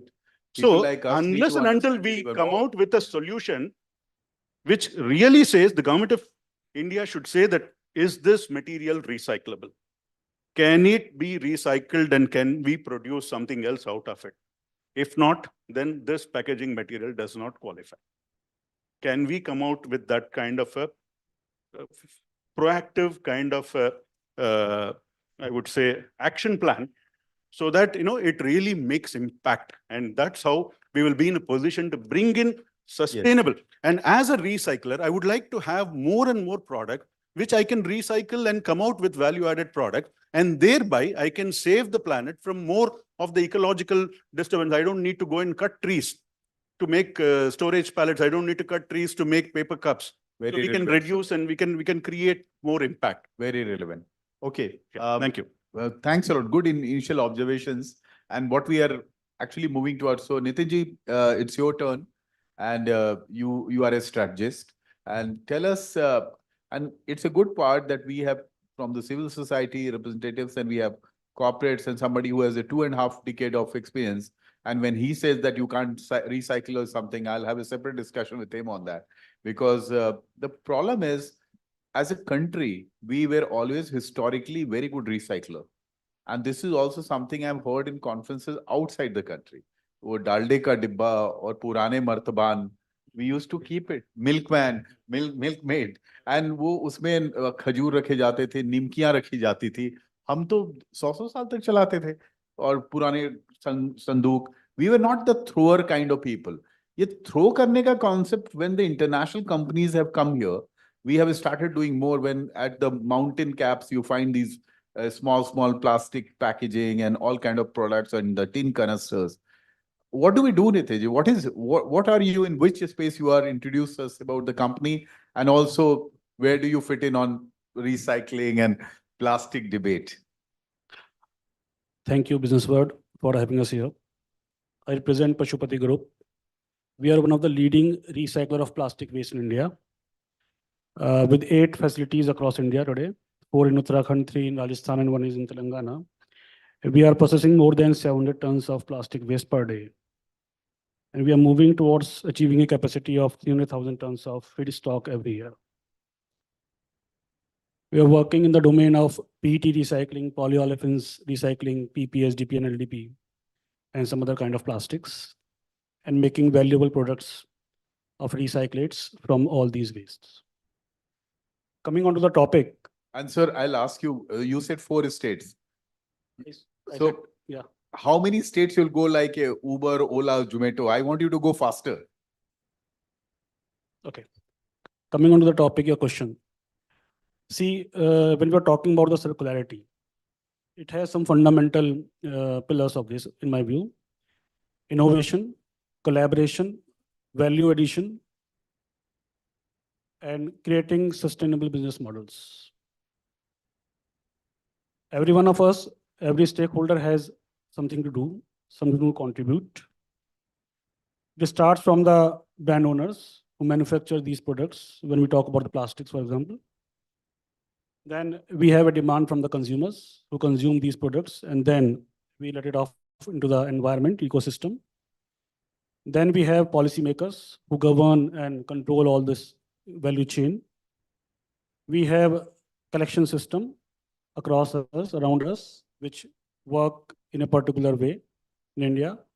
And then we have recyclers who try to recycle this thing and bring it again back into the mainstream.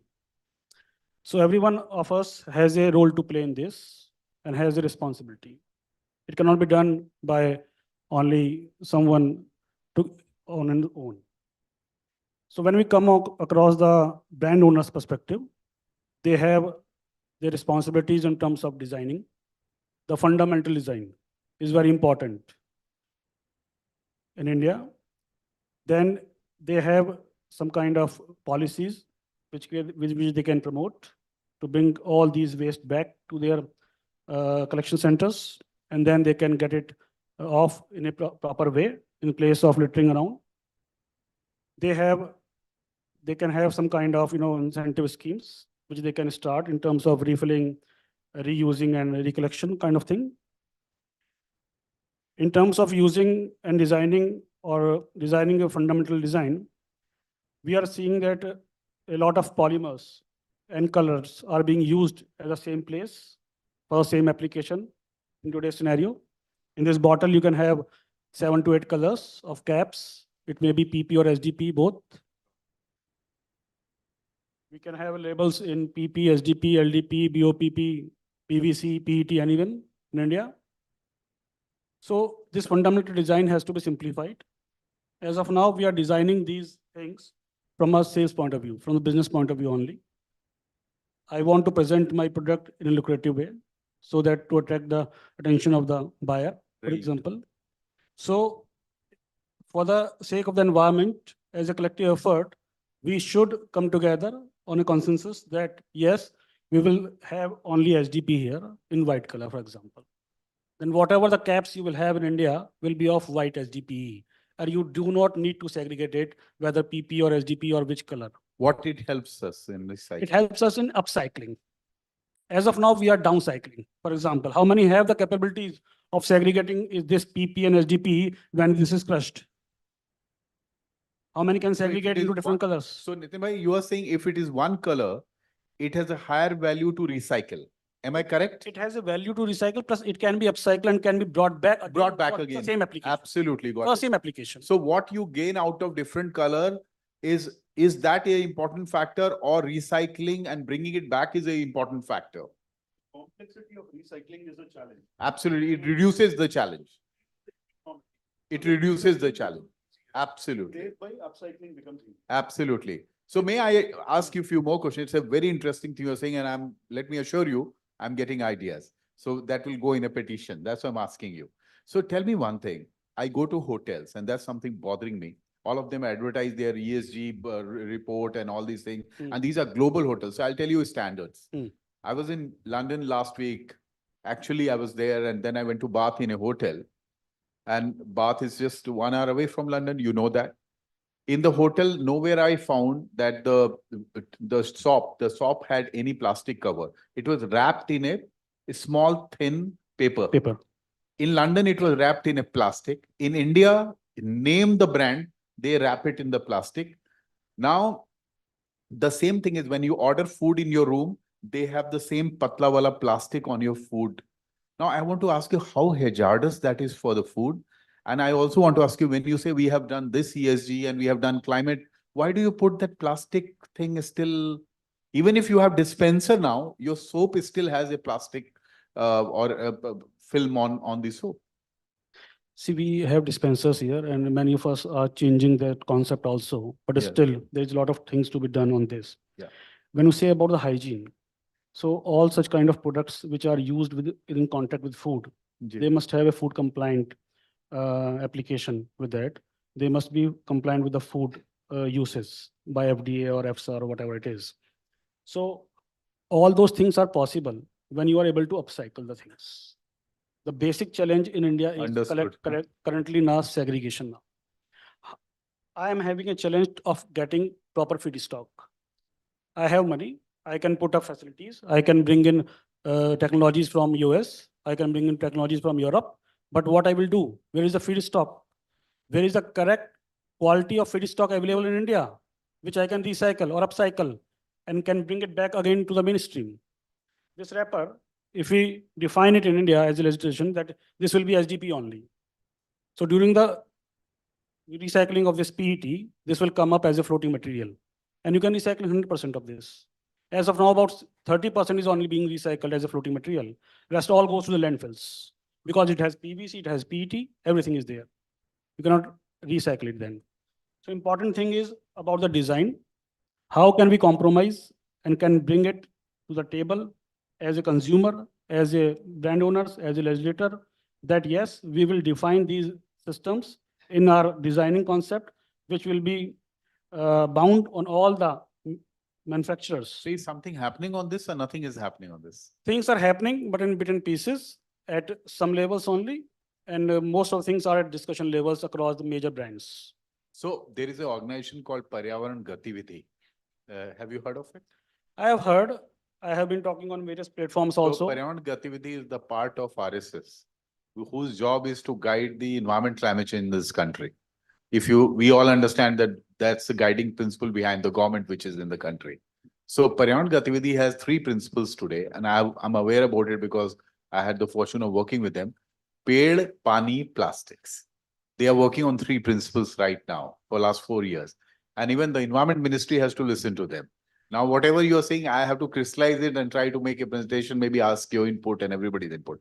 Because if I'm doing a panel, I like that it should come out to something more concrete, not just a discussion. So very good points you are making. Yeah. Similarly, the important responsibility is from the consumer side. Yes. Consumer can work in 2-3 ways. One is his personal behavior. How I'm allowing the environment around me, how I'm segregating the waste at my home. It starts from ourselves first. How I'm disposing my waste. What are my purchasing habits? How more I am overspending unnecessarily. That is very important. Yeah. Which type of products I am purchasing, whether this company is promoting recyclates. Yeah. So what are my choices in terms of procurement or purchasing? All those things are important. Thank you. So let me just bring Sarang. I know we asked you to have a disproportionate time because you have hit the nail. Sarang, what are your thoughts? And you run a eco club. You are the youngest, if I may say so. You when I was your age, I used to think that we'll change everything. And let me tell you, a lot of good things have happened. When we got independence in this country, we had 9% of forest cover. Today, we have 17% of forest cover.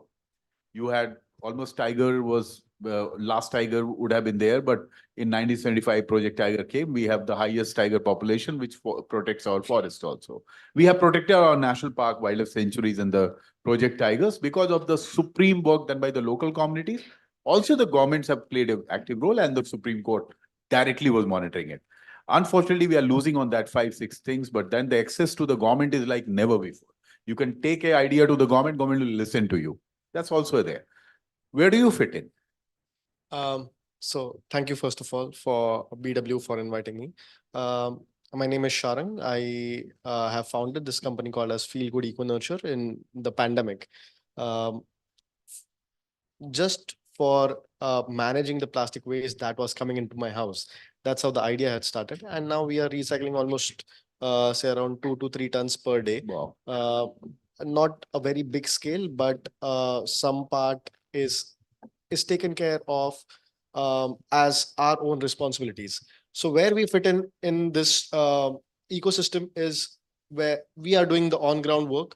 We are connected with a lot of government agencies, NGOs, who are giving us the plastic waste. And this waste management has a lot of technology-driven software people in the field now.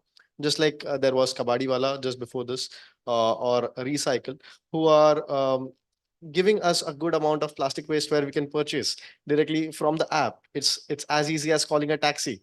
So some apps like this are helping startups like us to bring back the waste into the ecosystem and promote circular economy. So that's what we are doing. Mainly focusing on multi-layered plastics again, because there is many less people who are focusing on multi-layered plastics. And from the consumer side of view, what we try to do is for big corporates, we don't sell the material, we do a barter.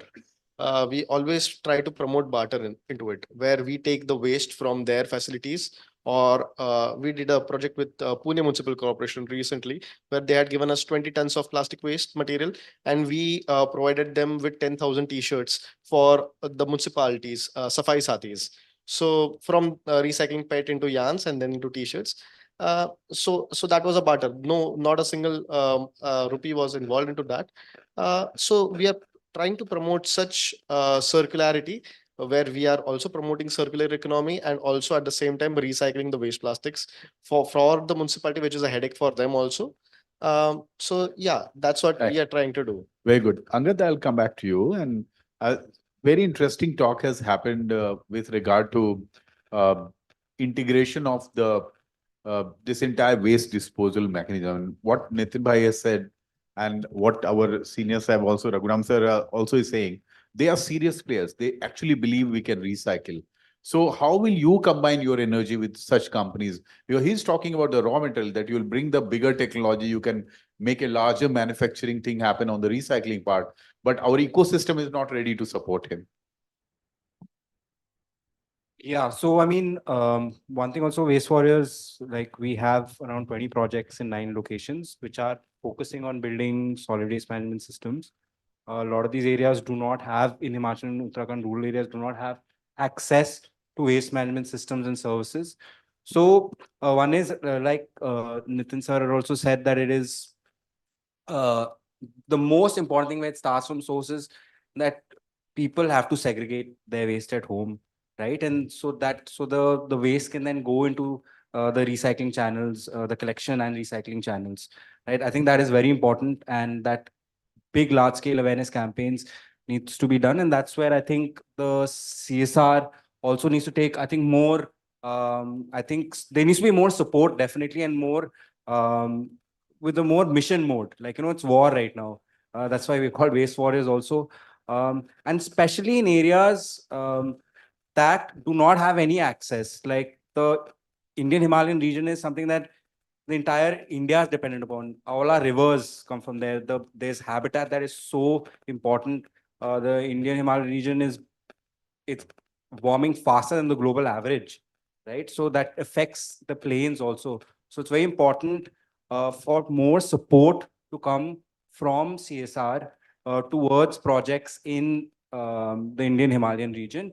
And for rural areas, especially where there's mass consumerism, like for example, Maggie and all used to not be there in the mountain region, which that kind of packaging has come. So it's very important to spread awareness. How do you take care of that packaging, right? And also like for shopkeepers and for them to have proper disposable mechanisms in place, to have infrastructure. A lot of places where you have segregation, you do not have MRFs also in those regions, right? So how do we even send that waste to potential recycling companies as yourselves, right? So that's one thing that's very important. And one thing is also the design of that you said, right? The packaging is also having laws in place like this should be named as non-recyclable and should not be used. And even in the plastic ban, I don't understand why MLP is not in the single-use plastic ban. I don't understand that. Like, I think it should be there. So we are absolutely very less time. So I'll give one minute to Raghuram sir and Nitin bhai, and we'll go back to Sharon. Yes, sir. So Yeah. what lies ahead for you now? I mean, see, we have gone through the learning curve. So our company, we have 3 years of experience in handling complete system of processing MLP, right from the So segregation. are you bootstrapped or you take funding and you are? I'm a bootstrap company. But you'll go for funding? But I am willing to go for funding, and I'm willing to scale up my now we have- operations across Now India we have funds with we- collaborations. So now there are funds, we advise to those funds. I'm advising to those funds. Yes. We have got the biggest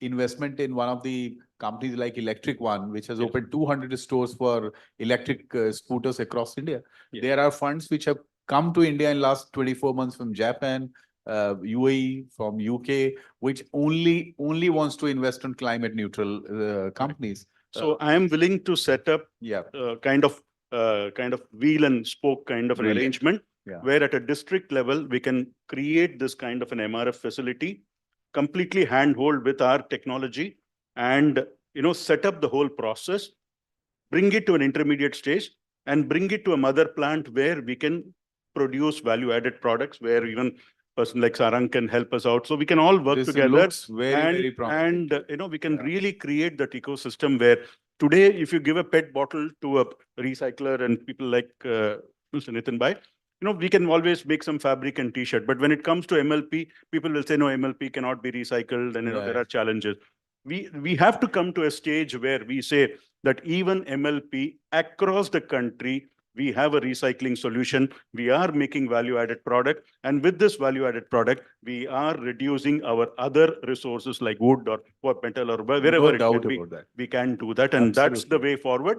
And that's where we can look at larger scale of collaboration. Thank you. Thank you Nitin very bhai. much. And also because you have talked about the bottlenecks actually in a very straight jacketed manner. So where do you see yourself going now? Yeah. Let's go reverse on this. What we want? We want to bring back the waste into the system. We want to reduce the consumption of virgin polymers or virgin plastics, right? That is our requirements. What we are talking about circularity.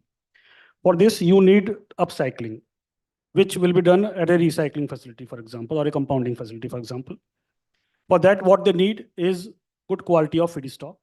as of now, what is happening, the overall burden that is being created by the complete chain, from the design stage to the manufacturing, to the selling, to the consumer behavior, is being passed on to the recycler.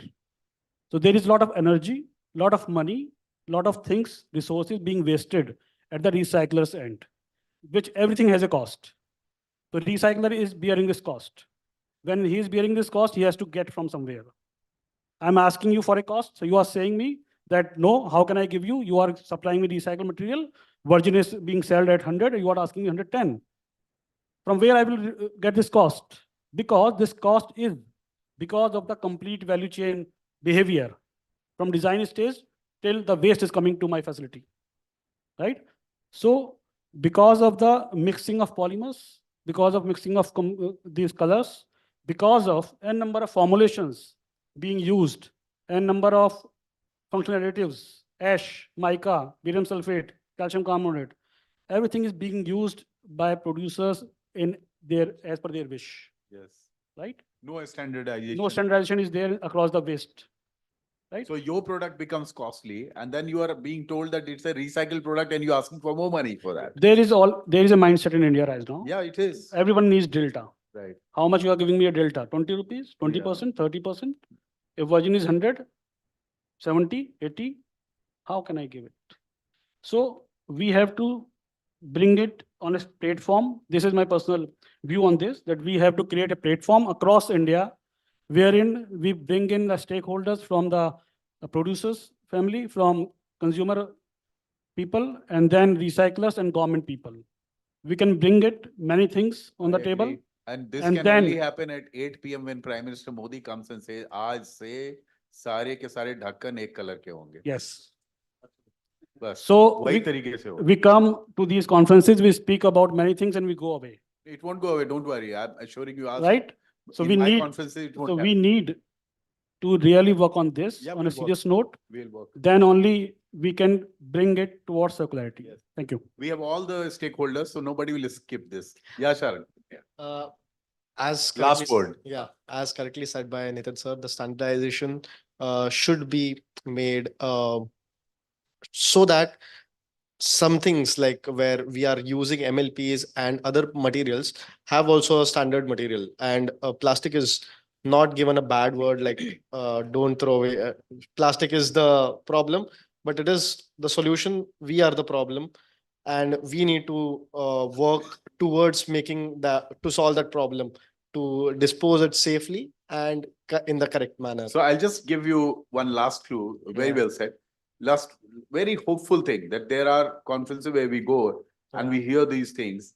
So in one of the conferences, I heard from food aggregators representative and one in a e-commerce representative who sells clothes, that it was turned back because it had too much of packaging. In India, it is happening now. People return back the package because there is too much packaging. So consumer will take care once we make it fashionable. Thank you. We are absolutely Just one last word. yes. We, all the products that we sell have our address so that the consumer can send it back to us after the use. Yeah, but- And we are recycling all the products that we have, making almost at least 7 times. Brilliant. So Wonderful. So thank you for this amazing time. I hope you all enjoyed. Thank you. All yours. Thank you. Thank you very much. Could I please request everyone to kindly come forward?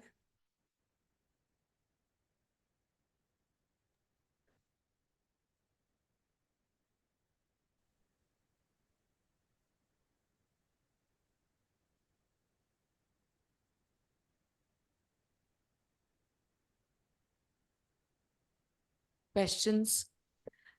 Right.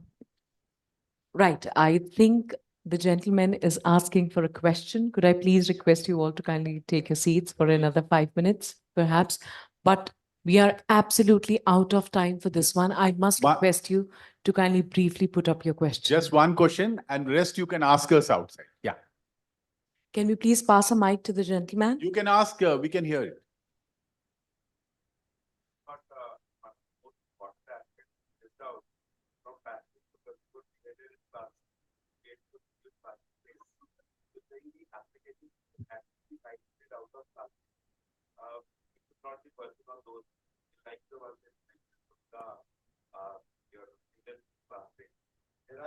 what is available could be migrated to fiber-based plastics, including one that an example would be Chuck, which was the official food service partner for the Ram Janmabhoomi inauguration. The food containers are 100% recyclable. Essentially, that's a migration from plastic usage itself. Should we not really concentrate on what are the applications which can migrate to non-plastic based? Yeah, And point that taken. I'm so sorry. This is a debatable issue because these are scientific issue. So my request is you have a discussion parallelly on this. But I really appreciate. Thank you. Thanks a lot. Thank you very much. You all have been way too kind. Thank you so much. Thank you.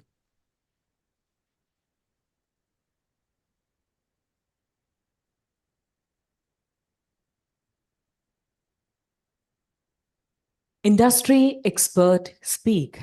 Global Plastic Treaty and the plastic industry. What's next? A question that's been pondering around the room. Ladies and gentlemen, joining us virtually is Dr. Sameer Joshi, Vice Chairman, Indian Plastics Institute, acclaimed polymer technologist and expert in plastic recycling. Allow me a moment, please.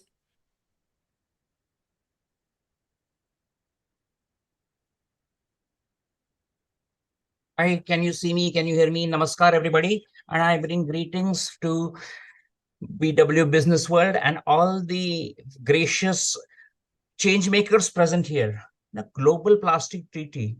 I'm going to talk here very brief about what it is and how it will affect the entire plastic industry in the years to come. In March 2022, at the resumed fifth session of the UN Environment Assembly. What do you mean by the UN Environment Assembly? We know the United Nations has a General Assembly and they meet every year at the headquarters. Similarly, we have what is called as the United Nations Environment Assembly, and they meet once in a year. They meet usually in Nairobi, and that is the headquarters of the UNEP. 175 countries of the 193 countries attended the UNEP Assembly in 2022, and a historic resolution was passed requesting the Executive Director of the United Nations to convene an intergovernmental negotiating committee, a policy which is to be based on a comprehensive approach to address the full life of plastics, including its production, disposal, before that, design. This is a historic global treaty which will come into force from the September or, when the UN General Assembly meets in the year 2025. We have plastics all over the world, and it is a step to Dr. Joshi, we seem to be experiencing some sort of technical glitch here. I must request you to kindly pause for a while so that we can fix it. We cannot get your video. Okay. Right. Thank you. I must offer my sincerest apologies to everyone out there. Allow me a few moments till we fix this.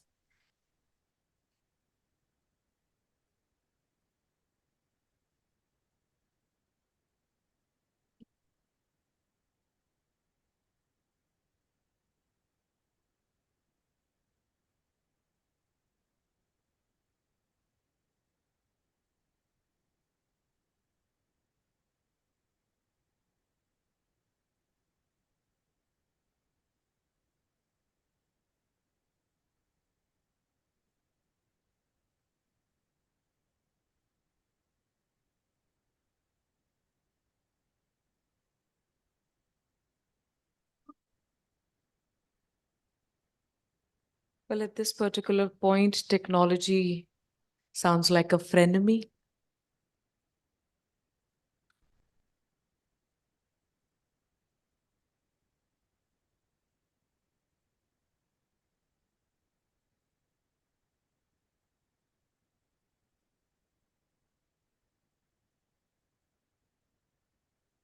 On a lighter note, we are headed towards the final few sessions for the day, post which I must encourage everyone to kindly stay back for the award ceremony.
Hello. Yeah. Hello. Sorry. Okay. So there's some technical issue.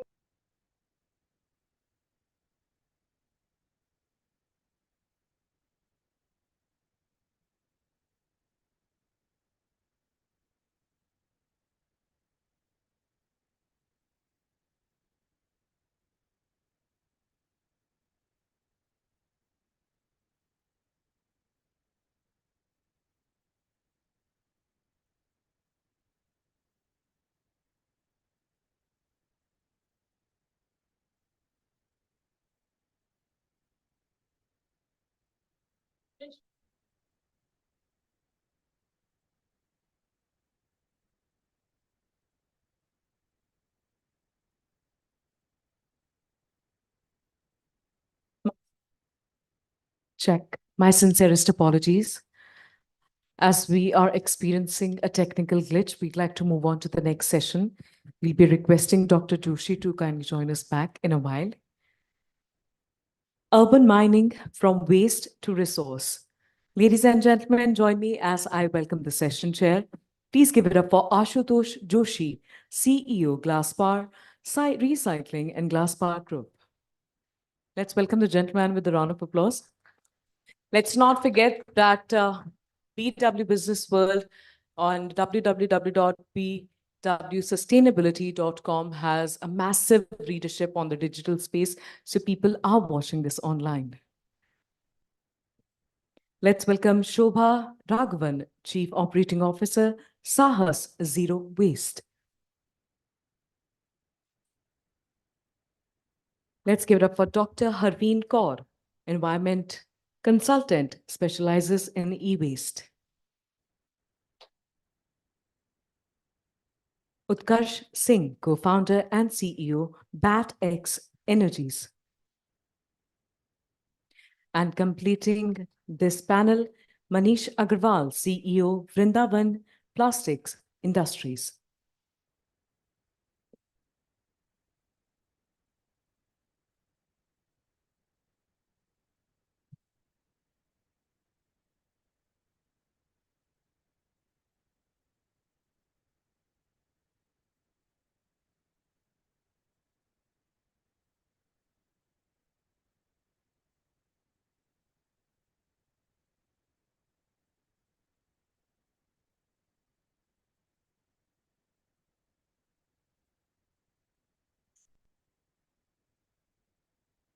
Good evening, everyone. And it's a pleasure to be here as a part of BW Recycling for Greener Tomorrow, BW Businessworld initiative. And I am associated with this event since last couple of years. And we have really a great panel here. And our topic is also very modern and very promising. So hopefully we'll be able to add value to some of the requirements of future as well as the time. I would like to introduce my co-panelist. So the first one, Miss Shobha from Sahas Zero Waste. She is like very experienced in e-waste recycling and has done a lot of work. And then we have a great scholar, Dr. Harveen Kaur, and she has done her PhD in e-waste recycling. And then we have Mr. Utkarsh from Batex. They are primarily into battery recycling, lithium-ion battery recycling. And then we have Mr. Manish Agrawal from Rundown Plastics. And they are again into recycling. So we'll start with some introductory remarks. Like since last 200 years, we are exploiting the Mother Earth like anything. So we are trying to consume whatever is available in terms of raw material, a resource, nature, anything. We are only consuming. So it's consumer-oriented behavior kind of like philosophy we have since last 200 years. But now we all have understood we need to stop here. We need to stop here because we have very limited natural resources available or left with us now.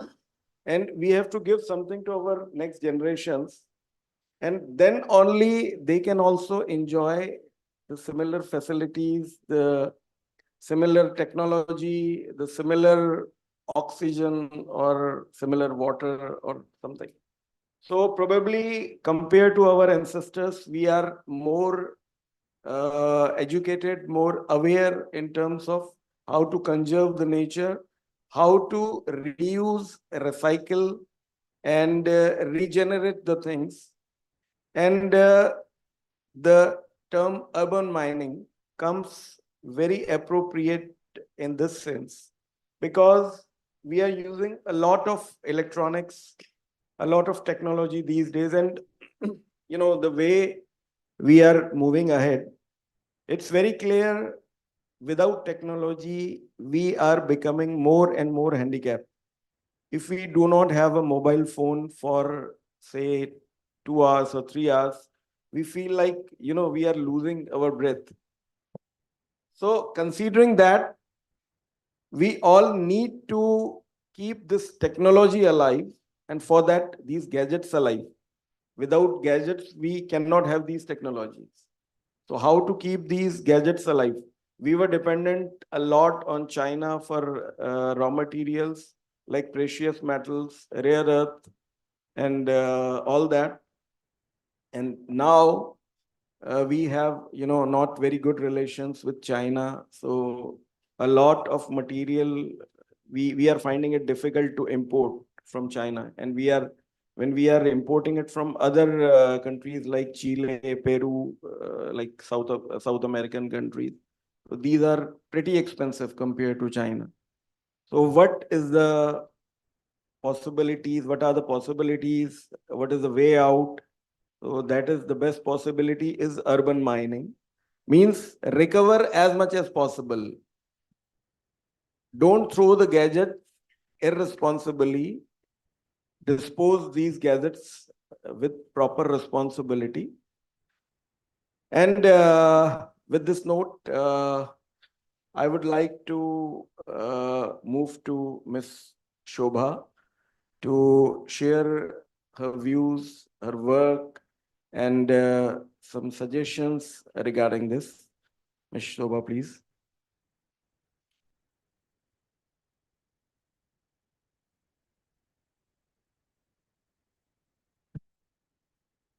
Good evening. I think fag end of a day in Delhi is not the best time, and thinking about traffic. But it's very interesting that Businessworld is talking today about waste on a prime platform. And thanks for this opportunity. So let me say that we have, in the 21st century, we have now moved or accelerated from exploiting humans to exploiting nature. This is how we have, with technology, we are going in a direction that is not good for nature, not humans. And all this is happening because of the change that we require from a perspective of convenience. Click a button and there's convenience at your doorstep. But now it has to also be responsible consumption. And responsible consumption starts from consumer. And apart from the producer side and their responsibilities about using materials that can last longer, making products that can last longer, apart from their responsibility, which is like a given, there is a big responsibility on the consumer side also. Now, if you're talking about urban mining, if you look at the SDGs, SDG 11 is sustainable cities and communities. So, which means to say that can we circulate our material within our own cities and communities? Whatever we are generating as waste, is there a possibility that we can recover that waste as a resource as much close to the source as possible? And I believe that it is possible because we are talking urban, and urban cities are very well equipped with manufacturing setups, right? And it is about time that we have recycling parks in the urban cities where this urban mining from waste can be a reality and at a good scale. So this is my first point. The second point is around the quality of resource. Now today, urban mining is being discussed because we are talking about circular economy, and circular economy means that you are generating, you are able to get recycled resource, and there is quality in that recycled resource, and it is of commodity grade. When the focus of the recycling industry is quality, then the manufacturing sector can actually close loop this recycled material into their supply chain, and circular economy can be truly made real. And the earlier panel discussion was talking about plastics and its challenges in recycling. That's the reality, and hence it is going back to the manufacturing sector. How can they ensure that they make more homogeneous products that are more easily handled with waste management organizations like us that have invested heavily on MRFs? We are sorting and we are enabling circular economy, enabling recycling, but it becomes so difficult to remove the cap, the lid, the sticker, the bottom, and then color sort it. It becomes very difficult to, it's time consuming, it's a very labor intensive, and it has got a lot of cost in it. And therefore, sometimes it doesn't become economically viable. Therefore, it all goes to the point of how can manufacturing sector look at their design, and how can consumer look at a responsible consumption. So urban mining is definitely possible, and it's high time we have, I think Jaipur has got the first recycling park, and it's important that other cities now also get such large facilities so that organizations like us can move into that space and start showing good recycling. Thank you. So very nice work by Shobha, and a very good start rather, throwing some light on urban mining and e-waste recycling. So I'll move next to Dr. Harveen Kaur, who is a real scholar for e-waste recycling. So I would request her to share some views. Thank you so much to BW for inviting me and giving me this opportunity to share my views. So referring to urban mining, as it means reclaiming the materials and bringing them back into the system, following a closed loop approach. It becomes pertinent that we look into those aspects wherein we have caused a lot of harm to the environment, and we are, taking all these materials from the environment as such, but not, taking them back to the environment. So for that, it becomes very important that we look into the efficiency and recovery of these materials from the products that we have already manufactured. And as Shobha ma'am also mentioned that we need to have a system in place for cities, and cities are grappling with a lot of pollution, urbanization. So it becomes very important that we also focus upon the planning of city. So when we are planning cities, we should plan them in a way so that we have designated places for the collection of waste that we are generating. We should be able to create awareness at city level to the consumers and the citizens about best ways and practices to manage e-waste. And here source segregation becomes very pertinent, because consumers or the citizens are not aware that this source segregation can actually help other stakeholders to collect the waste from the market. And then when we talk about other aspects of urban mining, like what are the challenges, then one of the challenges is that recyclers do not get the required quantity from the market. They are unable to channelize it in a proper way, because consumers or citizens participation is poor, and awareness level is one of the reasons for that. So we should help other stakeholders as well.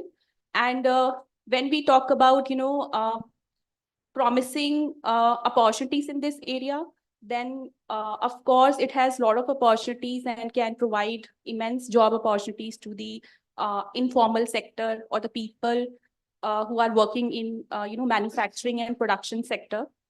And for that, it is very important that we do the assessments of the already ongoing programs and the recycling operations, be it EPR authorization that is being taken by producers, what challenges they are facing, and bridge the gap between them. And then a creation of those centers, like MIT has created some centers for excellence, wherein they are providing skilling to the youth, as well as people who want to learn how they should carry out recycling aspects. So accreditation of those institutions is very important, so that when we are creating a task force for the this sector, recycling sector, then we should assure that whatever they are learning, they are able to apply that, and they are able to get the job in the required sector. So that becomes important. So these are some of the suggestions from my end.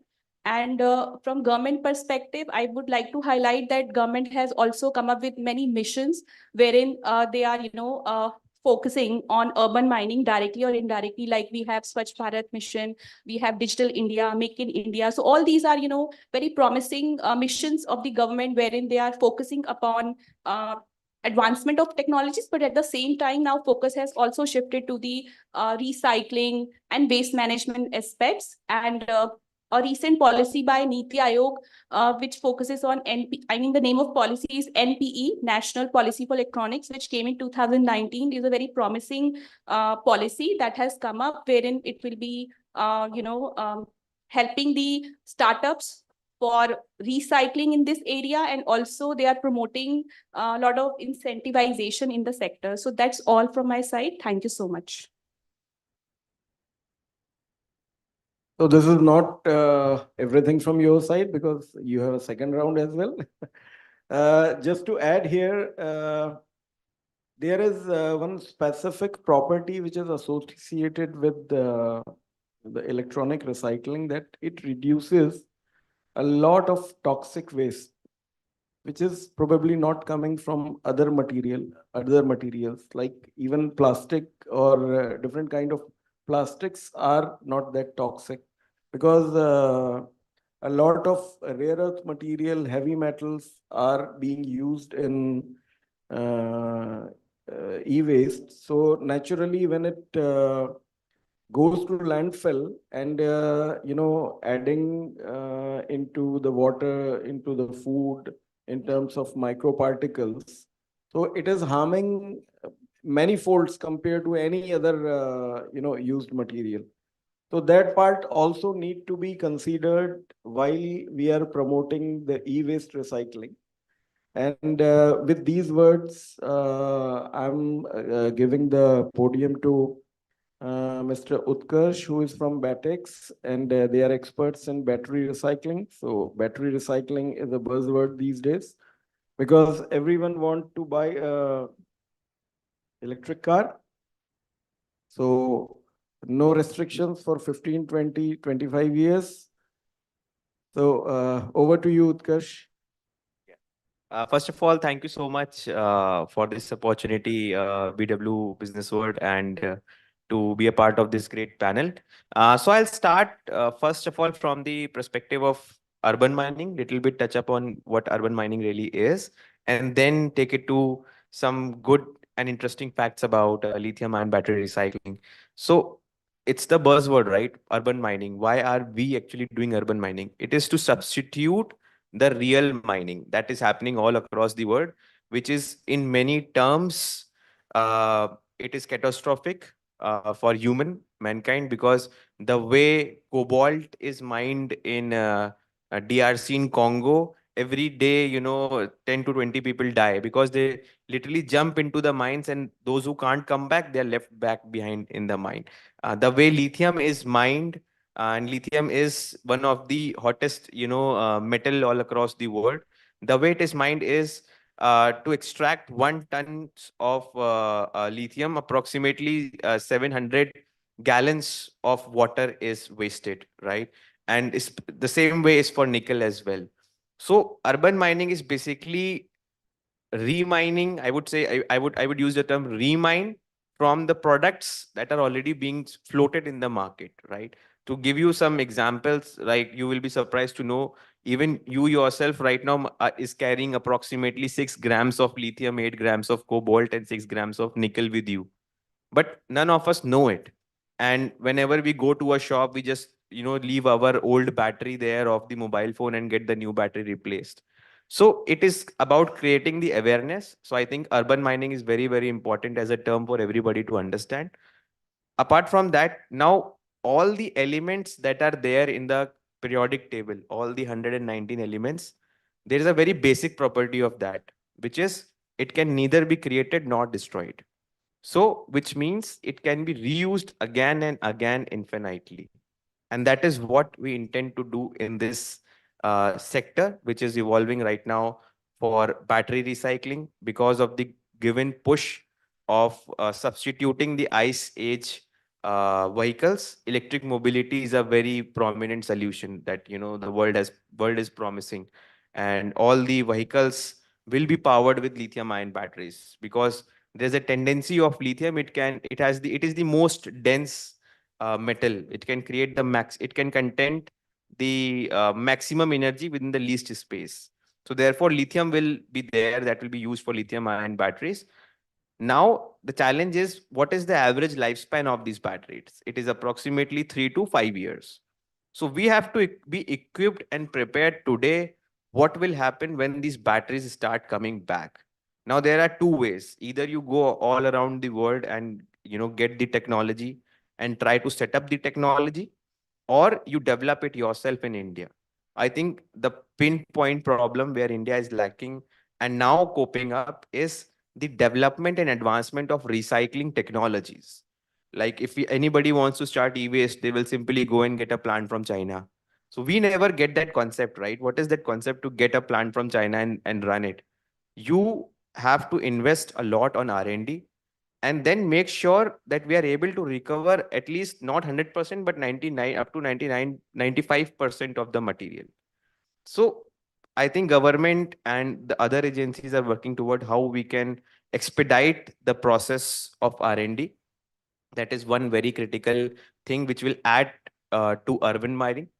When we talk about the concept of waste to resource, so at the same time, like yesterday we were having a meeting with one of the very prominent companies like Apple, right? So now they have a mandate to use approximately 80% of recycled cobalt into their phones.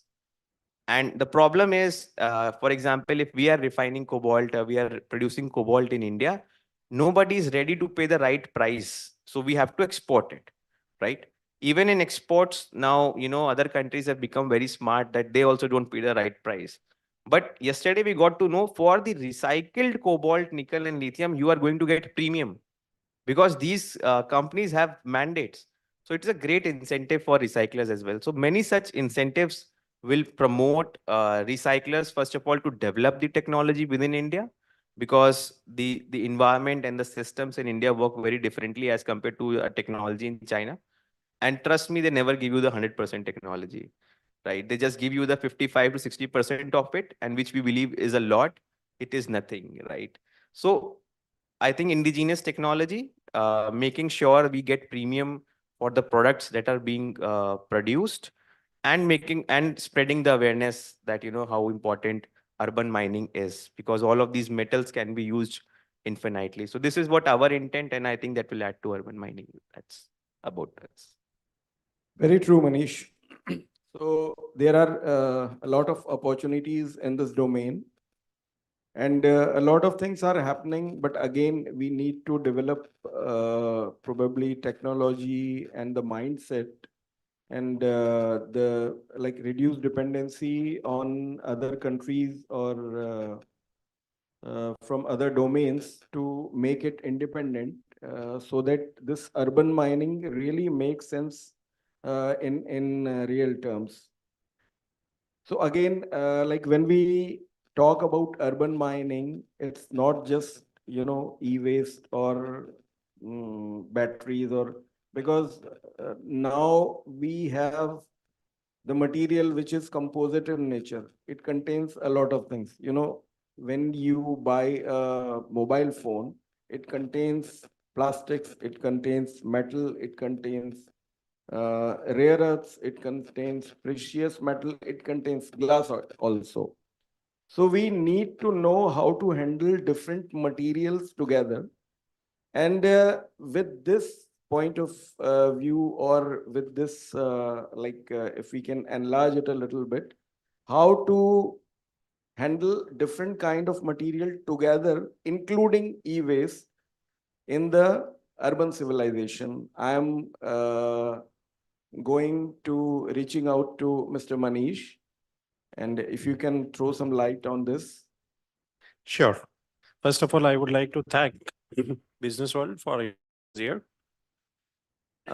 As you said, being from a plastic recycling industry, I see the things from a different perspective, Whatever is going in the landfill, that's the big issue today. Now, because of the improper source segregation, lot of valuable things are going in the landfill. I hope you all agree with this. So our key part, our key role, it starts is, how to see that as a good resource. The material which is lying in the landfill, it should not be seen as a burden. It should be seen as a good resource. As Utkarsh said just now, that those recycled metal and all those things, he is able to fetch more price. The same way, whatever is there in the landfill, whatever is going because of the improper handling, you will be shocked that we are able to recycle that. We are able to get. It's like जब आप कोई घर किसी को rent पे देते हैं और वो उस पे कब्जा कर लेता है, तो उसको खाली करवाना ज्यादा महंगा पड़ता है. So it's something like that, Sir, वही हो रहा है अभी. We just want to get rid of all this waste, and we are ready to pay any price. If not today, maybe tomorrow, the situation will come, will happen like this. तो sir वही हो रहा है अभी बॉम्बे में मुलुंड में एक landfill है which is in around 12 acres, I think, if I'm not wrong. अब वो एक जमाने में शहर के बाहर हुआ करता था. Now Bombay has, multiplied. Now that landfill has become a part of the city. चारों तरफ से बिल्डिंग से बीच में वो लैंडफिल आ गया. So government wants to get that land empty. They are ready to pay anything. बाबा इसको हटाइए. Now हटाइए का मतलब, there is good resource in that. There is good plastic in that. But the way it has been just poured, अभी उसका कुछ value नजर नहीं आ रहा है. So the systems where the key point is, it's very valuable things are hidden in that. और खाली बॉम्बे नहीं, हर जगह है वैसा. The main key thing is what is required when we talk about urban mining or we talk about recycling. Ki, good technologies are required. Good collaboration with government body is required. There are good people, good technology. Everything is available here, as she was saying. Ki, indigenous technology is there for every damn thing. But the key thing is somebody has to come forward and take this task. And the quantum which is there, I mean, plastic is just a small part. Plastic is there. What I have visited at least 4 or 5 landfills in last 3 months. And I was shocked, so much of plastic. And why it is reaching is because the source segregation is not better. So the people who are running the MRF, it becomes a headache for them. अरे बाबा इतना MLP है, सब mix है, इसको जाने दो landfill में. There is no proper accountability.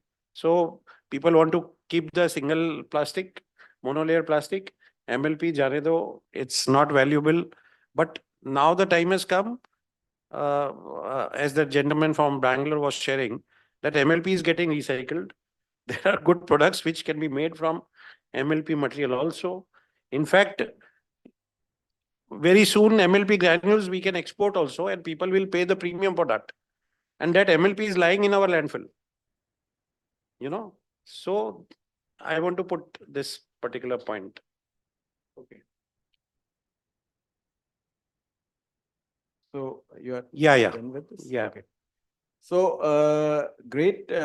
Like we all know that I think in more or less everywhere in any urban civilization, there's a bigger problem now. We have landfills, we have unmanaged waste, we have no proper system of segregation or proper waste collection, and that is becoming bigger and bigger problem. So anyway, let's come back to the main theme, that is urban mining. So I'll come back to Shobha with a question. Shobha, what challenges you feel we have in the coming time? Because, okay, whatever we have done so far, we are still not very behind to what was required to be done. Since this electronic challenges, and what are the possibilities in terms of facing those challenges? If you can throw some light on that. So I'll answer your question slightly differently. Today, while we're addressing a topic of urban mining and waste to resource, I think the more fundamental challenge we need to address is why are we creating waste at all? So from a perspective of e-waste, and from a perspective of what Saha Zero Waste is doing as an organization trying to promote circular economy, we are working in the space of refurbishing electronic items. So we are trying to bring this entire concept of repair, refurbish, reuse, and to someone, to a corporate who's having a policy that every 3 years they have to change their laptop, to another section of the society, which is like rural India, which doesn't even have access to the grade 1 of a laptop. Why is there? Why are we not able to transfer these resources from the urban to the rural? So this itself kind of recycling is like the end of the whole journey, right? But why create waste? How can we prevent creating waste? How can we reuse the resource? Because all of these elements that we talked about, periodic table elements, are all sitting in all our electronic components. Why don't we use it till end of life? So just a little bit of change of spare parts, screen, keyboards, etc., and give it to a section. And I think this is a great lesson we learned from COVID, where we have to bridge the divide between rural and urban India. And this is a great way to establish this entire system. It is a big behavioral change, but it is going to reduce the waste that is going to be going for recycling.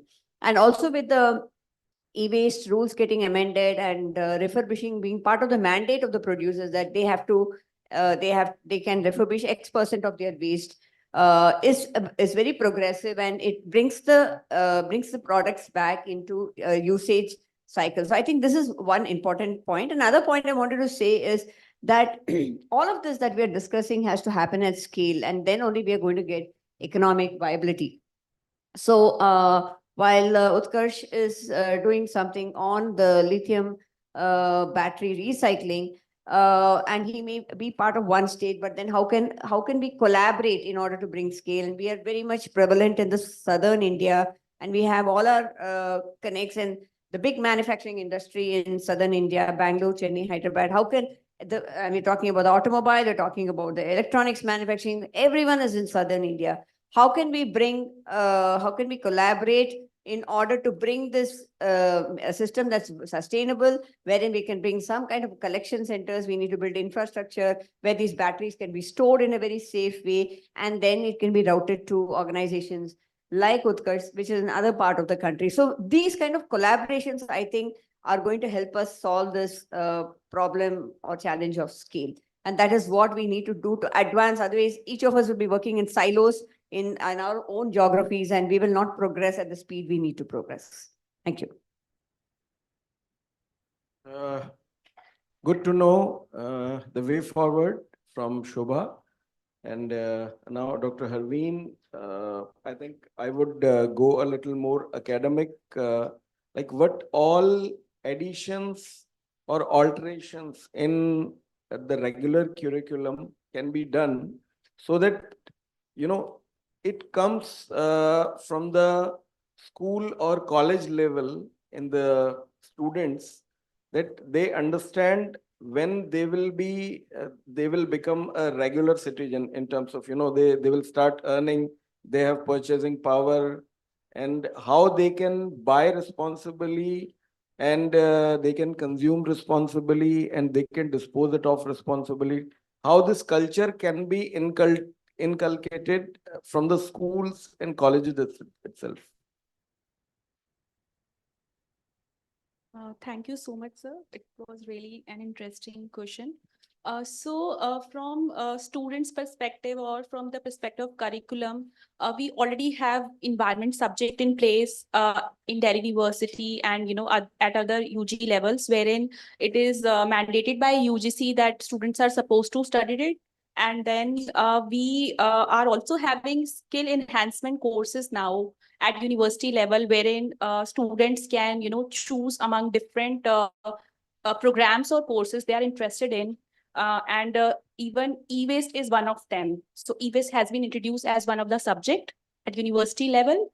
And then, of course, when we talk about higher education, then we have national education policy in place, which talks about, skill development, environment awareness. So all these aspects are already in the policy, and a lot of researches are going on in different universities, wherein they are focusing on, biodegradable raw materials that we can use in electronic products. In fact, Stanford University has done a great research on this. And Temple University in US is also doing this research. During my experience in 2022, wherein I was fortunate enough to, do a training sponsored by UNITAR, we experienced a lot of, researches over the globe, wherein many researchers talked about, raw materials which are, environment friendly, and how we can kind of use these materials in electronic products so that, when we are trying to discard them in the environment or the soil can absorb these materials. And then how plants can, really, I would say impact of these materials on plants can come. I mean, these kind of researches they are doing. So that is all is happening at, higher education level. And when we talk about awareness about, recycling or e-waste, then, these days, a lot of platforms are available online wherein a consumer can sell their products. They have to be informed consumers in that way that they need to know whenever they are buying any product, they should check the, lifestyle of that product, life cycle, and then lifespan. For instance, some products like mobile phone and laptops have a lifespan of 3 to 5 years. So they have very less, high replacement rate. So accordingly, they can make a best choice. They can visit the brand of that particular owner or the manufacturer and see how we should discard these products. And then we have such certain websites like Cashify, Kabadiwala. All these are available these days, wherein we can sell our products even when we are buying through Amazon or Flipkart. They are also offering options to the consumers wherein they can give their old product and buy a new and get a discount in return. So these are all ways through which we can become an informed citizen as well as contribute towards this urban recycling in an environment friendly way. Thank you. Some very good suggestions from Dr. Harveen. And moving to batteries again. I have a question from Utkarsh that why can't we have a standardization in the batteries? Now we have like for each everything, like in terms of, I'm talking about EVs mainly. So for every vehicle, we have a different type of battery. So if we have a standard type of batteries, probably charging, recycling will become more and more easier, and disposing of and recycling would also become more easier. So if you can, give some views on this. Yeah, sure, sir. So I think there are certain reasons to it. The most prominent reason to that is a technological barrier. Because when we talk about batteries of two-wheelers or two-wheelers or three-wheelers, so there you need more energy in a very small space. So that is why the packs, the lithium-ion battery packs that are made out of cylindrical cells that you would have seen, which is basically your chemistry that contains cobalt and nickel also into it. But when you talk about electric four-wheelers, there you have the complete base where you can play around with little larger space. So for that, the technology has already evolved and it has come to a certain kind of cell which is called as LFP, which doesn't use these critical materials cobalt and nickel. It only uses lithium, but at the same time delivers the same efficiency. So therefore, basis that, the standardization is little difficult. But yes, the manufacturers have to make sure that whenever these batteries are made, so it should be easy to open and recycle. That's what is missing in the market, which I think a lot of manufacturers have started thinking about, because they need higher value for it. If their packs can't be open, we can't pay for them, right? So they have started thinking about that. Apart from that, government battery waste management rules guidelines have also come into place, because of which all the producers are now compelled to make sure that their batteries start getting recycling. And I think that is like Shobha ma'am said. So we also work with Sahas and organizations who help us to collect also from all across the India, to make sure that more and more batteries can be recycled, no matter whatever the chemistry is, whatever form factor is. The technology of recycling has to evolve in itself so that it can recycle all kind of things. So I think bringing the standards on the producer side, it is also important to bring much evolved technologies on the recycler side who can recycle all kind of batteries. So that's what we have focused on. Very nice. And now, last but not the least question. We all talk about all kind of technical things and means what all efforts need to be done. So I have a straight question from Mr. Manish. Do you think like policies, politics, all these things also play some role in waste collection and recycling? A little bit different one, huh? So definitely policies and all these implications from the government body, they play a lot of big role. There's no doubt in it. But I would still say that when we talk about any scrap, I mean battery or plastics or metal, whatever, being from a plastic field, when, I mean, in recycling is what we call is, when you see the logo of recycling, it's that triangle. It is called Chakri. Circular economy is what, like Chakriyata. Chakri, we call it. Chakriyata. And I always say when I'm there on these type of platforms, that the biggest problem is, absence of Sakriyata. People are not Sakriya. I mean, when you ask me, government, all those definitely play an important role. But the most important role is this, that the awareness is missing. Because of the lack of awareness, these scraps are not the problem. The landfill is not the problem. The biggest problem is the awareness. I am dead sure that if, as we all are saying, since morning I'm sitting here, if there is a proper source segregation, I am sure your 80% problems are solved. And like in battery, does anyone forget to charge his battery in the morning? No. Because he knows that if I don't charge, I will be nowhere. So he is having that much of awareness. But when it comes to the scrap, he doesn't have that awareness that I have to put the plastic in other can, I have to put the glass in other, I have to put. So that awareness is required. Government bodies, government policies, definitely now EPR regime you have seen.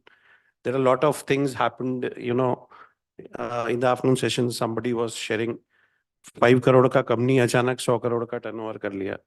So there are a lot of things have taken place. This industry has boomed up like anything. Earlier recycling industry was supposed to be a non-organized. It was not supposed to be a white-collar job. Now, last 3 years, on each and every big platform, recyclers are invited for the talk. That is all because this industry has boomed. There is a lot of scope. Lot of government intervention is required to lift the companies, like genuine people who want to do something different. I mean, yes, of course, that's what. Great. I think we are done with the time already. And I hope it was an enlightening session for all the audience and all the esteemed panelists were able to throw some good points, some good light on the topic urban mining. So with the concluding remark, I would like to say only one thing, that recycling for anything in terms of urban mining is very much required and need of the time. We all need to focus on that. Today or tomorrow, the situation will come when we do not have anything left to mine or something. So do urban mining, do e-waste recycling as much as possible, recover precious metals, rare earths as much as possible, make Mother Earth less toxic by throwing all that material into the landfills. That's it. The only the final thing is how we are doing it. I Thank would you. like to take the liberty of asking a question to the panel. I've been thinking about it since morning.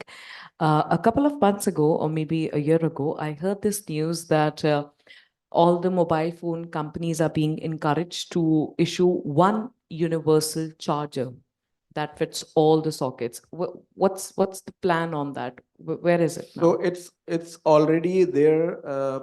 Probably now all the new models are coming with C-type pin C-type. charging, and even the laptops are coming with C-type pin charging. So it is becoming more and more universal now. I mean, the biggest brand in the world, that is Apple. Apple. It is also with C-pin charging. It is? Yeah. All right. The latest models are with C-pin charging. Perfect. Then that's a growth and in the right direction, I believe.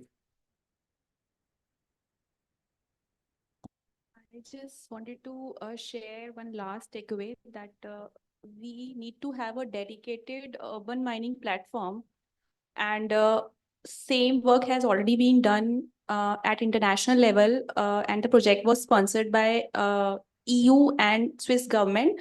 So the platform name is urban mining platform. So it is already existing. So maybe we can, follow on same approach. We can have it at national level, wherein we can, track the waste flows and what kind of materials we are, putting in the products. So while we are, putting the information on EPR portal for same thing, wherein producers or manufacturers responsible for sharing the information with respect to raw materials that they are, using. So the same information can be available there so that we can track how many materials have been, used for manufacturing, how many have been recycled, and we can accordingly study the, need gap. So that's my last suggestion. Thank you. Answering your question, it is standardization. What has happened is standardization on the manufacturing side, and it has been a market-driven approach. So it's good because if we move towards standardization in terms of manufacturing, and you saw it from all other panel discussions, including plastic. So everything requires standardization, then only the recycling becomes easier and more homogeneous. Thank you so very much for sharing the insights, taking out time, joining us here. Thank you very much. Could I please request you all to kindly come forward for a group picture? Ladies and gentlemen, let's give a big round of applause to our panel.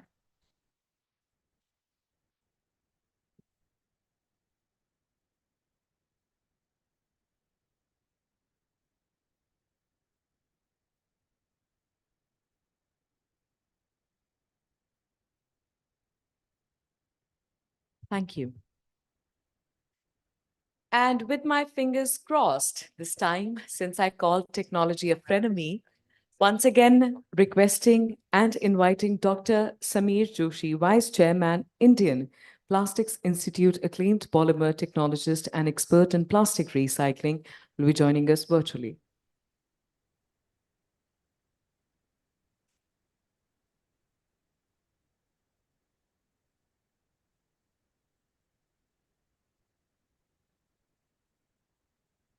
Dr. Joshi, am I audible? Yes, can you see me? Can you hear me? Yes, we can see you and we can hear you. Be good to go. Thank you. This Zoom ka boom, as I call it, how times have come. Even the Zoom people have asked their staff to report back at office.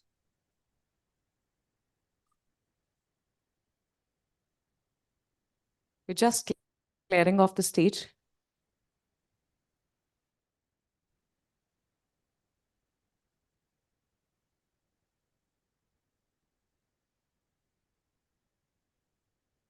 Would the audience like for me to dim the lights a little bit so that the screen is visible, or is it okay this way?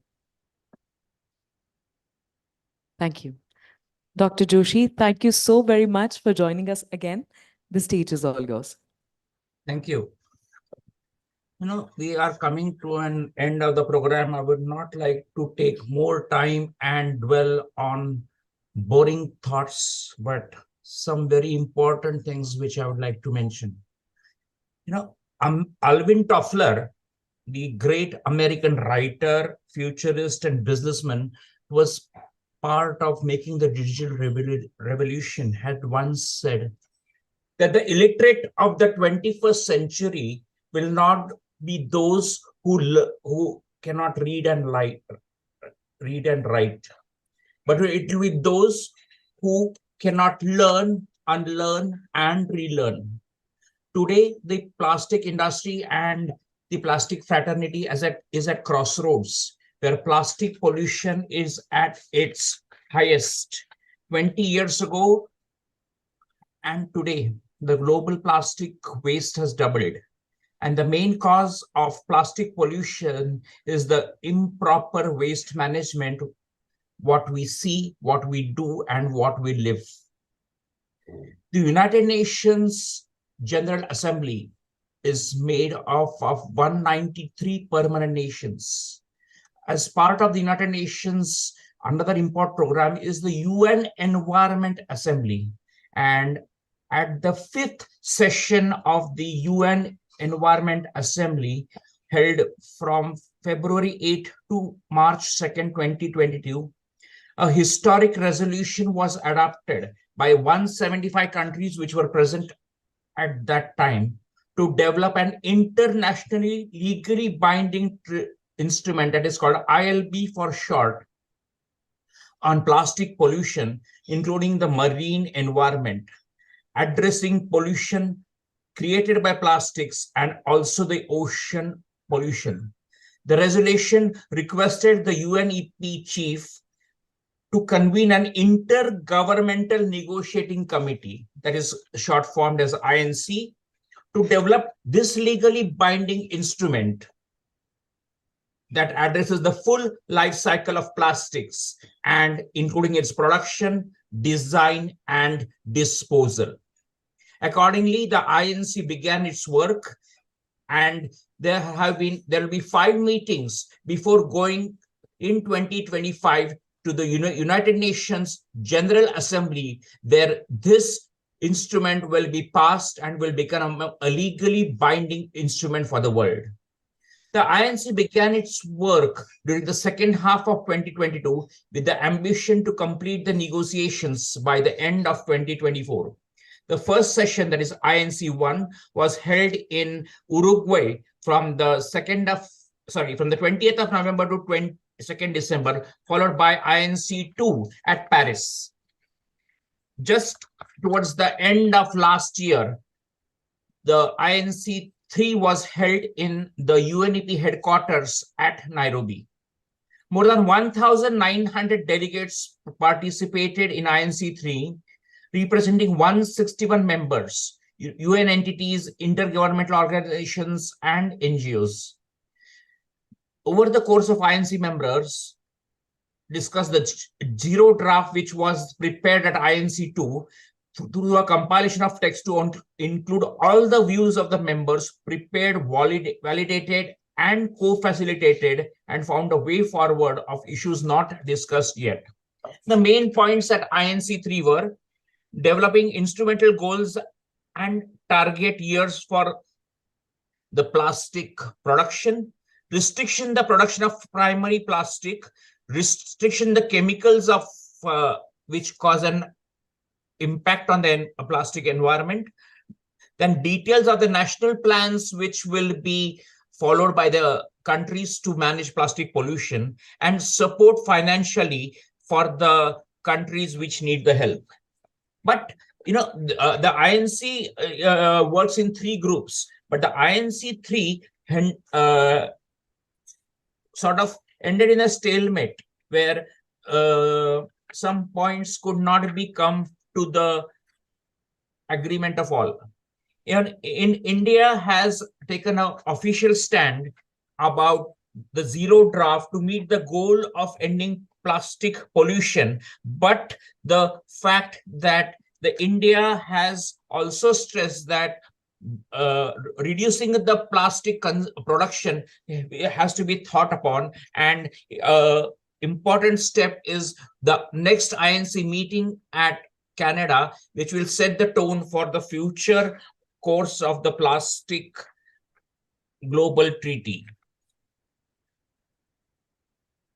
As late as 10:30 p.m. on the last day of 2023, November 19, delegates at the United Nations deliberated about what next, but this meeting ended in conclusion. However, there were promising progress. The overwhelming majority of the countries called for an ambitious treaty that does address plastic pollution and other upstream measures. This is echoed by many of the stakeholders present, including businesses, NGOs, indigenous people, academia, and the waste warriors. Most countries recognize to ensure a fair and just transition for waste warriors and marginalized communities. We at the plastic industry, the brands, these various stakeholders are at crossroads. Plastic consumption has to be reduced. At the same time, there are talks of reducing the plastic production. That's why we have to judiciously set a tone for our future where we manage the plastic pollution and find solution. Thank you, Business World, for having me. And these are just a glimpse of what is happening at the global level for the Global Plastic Treaty. Namaskar.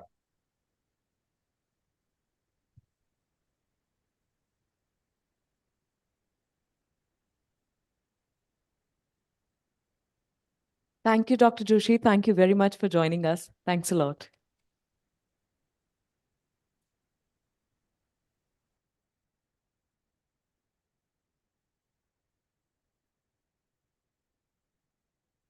And with the same, ladies and gentlemen, we're headed towards the final session for the conclave.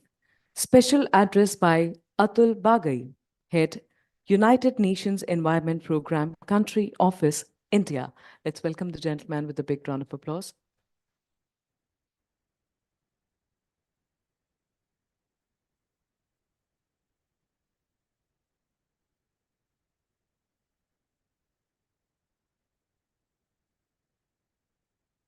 There's been a slight change.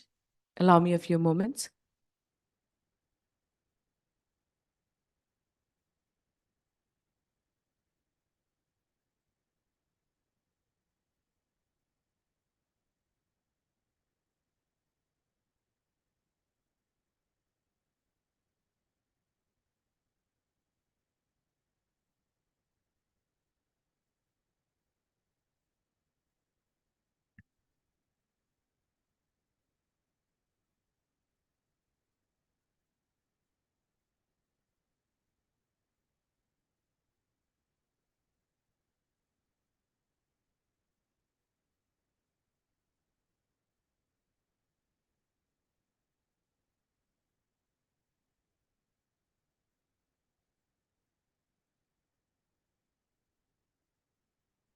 Unfortunately, Mr. Atul Bagai couldn't join us at this particular moment. Delivering this special address is Divya Dutt, Program Management Officer, United Nations Environment Program. Let's welcome the lady with a big round of applause. Divya, do you have a lot of pressure on you since this is the final address for the day?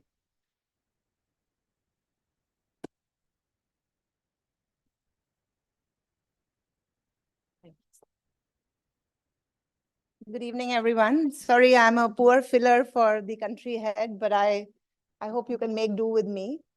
I know you've been hearing a lot about plastics in the morning, even though the focus may have been on recycling in general.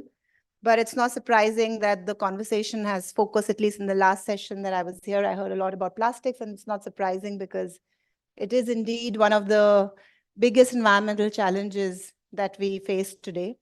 And again, I don't have to go over some of the statistics. I'm sure you've heard a lot about it, not just today, but in general, because plastics has been so much in the news. But I can't help sort of highlighting that, if there's one thing that is common, they say, between the Mariana Trench, which is the deepest point on the Earth, and Mount Everest, which is the highest point, it is the presence of plastics.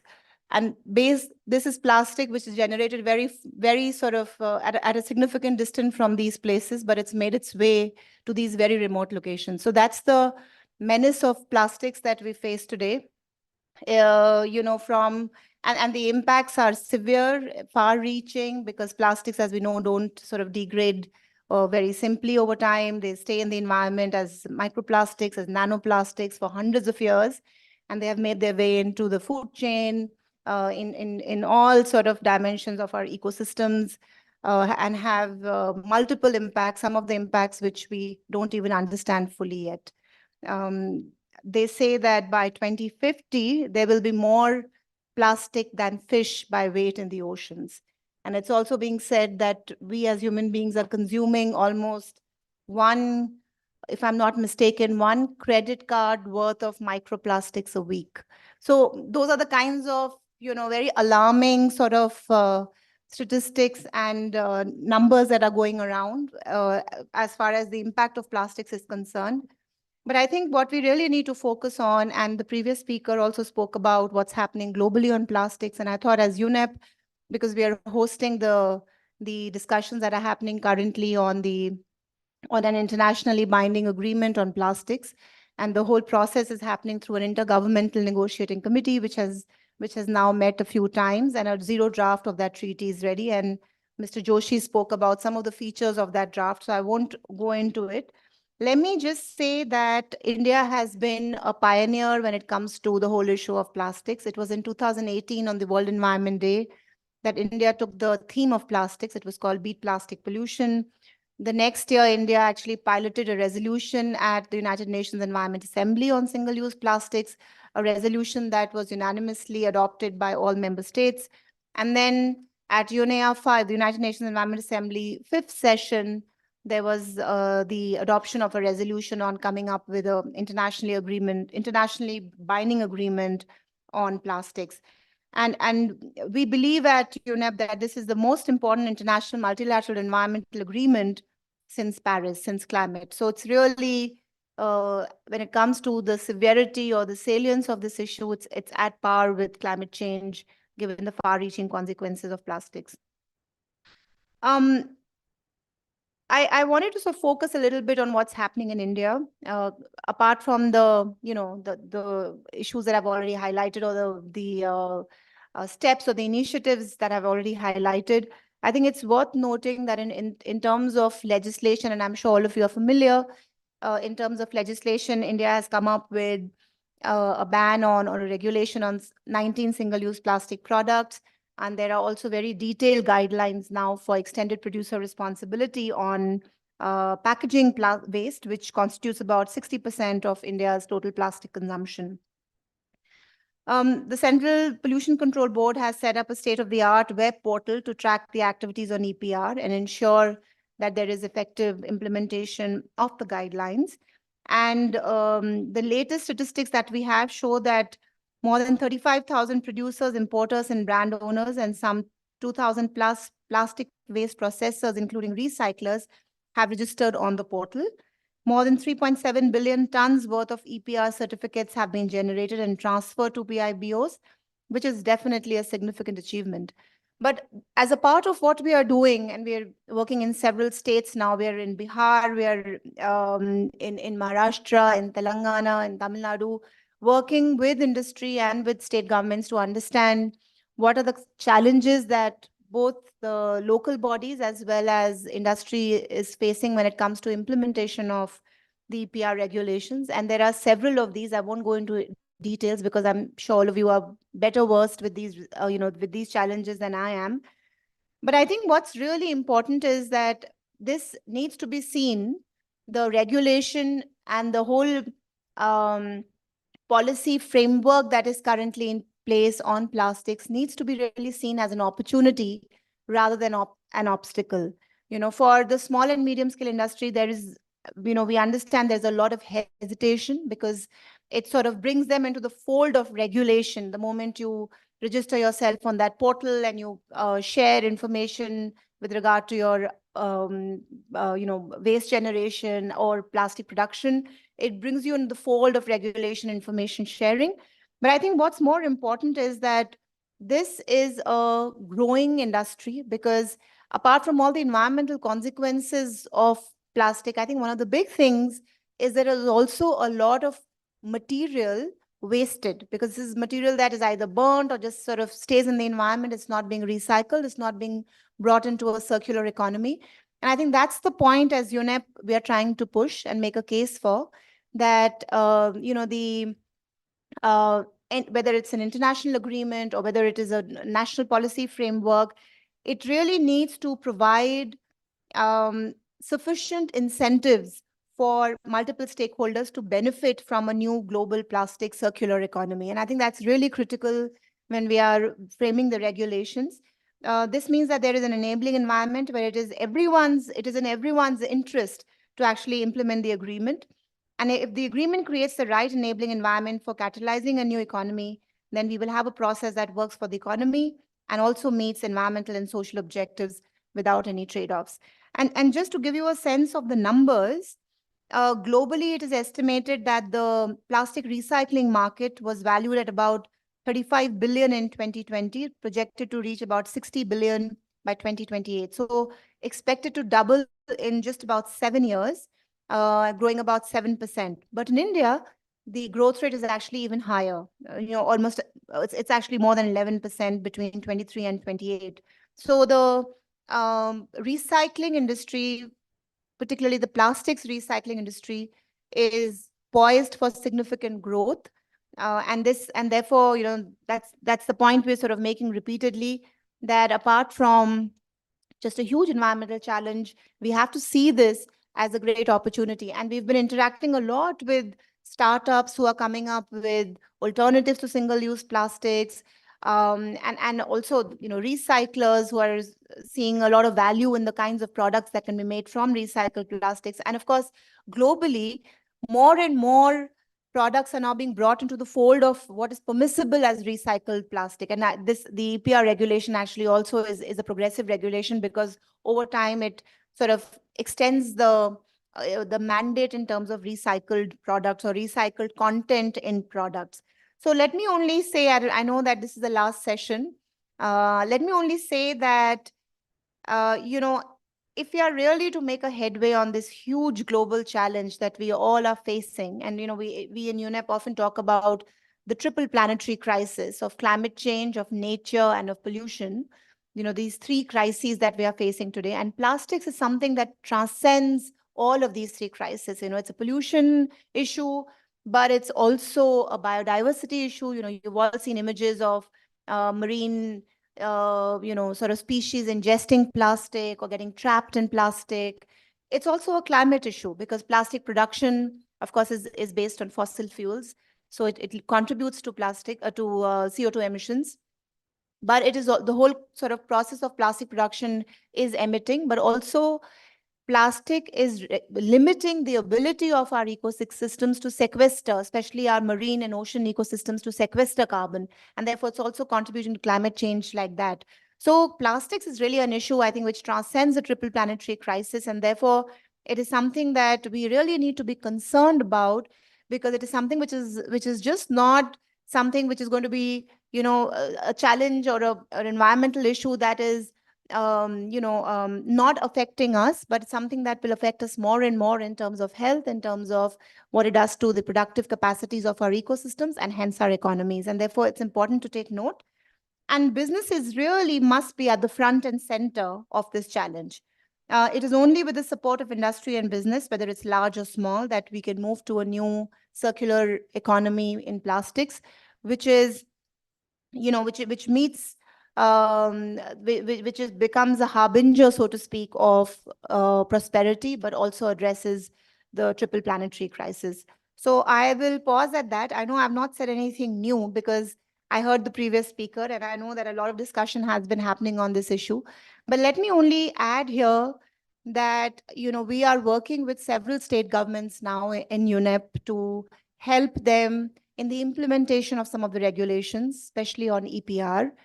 And we are also talking a lot to industry to understand what their challenges are. We're trying to play the interface between the government and the industry, between local bodies and industry. So if there is anything, any specific concerns that you as industry have, which you would like us to take to the government, or which you think need redressal at sort of in a more organized way, please do write to us. Please do reach out. We are happy to support.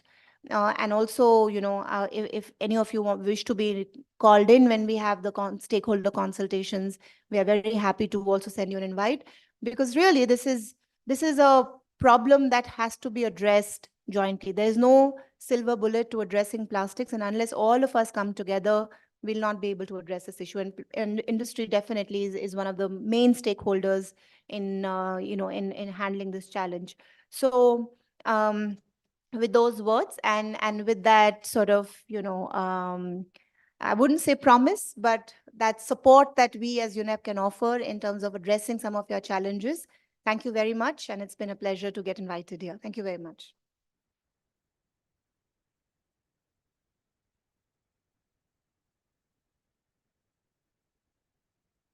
Thank you, Ms. Dutt, for taking out the time, addressing the audience and being here with us. All right, ladies and gentlemen, before we begin, once again, I must request everyone to kindly stand for the next 30 seconds. Time for a quick energizer. Let's clap our hands together for the next 20 or so seconds. Perfect. Louder. Now I need to feel the energy. Take a deep breath. Settle down. Thank you. And we have finally arrived at the highly anticipated segment for the evening, the BW Recycling for a Greener Tomorrow Awards, where we will honor the eco change makers of the year 2024. Today's award ceremony is being streamed live across all BW Businessworld platforms, including our social media channels and on www.bwsustainabilityworld.com. Once again, join the celebration of the evening by using the hashtag RFGT and hashtag EcoChangeMakers.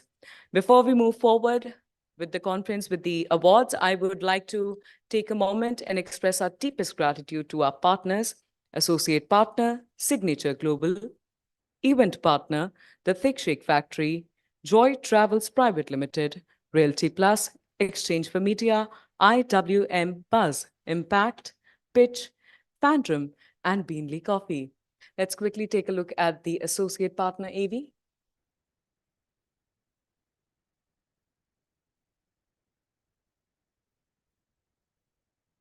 बच्चे ने बाहर से lock कर दिया। हमारा है भी बगल वाले मिस्टर एंड मिसेस शर्मा खुद पिक्चर देखने गए हैं, बच्चा यहाँ छोड़ गए हैं। घर के साथ अगल बगल की जिम्मेदारी विरासत में मिलती है क्या? बिल्कुल नहीं। सिग्नेचर ग्लोबल के इंडिपेंडेंट फ्लोर्स और एक्सक्लूसिव अपार्टमेंट्स बने ही हैं सिर्फ आपके वास्ते। नो अगन, नो बगन, नो दगन। Signature global.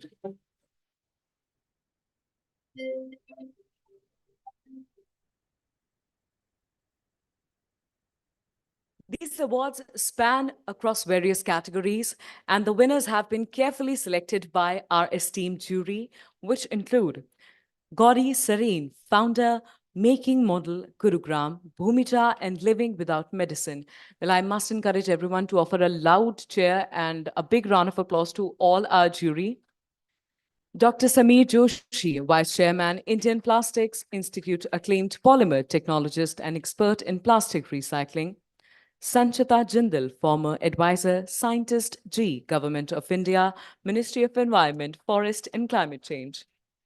Dr. Sunil Pandey, Director, Environment and Waste Management Division, the Energy and Resources Institute, TERI, and Director, Emerson Center for Sustainability Studies, TERI School of Advanced Studies. Ashutosh Joshi, CEO, Glasspar Recycling and Glasspar Group. Sudhir Mishra, founder and managing partner, Trust Legal, a noted environmental lawyer, and Dr. Anurag Batra, chairman and editor-in-chief, BW Businessworld, and founder, Exchange for Media Group. Time for a quick visual treat. Let's quickly take a look at the jury AV.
It's my great pleasure to greet you all to the second edition of the Green Conclave of Recycling and Awards hosted by BW Businessworld. And I have had the pleasure of being associated as a jury for the awards. Ultimately, everyone is in a winner, and we wish that these conclave and awards set a new trend for a future more exciting and brilliant than our past. Thank you. I see a lot of progress and change in the whole scenario, and that's what is really so exciting. So this time we saw a whole range of new products and technologies which are emerging in the whole waste space. A very exciting range. You know, while we saw furniture, sunglasses, shoes, bags, t-shirts, all of that which have been around for some time.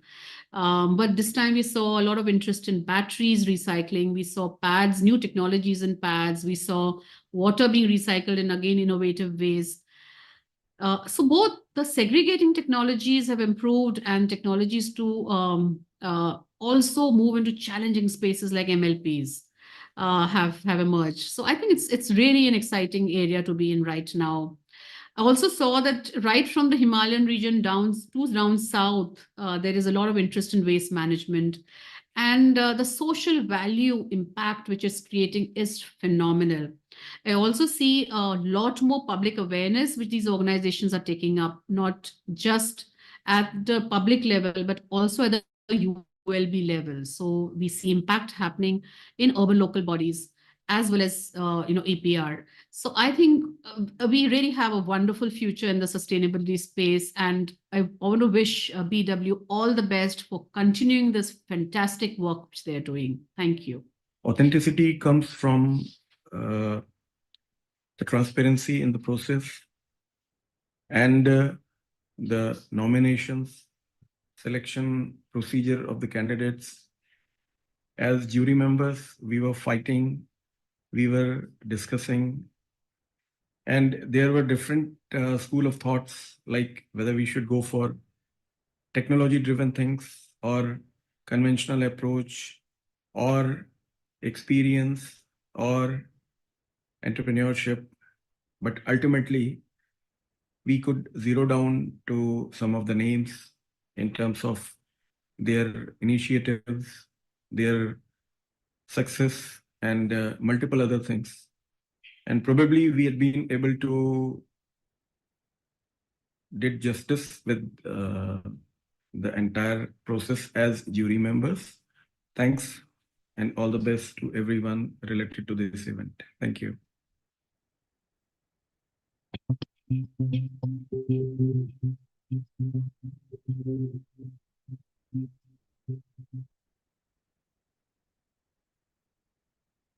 Thank you so much. Such a kind audience. And now to open the awards officially, ladies and gentlemen, please welcome Dr. Anurag Batra, Chairman and Editor-in-Chief, BW Businessworld and Founder, Exchange for Media.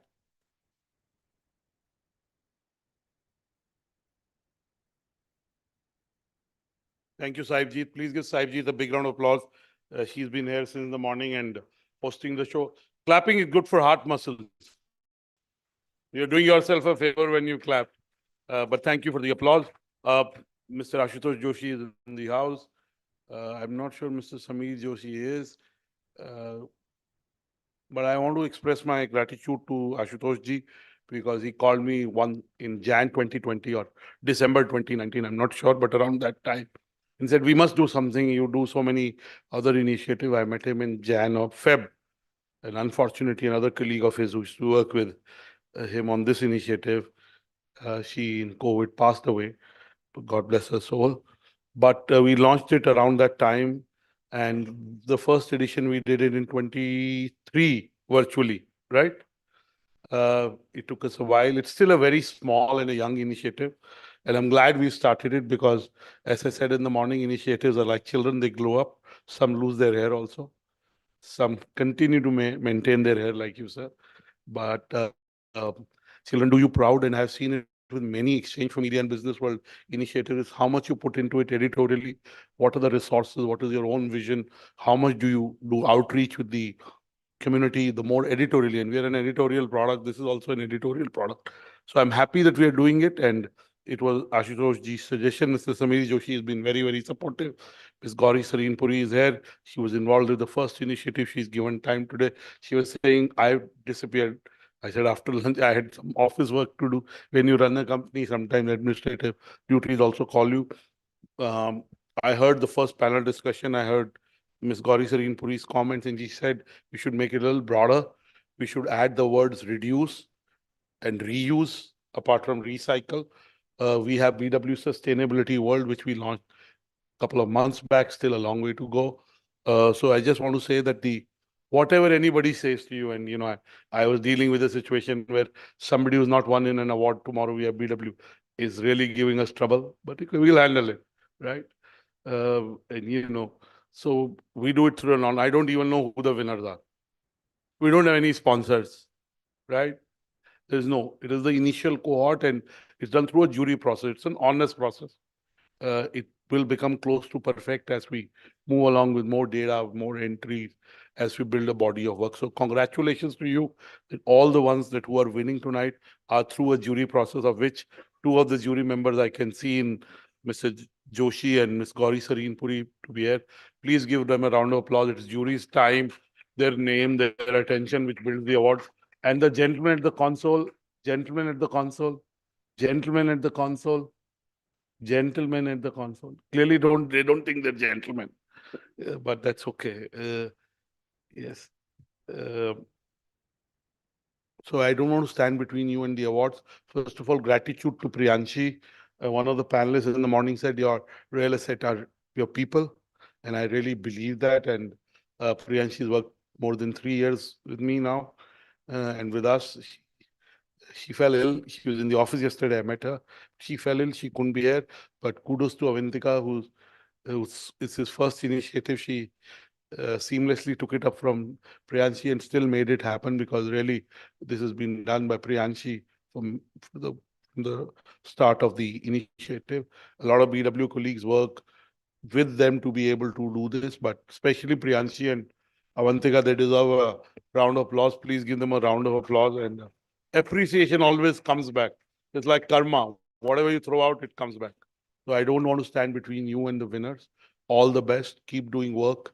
Sustainability is a real issue. You're providing solutions to make a better planet.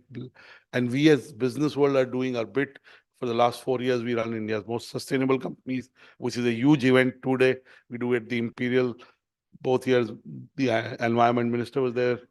So I'm sure we'll scale this up to that level or a bigger level. It is just a matter of time. We'll put more editorial resources. We also do our BW Sustainability World conclaves. We did it in Bangalore, Mumbai, and Delhi, beyond IMSC. So we are doing our bit to be able to bring out the leaders in this domain whose stories need to be told, the best practices, the innovation, the operational excellence that you are doing in this domain needs to be told. And that's the role of media, to discover new ideas, discover new people.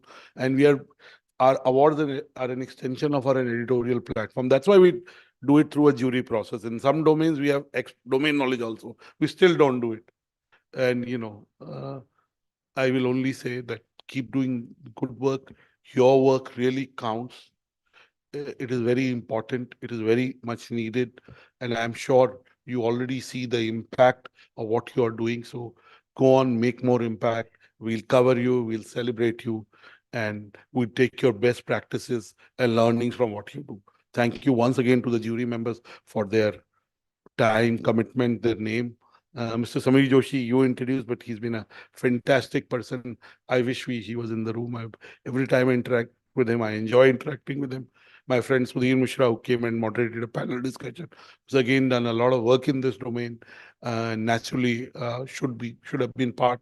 All the speakers who've been here, who were in the morning, in the afternoon, and who contributed to today's deliberations, my gratitude to them. Business and sustainability go together. Businesses have to be built to be able to, progress. But at the same time, we have to have balance. We have to, as somebody talked about in the morning, responsible consumption. Gauri talked about reduction.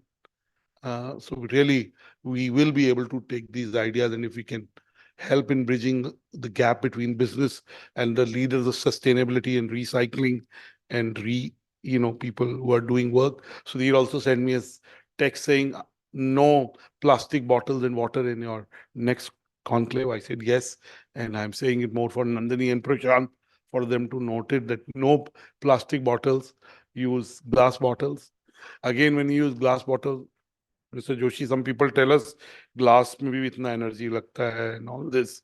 So I don't know what to use. Maybe we'll get a tap right here and get all of you to have water from the tap. But on a serious note, I think every suggestion that comes gets factored in. There's lots of suggestions that have come in today. We'll factor in and hopefully make this initiative bigger and grander. But congratulations to all the winners. We're proud that you're part of the second cohort. We're proud that we've started it. Thank you once again. God bless you.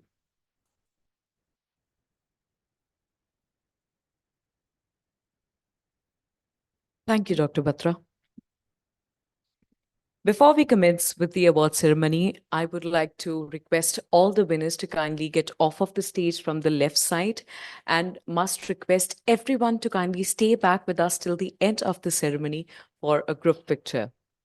As mentioned, today's award ceremony is being live streamed on all BW Business World platforms, including our social media channels and www.bwsustainabilityworld.com.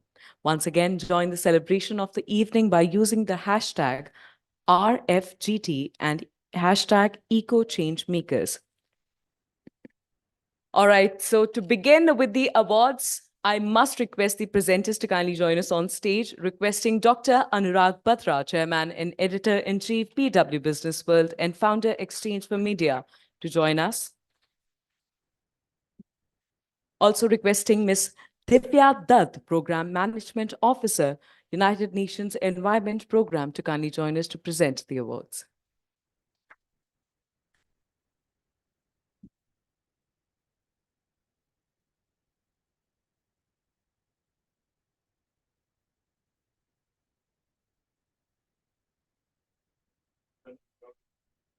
So the first category is Leadership Excellence in Recycling. And the gold in this category goes to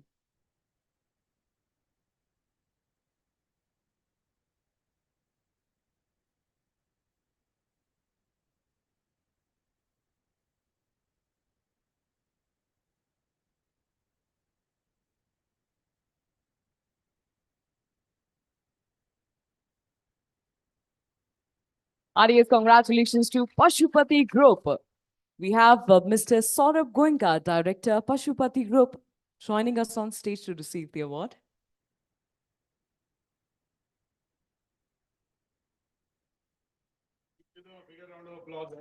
It is said that hard work is done in silence, but the celebration of that success should be loud and clear. Big congratulations.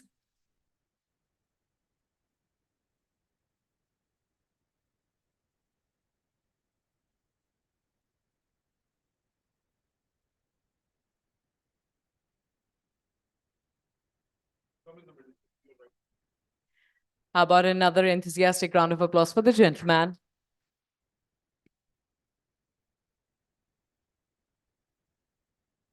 Congratulations, Mr. Goenka. I must request you to kindly stay back with us till the end of the ceremony. Would you like to say a few words? Thank you so much. Thank you. Leadership Excellence in Recycling, and the silver goes to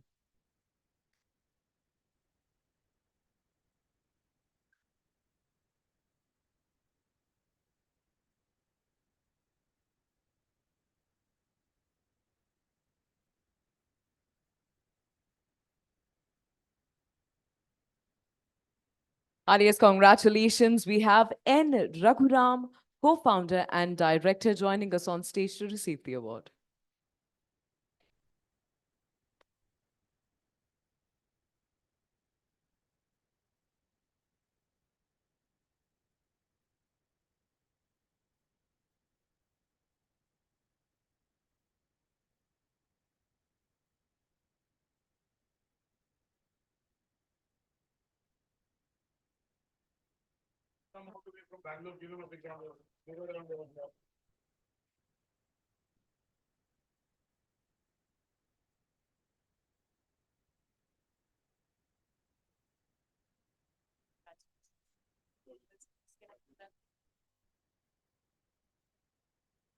Thank you very much, Businessworld, for giving me this opportunity, and distinguished panel of judges who have selected our initiative in the field of multi-layer recycling.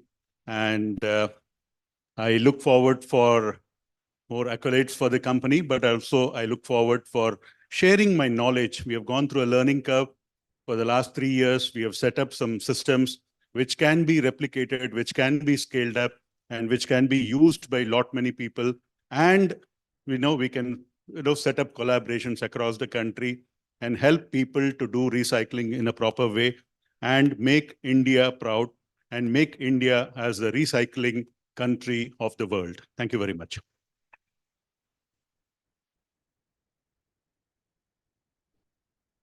I must request all the awardees to kindly get off from the left side for the individual portraits. All right. The next category is Team of the Year, and the gold goes to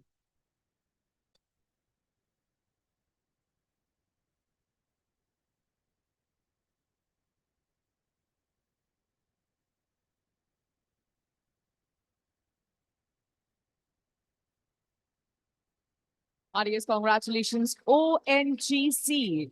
We have GAVS Prasad, Executive Director, Dr. Ved Prakash, Technical Assistant, and Saptik Pal, Chief Chemist, joining us on stage to accept the award. How lovely is that? Team of the Year, and the entire team is here. I'm hoping a bigger, better, louder round of applause for them.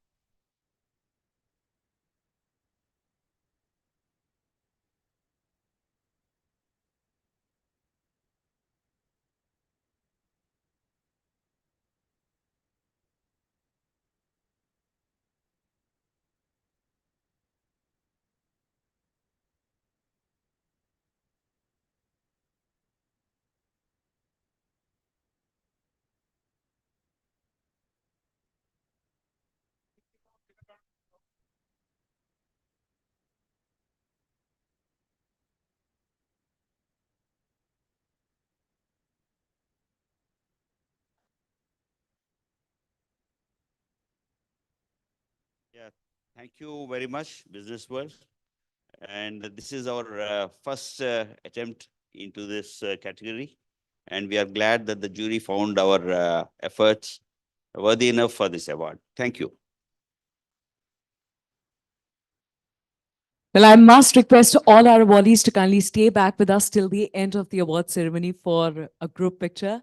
And with this, we move on to the next category, Social Impact Leader in Recycling, and the gold goes to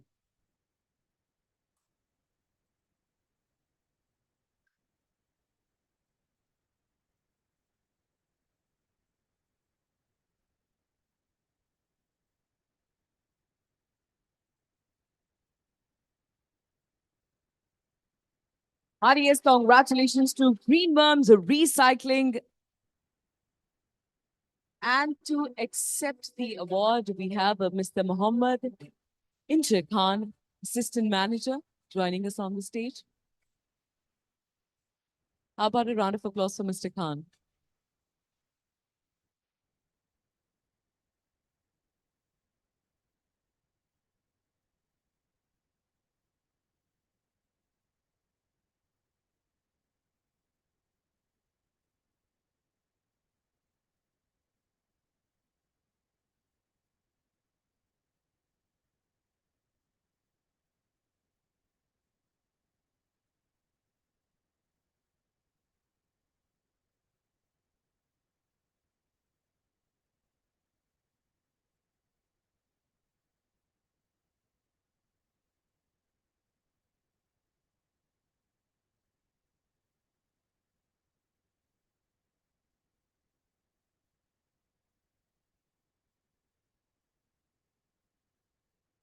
First of all, thanks for Businessworld for recognition of our works that we do. And also I'm thanking to dear jury members and all the participants who are here.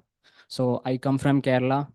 Kerala, as you know, it's a coastal state in India, and we work with the urban local bodies and the villages, and we partner with these villages for plastic waste collection and its proper management. So we are into the domain of creating dignified jobs in the waste management sector. So we value the people who work in the waste management. So we do have people covered in the minimum wage as well as social security benefits. So we are a team of 100 plus members, and also so far we have created more than 500 plus dignified jobs in the waste management sector, as well as we have we have created more than 2000 wastepreneurs, basically the SSG members who works in the waste management value chain. Yeah, thanks for this.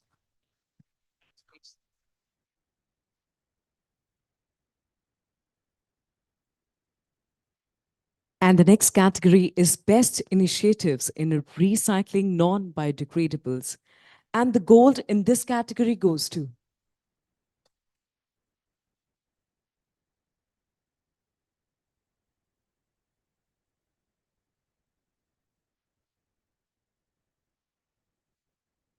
Expecting a bigger, better, louder round of applause. Heartiest congratulations to Global Technical Services.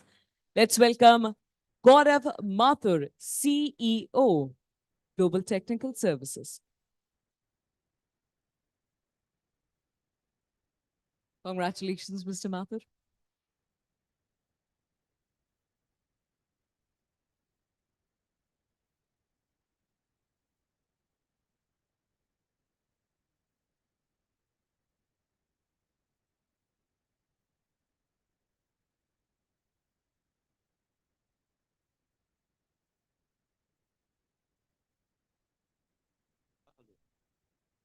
I would like to thank Businessworld for giving us this honor. Businessworld is doing a great job by bringing all of us together under this ceiling. Sustainability, recycling, they're nice boardroom words. And somebody used a term here, greenwashing. I don't know how many of you are aware of what greenwashing means, but it's a definition we must go back and look up into the dictionary or wherever the definition is available. And it's a great initiative. And we must stop people and the industries from greenwashing and start doing some real work on the ground, because the planet is not going to last for too long if we continue to pollute the planet the way we are today. Thank you very much.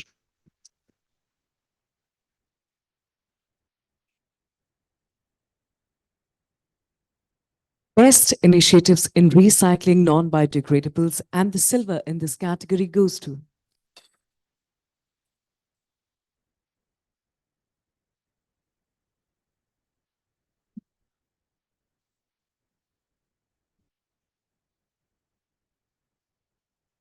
Challenging everyone to offer their loudest cheer.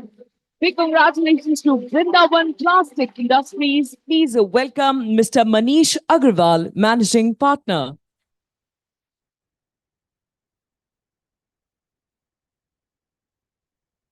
Well, this 3-second walk, I like to call it the Walk of Fame. So I must encourage everyone to offer their loudest cheer for all the awardees.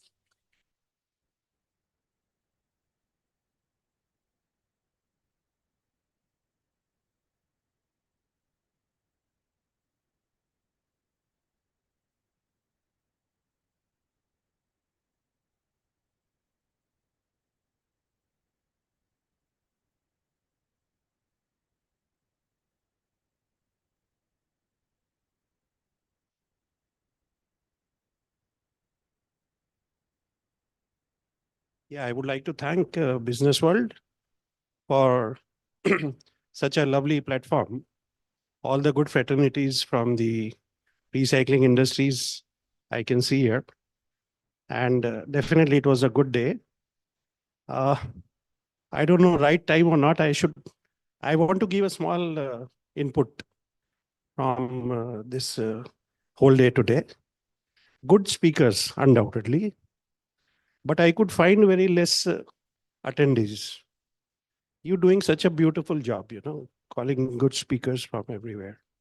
So how can we work on getting some good people to, fetch to get what valuable inputs are being shared? So thanks a lot. Thanks a lot. Yeah. Due to the hustle bustle of the daily and regular life, people cannot be physically present everywhere. That is why all the BW Business World events are streamed live across all of their platforms. And today's event is being streamed live across www.bwsustainabilityworld.com. And we have a massive readership and fellowship on the digital space as well. But I think your comment is absolutely fair. We need more people. And I promise you, it's a matter of focus. I think this is the youngest initiative. And for other reasons also, it is little, it will come up higher in priority now. So you will have more. Normally we have overflowing audiences. We have to stop selling tickets and so on and so forth. But I think we need to do more in this domain. And I'm sure, I promise you, when you come next year, I had the same feedback to the team, but I'm sure it'll grow as I've seen everything. Thank you. But I hope we'll see you next year too. Thank you.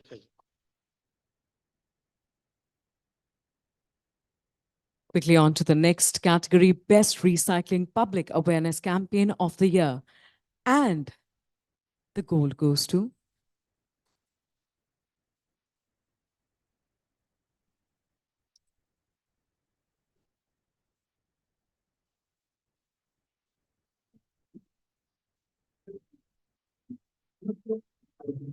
Big congratulations to 3R Zero Waste. Please welcome Mr. Sukhdeep Singh, co-founder and COO, and Mr. Aditya Chaudhary, manager, Founder's Office.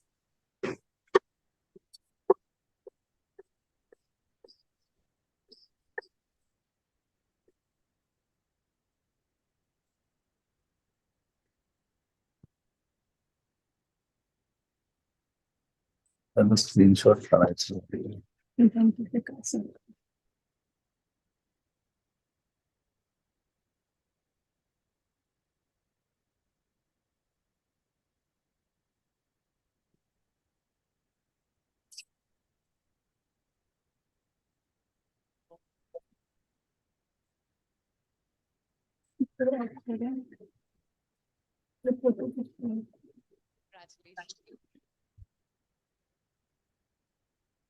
We are committed to make individual green, and let's make the country green and the global green. Thank you. I think it's a wonderful initiative taken by you people. Join. And I think it is just a beginning. So yeah, I appreciate it. Thank you so much. And once again, I must encourage all the awardees to kindly stay back with us till the end. And with the same, requesting Dr. Batra to kindly stay back. Thank you, Ms. That, for joining us on stage. Thank you very much. And to present the next set of awards, I request Mr. Ashutosh Joshi, CEO, Glasspower Recycling and Glasspower Group, to kindly join us on the stage.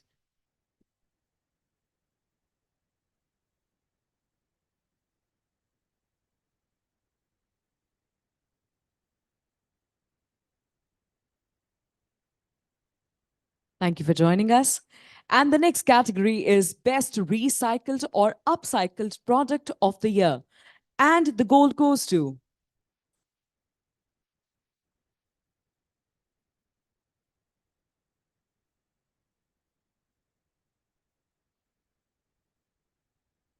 ladies and gentlemen, Best Recycled or Upcycled Product of the Year. Gold goes to Without by Asha. Let's welcome Shailendra Singh, advisor, joining us here to accept the award.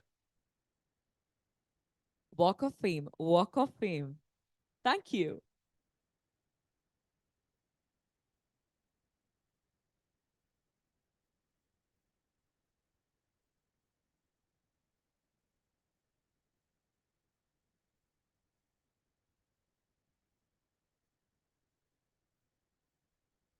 Now, Mr. Singh, is this a style statement?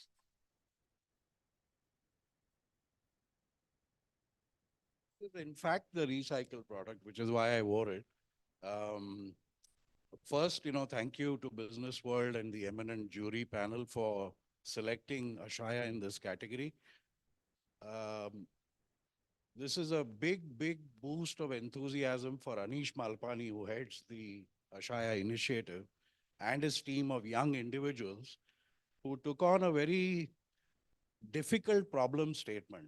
And they were able to recover plastics from the multi-layer packet of chips. And the product that you see here is made from that.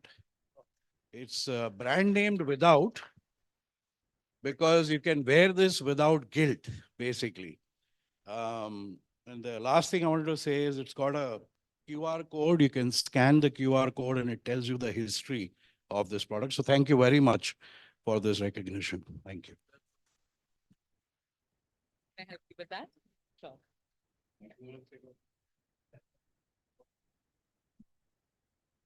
Best Extended Producer Responsibility Strategy. And the gold in this category goes to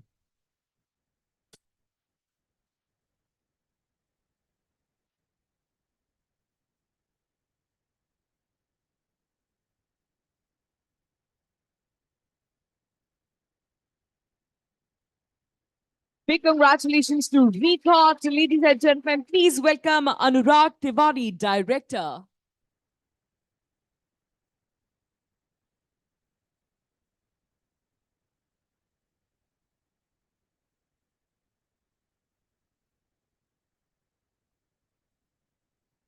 This gentleman from ONGC and that gentleman over there, you guys are my favorite for the day.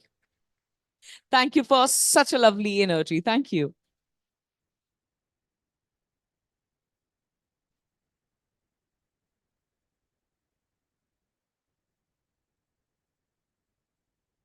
Thank you so much. Thank you, Business World, for this kind of recognition. As we started as 3 co-founders, and today the team is around 297. And we are having a life and where we are going to spend or invest our life. So we are considering 3 components: time, energy, and money. So we decided to invest our time, energy, money for the circularity, because we are considering circularity is not as an option or choice, it is for the survival. We are an ancient or one of the most ancient civilization of this planet. And from last 5,000 years, we are having a thought process to take things forward in a way to survive for a very longer time. But for last 100 years, the circularity and the sustainability was missing. So we decided to do something not for us, for the generations we are going to have for the future. Thank you so much. Congratulations. Congratulations. Quickly on to the next category, Best Waste Management Initiative by a Private Organization. And the gold in this category goes to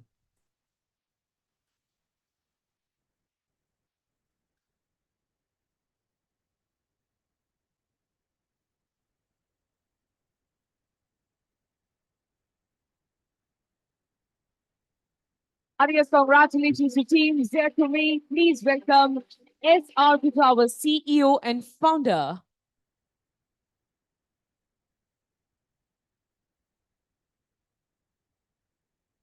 Such a lovely audience. Thank you so much. Thank you.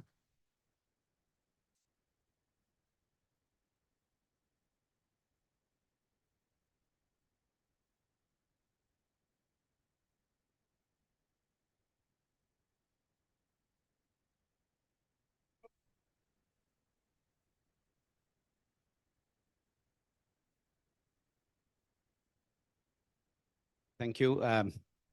I have to actually say a few words only. Beginning of this new year, I'm getting this award for my company. Again, it's a teamwork. And also our vision is to really bring circularity. It's a testimony for us, even by Business World, saying that your product fits into the market.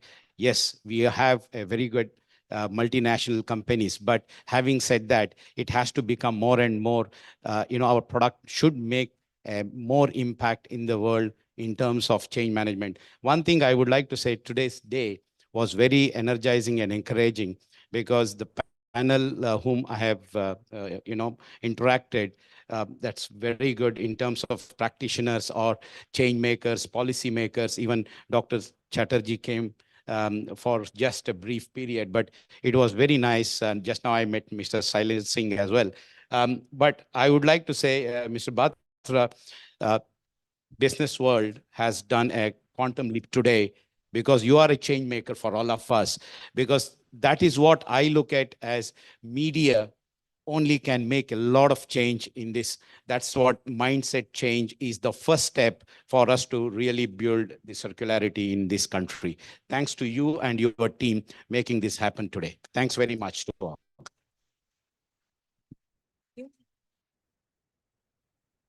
Heartiest congratulations to you once again. Best Waste Management Initiative by a private organization, and the silver in this category goes to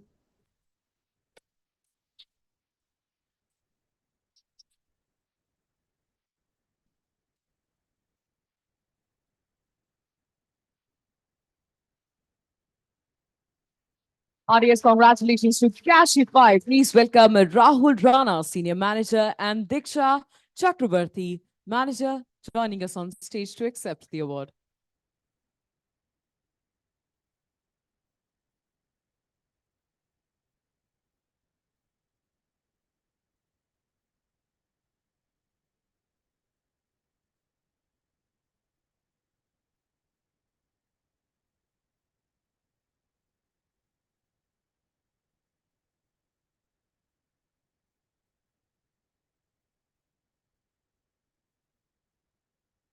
How about a round of applause for the lady and for Kashify?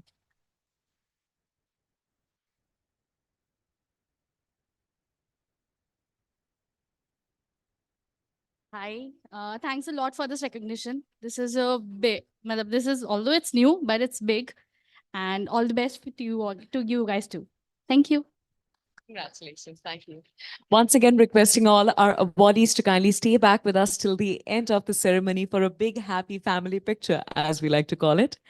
With this, we are now moving on to the next category, Innovation in Recycling Process and Technology, Large Company. And the gold in this category goes to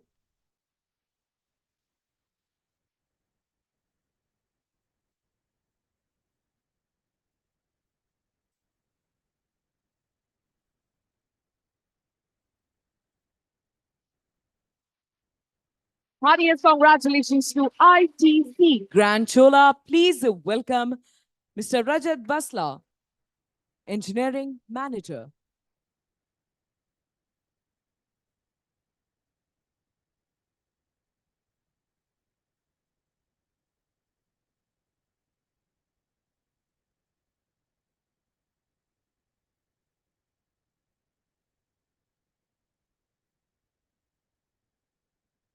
A bigger, better, louder round of applause. And I must compliment on how sharp you look.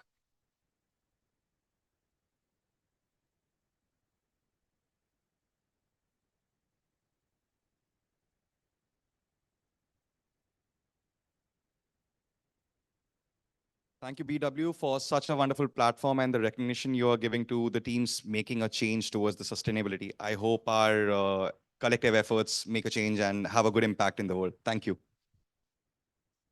Congratulations. Thank you. And thank you, Mr. Joshi, for joining us on stage. Requesting Dr. Batra to kindly stay back. And to present the next set of awards, I request Ms. Gauri Sareen, founder, Making Model, Gurugram, Bhumija, and Living Without Medicine, to kindly join us on the stage. Let's welcome the lady with a round of applause.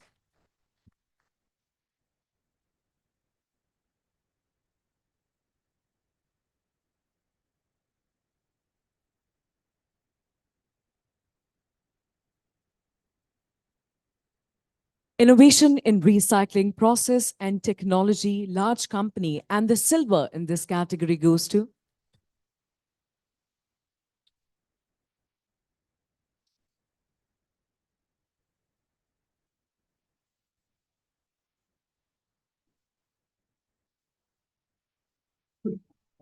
Audience, congratulations to Pashupati Group. Please welcome Mr.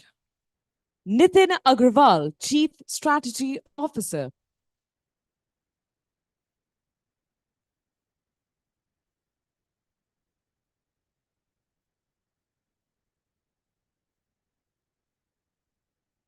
I've dealt with an audience, thousands in number, but I'm loving everybody's energy here.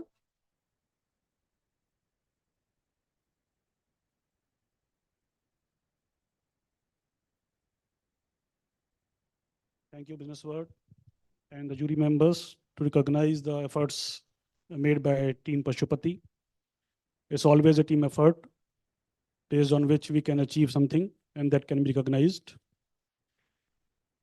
I would like to see this platform to be much bigger in the years to come.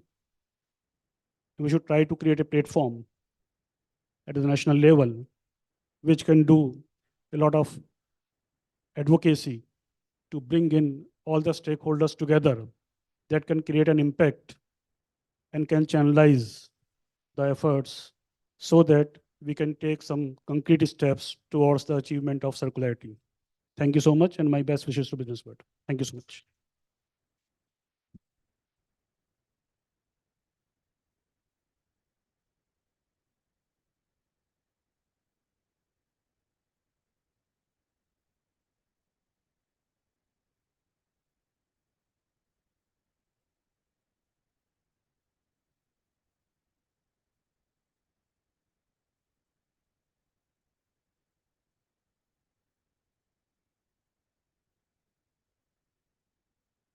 Innovation in recycling process and technology startup. And the gold in this category goes to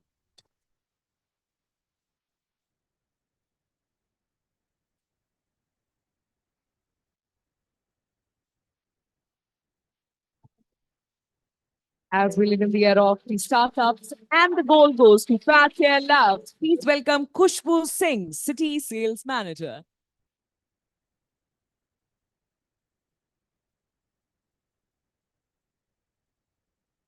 Pick the shorter route. But I must request all the bodies to kindly exit from the left side for the individual portraits.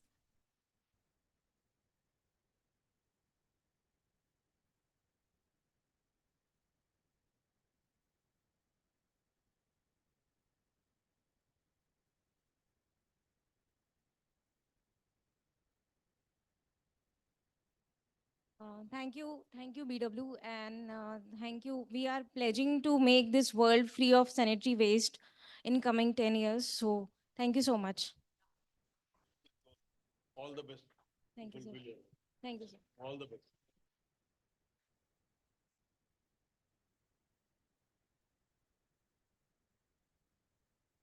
Innovation in recycling process in technology startup, and silver in this category goes to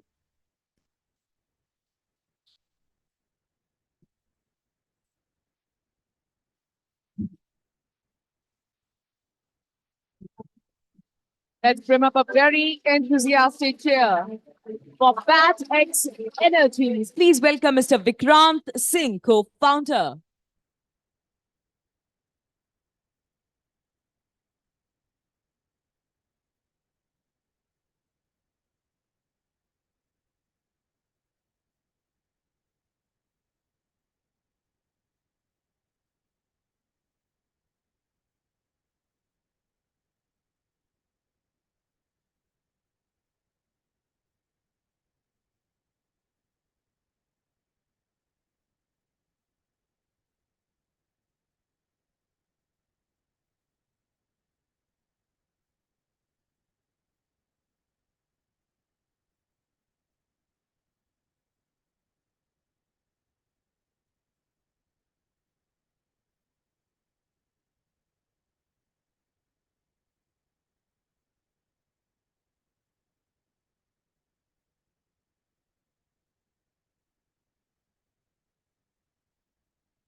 PATX Energies.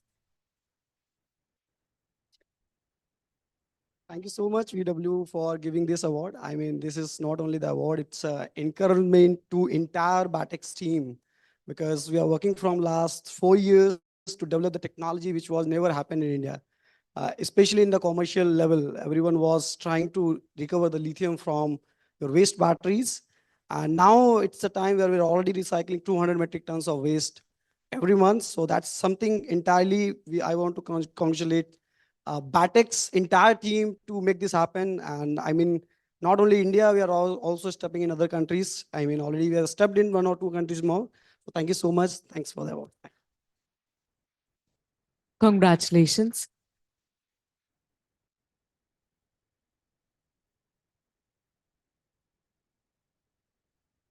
Quickly on to the next category, social value initiative. And the gold in this category goes to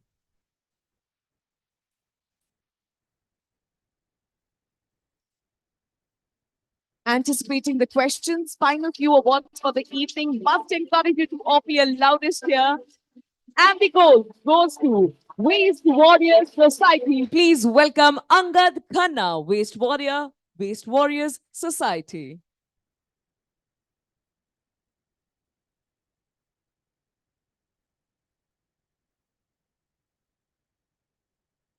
Requesting our very talented photographer Sahab to kindly click the picture.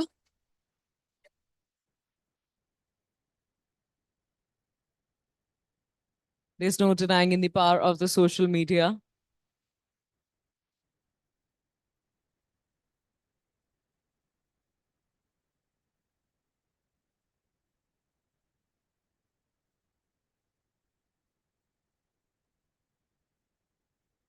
Well, hoping that's good enough for the gram.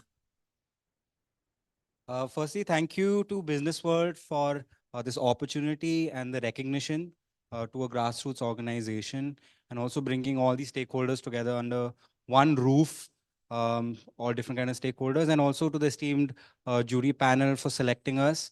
We are an 11-year-old organization, and recycling is not successful without community participation. So this award is a testament and dedicated to all those local communities in remote Himalayan regions that are actually segregating their waste and taking ownership of managing that waste and sending it for recycling. So this award is dedicated to all those warriors. Thank you.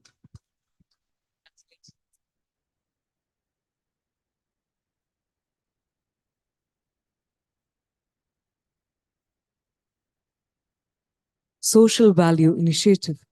And the silver in this category goes to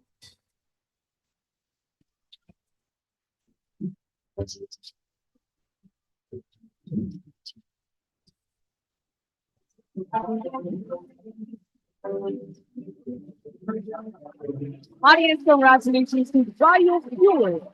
Let's welcome Sumant, co-founder and CMO. Sumant, is that right?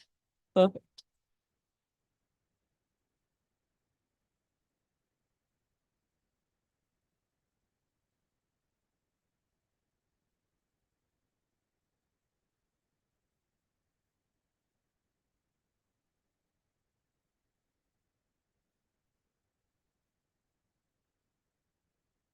And a big shout out to whoever picked out the name Biofuel, if that's right. Yeah. So thanks BW for recognition, and thanks for the jury for selecting us. This will definitely catalyze us to go forward and do better in this world. Thank you. Final two categories for the night, ladies and gentlemen, young leader in recycling under 30. And the winner is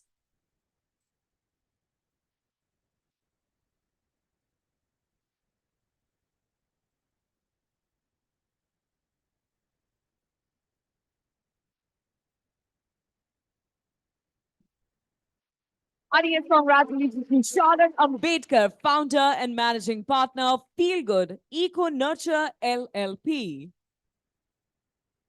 Ambedkar.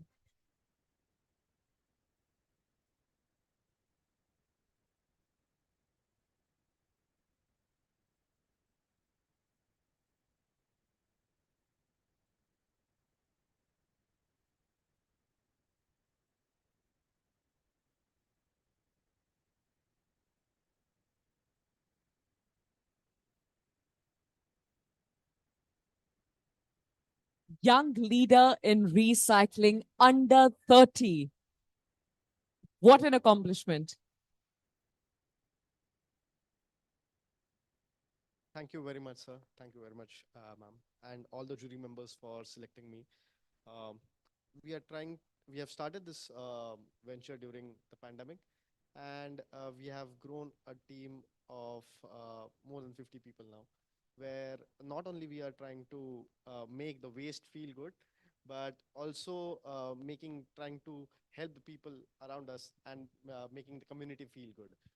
We are into recycling of multi-layer plastics and making civil products like tiles and furniture to save the environment from concrete and deforestation. So that's what we are trying to do. Thank you very much.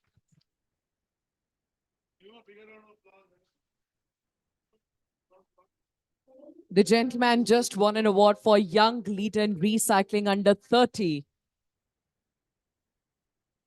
And now for the final category and the final award of the evening, Young Leader in Recycling under 40. And the winner is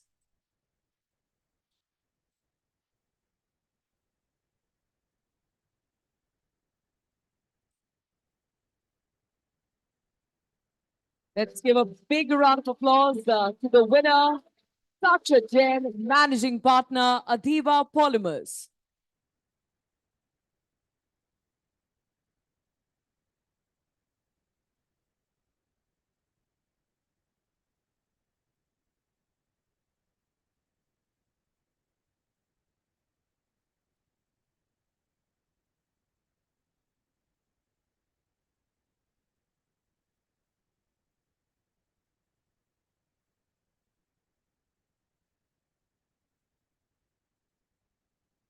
Heartiest congratulations to you, Mr. Jain.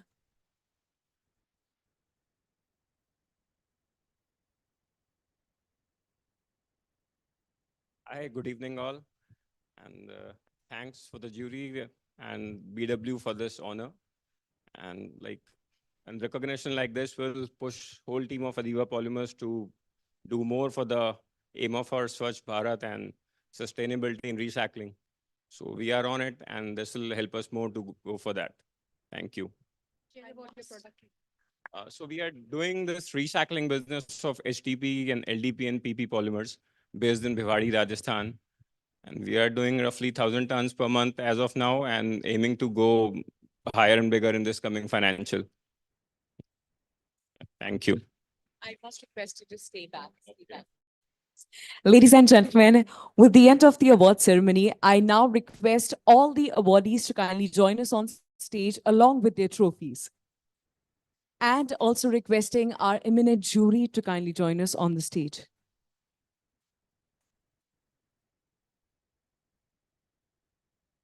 Big congratulations to all the awardees, requesting everyone to kindly join us on stage with their trophies for a big happy family picture, as we like to call it. Also requesting the jury to kindly join us on stage, Mr. Ashutosh Joshi.